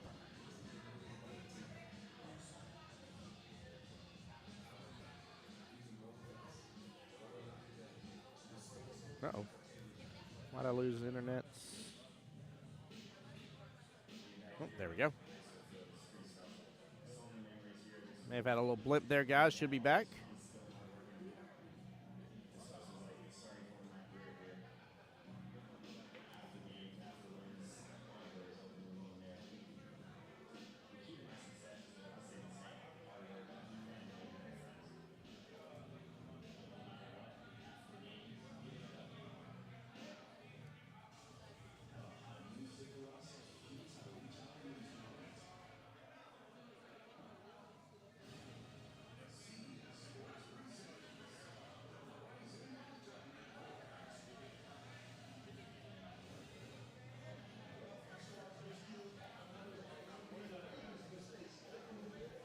Dave not getting quite where he was looking to get for that 6.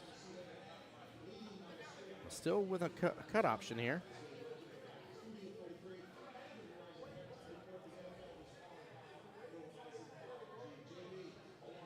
Uh-oh, cue ball's drifting up that top right-hand corner pocket. Does not scratch.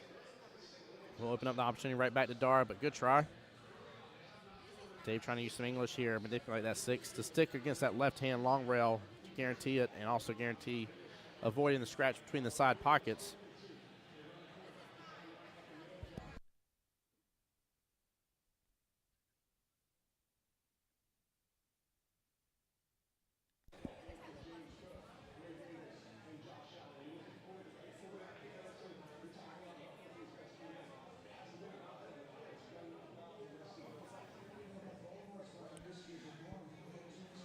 All right, Dara taking a look at this.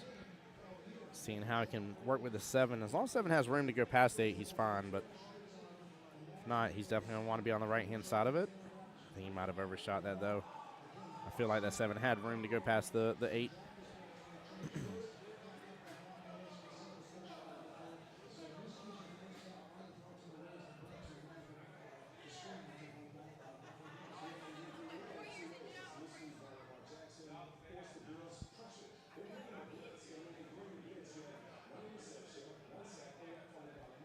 Might be able to go swinging for that 7 bottom left-hand corner pocket and still make the 8 in the process regardless.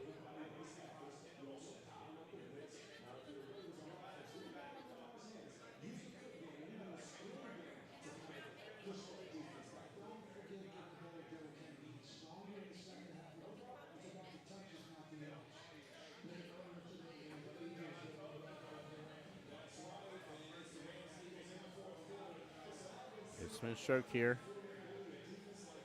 Swings for it a little hard. 7's going to up off the top short rail, come down and be just a little above that 9. Plus side is David swinging amongst the huge vast part of the field here for that 9-foot table. Downfall is that 7 does have a good home to that top right-hand corner pocket if he can get a hold of it just fine. Somebody like Dave being a super 7 will not be unfamiliar with this shot. But it definitely had that extra bit of, oh, no, don't scratch. did add that extra little bit of difficulty to it. Chat, let me know everything's looking good on your guys. We had a little blimp on the internet for just a second. Everything shows it's still connected and live stream here for me. But let me know.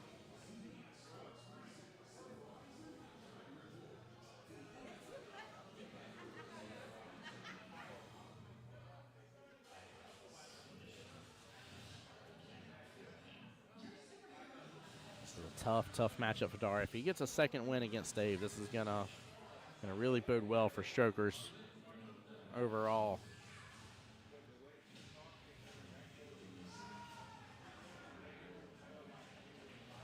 All good. Thank you, Ashok. Appreciate you.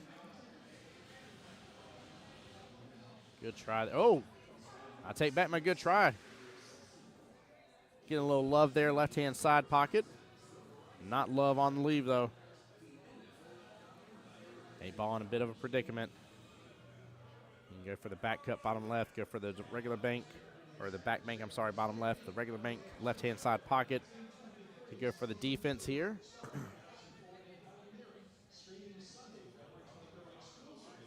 Yeah, he's going to try to leave off that top short rail. He's going to defense this shot. I definitely like the thought process. Only 9 ball left on the table after the 8. Not a lot that Dave will be able to rock and roll with hiding. I say he can't, just going to be tougher. No, he was swinging for it. And it has opened up our cut shot in that bottom left-hand corner pocket for Dave. Good try by Dara. After getting a little love from the table left-hand side pocket for that 7-ball swing. He had to let that open up, though, if he was going for that shot. I'm a little surprised he swung as hard as he did on that.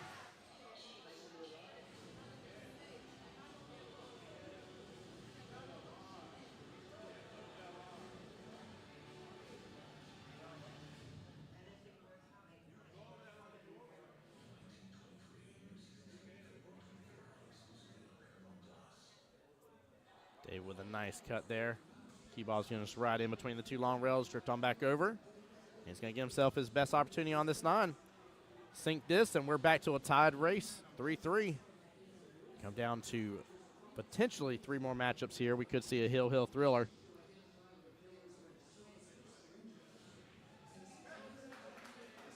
And a good out from Dave, indeed. Nicely done. Good matchup again between those 2.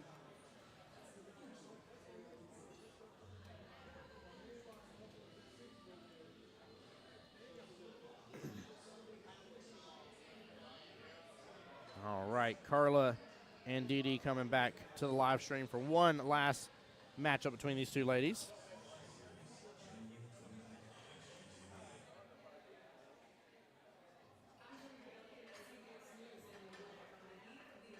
Both teams nice 3-3 here.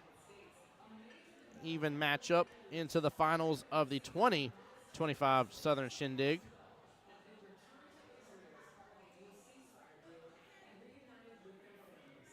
Austin says, excellent leave on that 9. Yes, it was. It was very well done. Amanda says, way to go, Dave.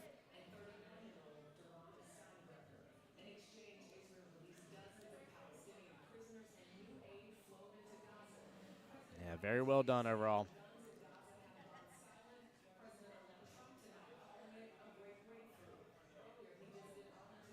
All right, Miss Dee Dee to break. They're back to the 8-ball format. It'll go 8-9-8. Dee Dee gets a hold of it pretty well. A lot of stripes coming out from that.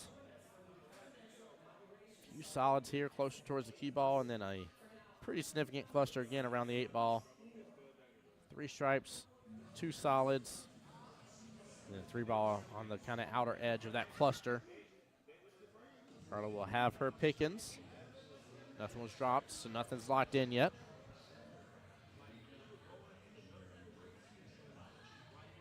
Carla looking to take this 5 right-hand side pocket. Hits it in good. Have eyes right away on the 1-ball left-hand side pocket.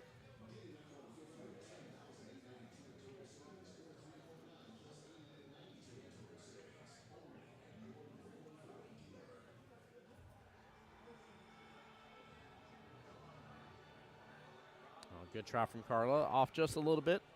1-ball hit a little bit further down on that left-hand side pocket.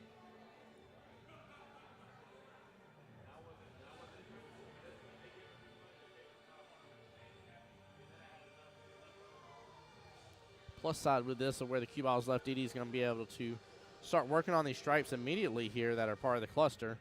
And I hope she does. I see her body shifting a little bit as if she's looking at this maybe 15 bottom right-hand corner pocket, but she needs to look at this 9-10 situation. The only way they have homes anywhere is from being above on them. She's going to opt to go after this 14 or 15. We'll see if that works out well for her as this rack progresses, because, again, if Carla gets rid of the 3, she can maybe start working on the 9, getting it top left-hand corner pocket, potentially. I mean, it's just a little bit problematic. Then again, we don't know. Might have a wild cue ball run around, smack into that whole mess, and free it all up regardless. So,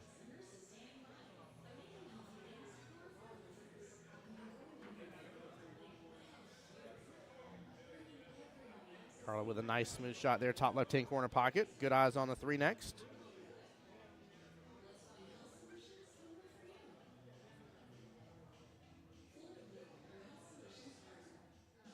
Carla opting to go with a little bit of bottom here. It's like she has gotten back up on her shot. I like that. Anytime you're down on your shot and then you start elevating right away after you've gotten down on your shot, it's best to kind of reset and then come back to that shot and already be elevated or down angle here.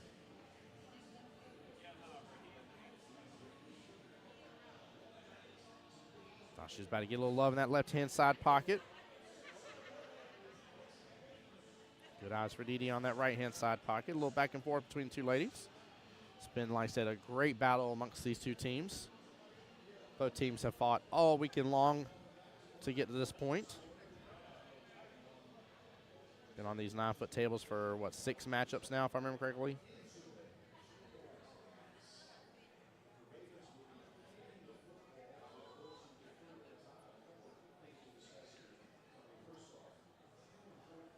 Good try on that left-hand side pocket. Might get the love on the right, and she does. And cue ball might have drifted out enough to give her eyes on that 14 to go again for that right-hand side pocket.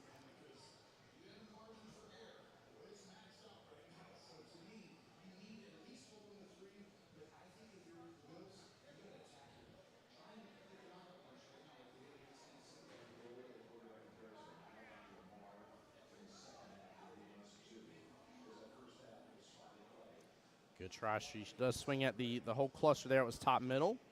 It's opened up a little bit.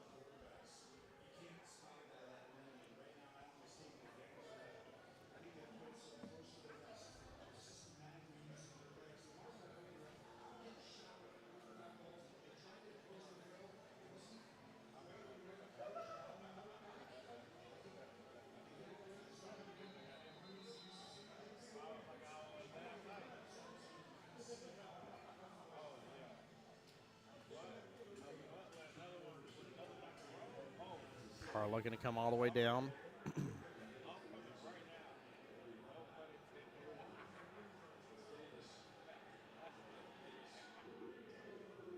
Good speed for this tougher shot on the 2 here. Ends up overcutting it. Leave it a little closer to that bottom right-hand corner pocket. And now has moved the 14 closer to that right-hand side pocket for Miss Dee Dee.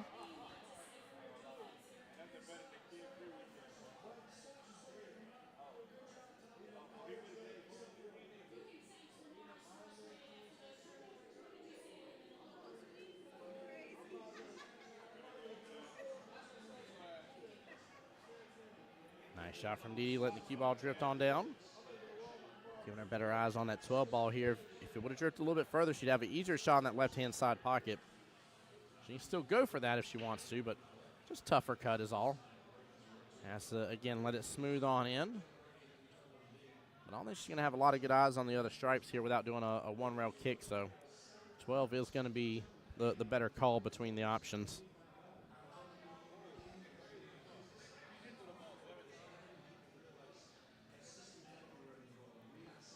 Definitely a good try. Carla back open with an angle on that 2 ball that she may like a little better. Depends here. If she can see the 1 enough to get it top right, it's kind of hard for me to tell, but I think the 7's blocking that. But if not, or if the 1 is blocked by the 7 here, definitely go for the 2 first. And see what you can do to maybe use that 1 and tie up for that top left-hand corner pocket. Good speed from Carla here, but not enough angle. Ties it up in the pocket.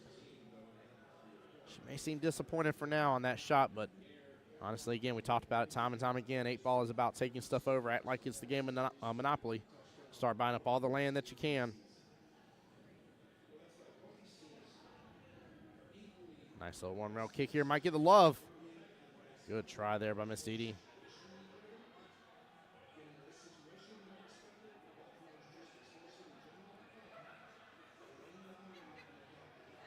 Carla looking to potentially leave that 2 in place. I like that idea. No, she's going to change up and go for it. Good hit. Cue ball's going to come right back up table. If it slows down, she'll have a little window for the 7. She may still have a window for that. She does. She definitely has a window for that 7.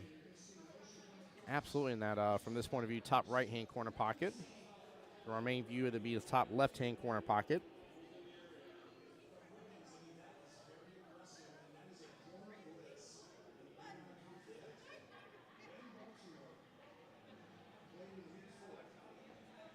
What a shot from Carla. Nicely done. 4-ball drifts back out a little bit to the right of the center of the table.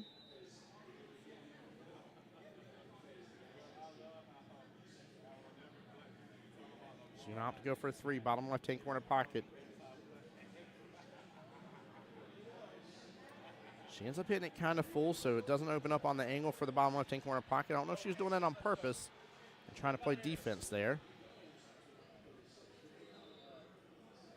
If so, I actually kind of like the thought process overall. Cue ball's going to be left here to the bottom short rail. Most things are getting up top half of the table. Again, start rotating things where they're in favor for you for later on. Good shot from Miss Dee here coming off that 13. And looks like she should still have a window for the 13. She needs to go for that right now, actually, instead of switching up and hitting this. With this, she could end up blocking herself with the 8 to get the 13 next. If she goes for it now, she'll have the 13 first. We'll have a window for the other stripes. She just got to baby it on in there, though. Nice little soft speed.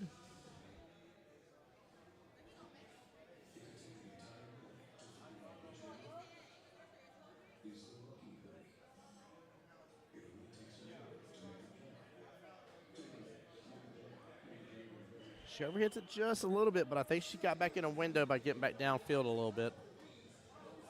Now, the other issue here is that she's just not going to be able to hold it for that last stripe.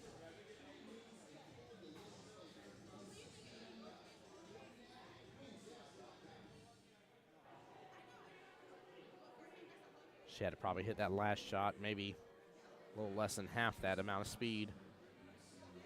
Pocket speed that ball in for sure would have left her with in a little bit of an angle.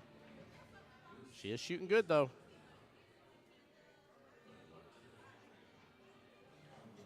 One thing here she needs to be cautious of is just the 8-ball. She doesn't want it getting wild and all willy-nilly and running all over the place and potentially hitting an 8 early in this case.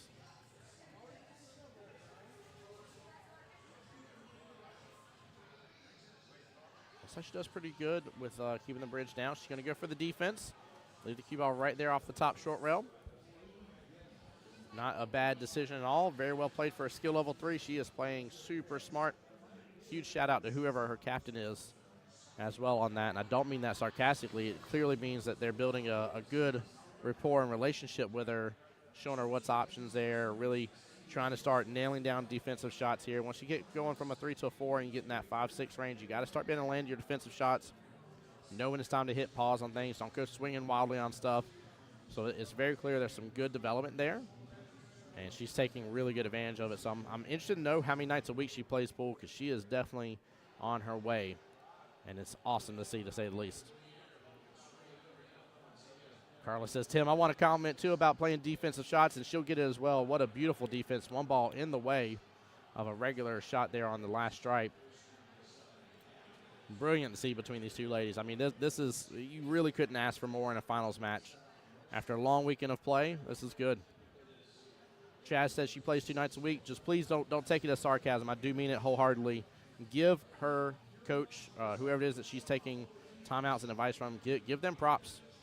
Because, again, she is it's clear her game is developing from just this little bit of time I'm seeing her on the table. And again, I don't know Dee Dee very well from a personal level, but there's a lot of really good behaviors that are already showing and exhibiting, and you love to see it. I tell you where I would love to see her play. I'd love to see her get into a singles regional and see her go compete in Vegas. She would rip some people a new one in Vegas. I have zero doubt about that. She is really, really, really on her up game. For some people within APA, I get it. Some people, we come out just to play a little bit of pool, have a drink with our friends. Isn't a big deal. For some of us, we want to compete. We want to compete hard, and we want to compete every chance we can get. I feel like she's a competitor. I feel like she's got that in her blood. Good attempt with the one rail, almost two rail kick. Let's see, Matthew Thornton, Brian Walters, and her hubby name been putting in lots of work with her, but she's a killer, man. I love hearing that. I love hearing that. That's awesome. Lindsay giving her props here as well. Dee Dee is amazing. She's so sweet and a heck of a shot. Love playing against her. Definitely keep promoting the awesomeness towards her. Give her props. I have zero doubt we're going to see some good growth development out of her, and somebody like that who can get underneath the wing of a good coach here in APA and get shown some things, can really grow, eventually have a team of their own, spread that same love, that joy that we all have for APA. So not trying to sit on a soapbox here. Maybe I've talked about it a little too much, so I'm sorry, guys, but I get excited when I see really, really, really good core behaviors from a player, and that there's got to be some good people behind that player. That hand, it's why I play the game. So, I love the coaches I've had in my life, and I've had those around me. I've had enemy coaches, if you will. I don't know any other way to say it, but the opposing team's higher skill level players give me advice and timeout and help me through things and work on shots to me before as well. And it's helped my growth and development. And again, it's just part of the love of the game. What a shot from Carla with the fire here. She's not going to be left with a lot of greatness for that 3-ball, but she fired that in like she did that last 9-ball. Wow. Might have gotten a little ahead of herself on that one, but again, that confidence is oozing out of her. I don't like doing the one rail kick. If she can see that 3, don't do that one rail kick. One rail will get her. Like if she hits that 3 and does the one rail kick off the bottom short rail, she'll be sitting really pretty, but I think Soraya's over here pointing at the middle of the table for me as well. She want her to hit the bottom of that 3-ball, almost try for the back bank. Yep, and come on back downfield. That's what Dara's saying. Soraya, is that what you were guessing? Yeah, buddy.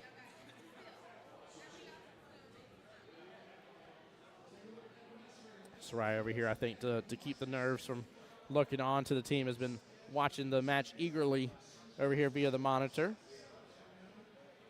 I don't blame her. This is, again, nail biter. Still got a couple nails left, but it isn't my team that's on the line here. I'm just the guy behind the mic.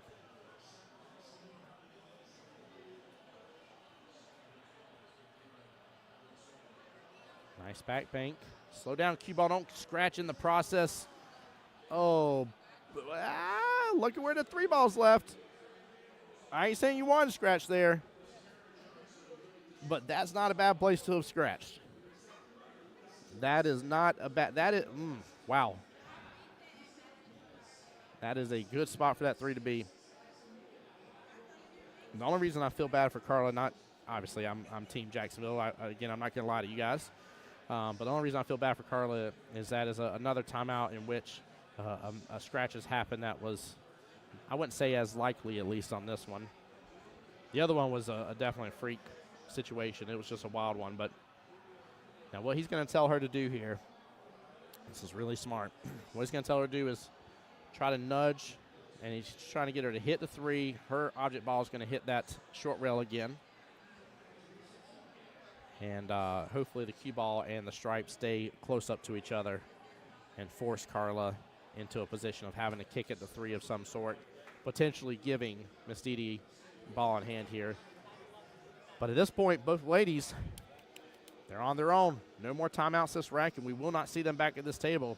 So this is their time to put their definitive stamp into the finals and really determine how much they helped push their team towards that $3,000 cash prize. I don't know if anything else I can say puts it in perspective for you guys, but very, very important timeout here. Very, very important. Austin said the one time I'd be okay with the situation, yeah, with scratching. I would get this shot watched here, which is what I believe Mr. Stacy was called over for.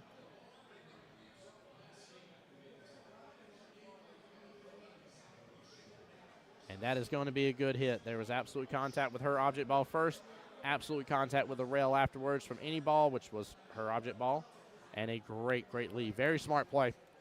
Very, very smart. Carla would do well, actually, to sit right here, hit into that 14.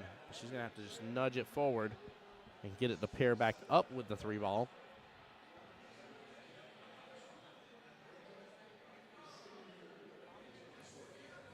That was a very, very smart timeout. Amazing defense, and has a high chance of really boding well if Carla can't work through this. Now, I'm hoping that Dara was maybe talking with Carla beforehand during that timeout of her opponents here, Miss Didi's, and kind of talking about what to expect from this if they land it. Hopefully Carla can work through this here. Let's take a look from the side angle again. She's got a little bit of a split here. She could get a good hit. Nice thing is if Carla does and just thins that 3 in the good hits, she's not going to leave Miss Didi with a lot of options.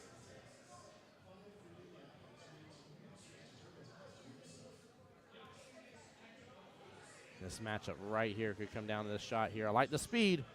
It's got a good hit on the 3. 3 hit the rail. What a shot. Now that did still open up. Didi has eyes for that top left-hand corner pocket. But that was an excellent hit. No ball in hand was given. So Didi can still get this. And I ain't saying it won't be worth it. But good, good shot from Miss Carla here. The only thing Didi's got to watch out for is how T-Ball's going to interact with the 8. Oh, no, don't scratch that right-hand side pocket. Woo! Nicely done. Oh, Didi even hold her hard for a second there. She's like, oh, no. Carla needs to play smart again with the defense here. We got to keep seeing these defensive shots from these 2 ladies, and what an excellent matchup between a skill level 3 and skill level 4. You were seeing some high-level defensive shots here. Good coaching from both sidelines here to really help both ladies through this situation, kind of understand this huge game of chess. Love seeing it. Love seeing it again. This is what gets my blood flowing, guys. This is really what gets me hyped up about these sort of events. Carla doesn't need to swing hard at this, but at least get the cue ball back on downfield a little bit. Get that 3 ball out of there. Oh, no, she clipped so much of it. She ends up making the 3, but she's on top of the 8. Oh, no. This is a bad turn of events.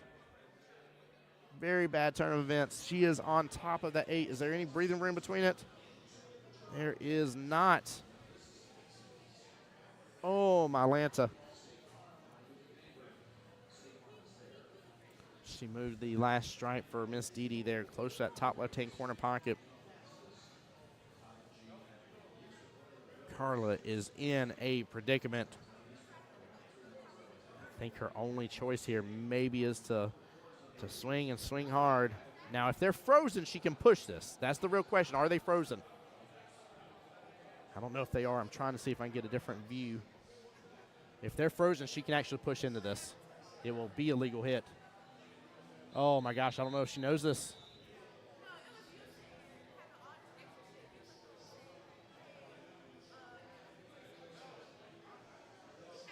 It's hard for me to tell. I can't tell if they're frozen.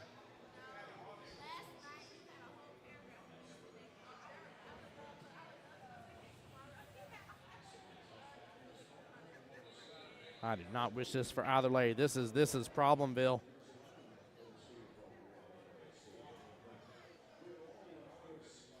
Both ladies are out of timeouts. There's no lifelines here to help either of them through this situation.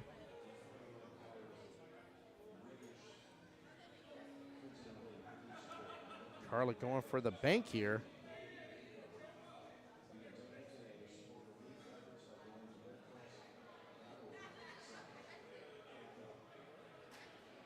The question is, are they frozen?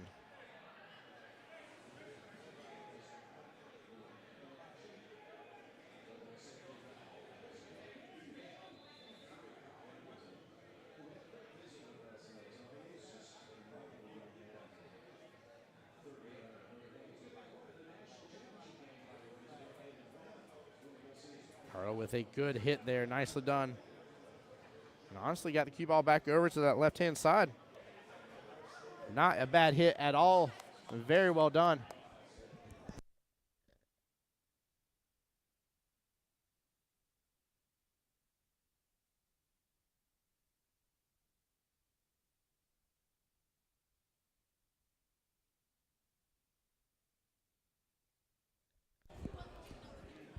All right, very unfortunate miss for Miss Dee Dee there.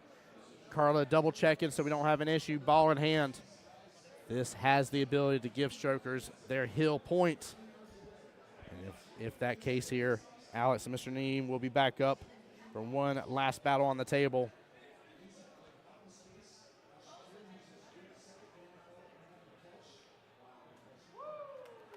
And on the hill will be for strokers.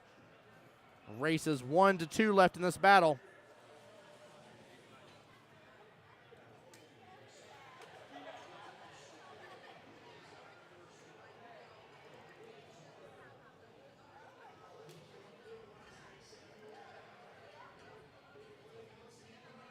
All right, guys, give me 1 second. I'll be right back. But let's go, guys. Cheer these people on. Show them the love.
All right, Alex likes to leave us hanging for just a second here. Looks like a quick restroom break from the gentleman. I don't blame him. Matthew, what do you mean do it for Rex? Welcome into the stream, Matthew. All right, let's go, guys. 4 to 3 in favor of strokers. 1 more rack for them. 2 more racks for. Why am I yelling? Well, I'm yelling because we're in the finals, ladies and gentlemen. I don't think y'all are hyped enough knowing that $3,000 is on the line. Guaranteed $1,500 for second place. Those beautiful trophies in the background. Alex looking to close it out, but Neem has had a good battle with Alex. So let's see what he can do. I will say we haven't seen a 9 on the snap, though, on live stream yet. And it looks like we will not see a 9 on the snap here. However, Mako the 5, 7 sitting there top right-hand corner pocket. Good eyes on the 1, 2, and 3. Looks like the 4, 6, and 9 is what's tied up here.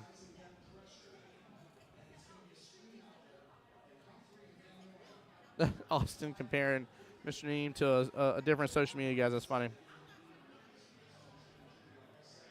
You lost a player named Rex. Richard, I am so sorry for your loss. Wow. My thoughts and prayers go out to y'all and out to Rex's family. Goodness gracious. Thank you for letting me know. Much love to everybody involved with Rex. Seems like another one of our APA friends is gone too soon. Goodness gracious. Love you guys. My heart and prayers go out to y'all, seriously. Wow. Well, then he definitely needs to do it for Rex then, Richard. I need you to scream that at the top of your lungs. You got to be loud. Why am I yelling? I'm yelling for Rex. There you go. Well, I'll say whether a win here or not in the finals, I will say Rex has got to be pretty darn proud out of 40 teams. What a shot from Alex. Oh, he said it was a bad hit? I didn't see what happened there, guys. Hold on here. Maybe I can catch it in time. Why was it a bad hit? That was not a bad hit. Hold on real fast, guys.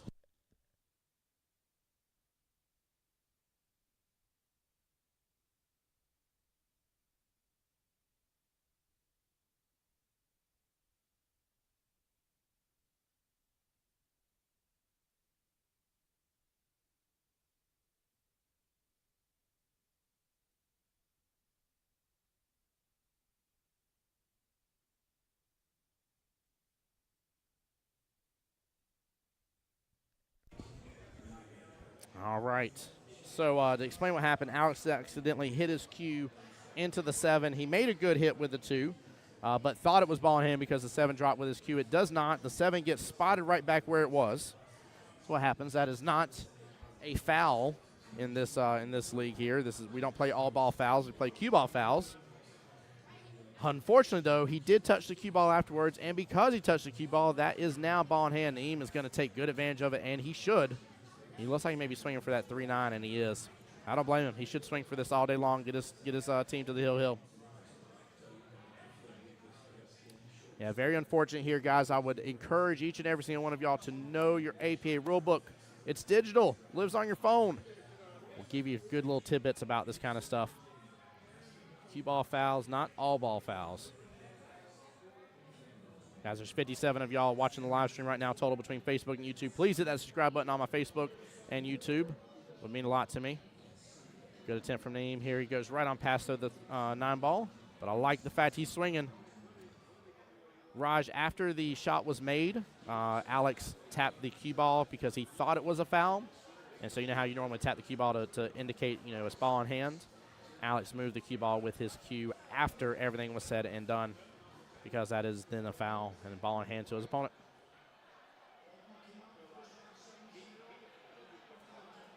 But yeah, the initial shot, not a foul.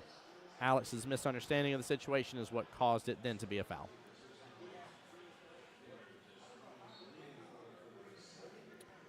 CH on the YouTube side, no, it gets respotted, bud.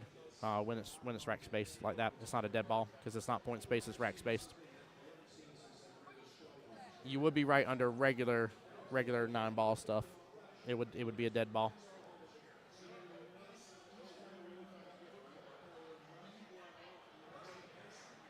But I see where you're thinking on that, CH, and under most circumstances, you're absolutely right.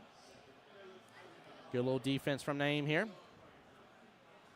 Yeah, Shree, he did hit the 2-ball. He hit it clean. He didn't double kiss with the cue ball. It wasn't like he did like a draw shot back or something crazy.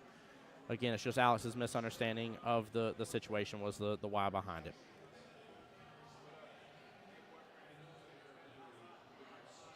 Trying for the 1-rail kick.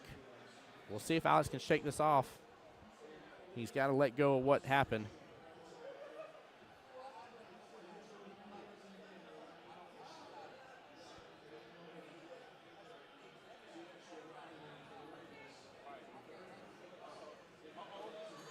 Yeah, you may see this kind of starting to affect Alex's shots here. He's got to be able to let this go. 4-9 combo is coming up. Naeem's going to try to swing for it, and again, I don't see an issue with it. Only risk you always have in these instances is, of course, if you hang up that 9 and leave it as an option for your opponent. So, but he has pretty much no reason why he can't swing for this. 9-ball's in the way of that 4. Good try. Ends up clipping the 9 in the process. 4 is going to drift back down to that right-hand side rail. Cue ball's going to come all the way downfield. Just be a little bit off the bottom short rail.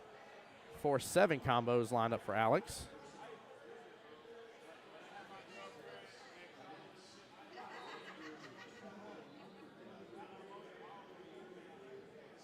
Great shot here. And now Alex is going to give himself a 4-9 combo opportunity. Dar's going to be right up over there to go and talk him through the situation. Hopefully get him back realigned.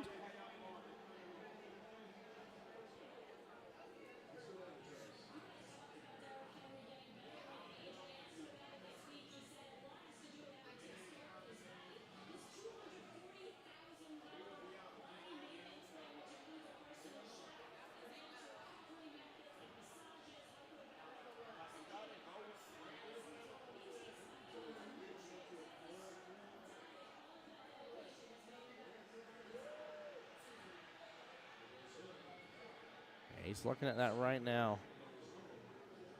4-9 combo is an option.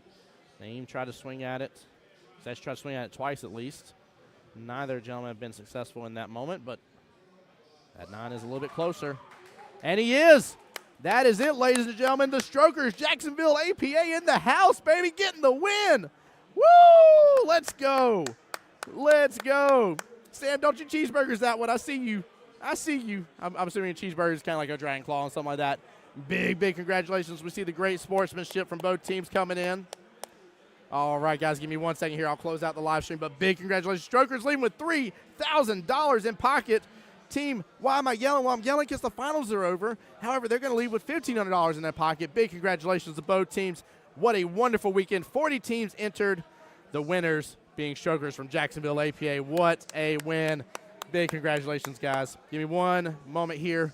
We'll get things finalized up there. There's Mr. Stacy Elliott, Miss Debbie over there. Guys, y'all, yeah, don't you cheesecake it, Amanda. Don't you do it. I see y'all trying to jinx it. Guys, for those that do not know me here, my name's Tim Jones. I'm known as the voice of Jacksonville Pool. I love being able to do streaming, billiards, commentary. Guys, I'm trying to travel around, do a lot here on behalf of APA. Love you guys. Appreciate Mr. Stacey Elliott for allowing me out here to be able to do the live stream with you guys. Much love.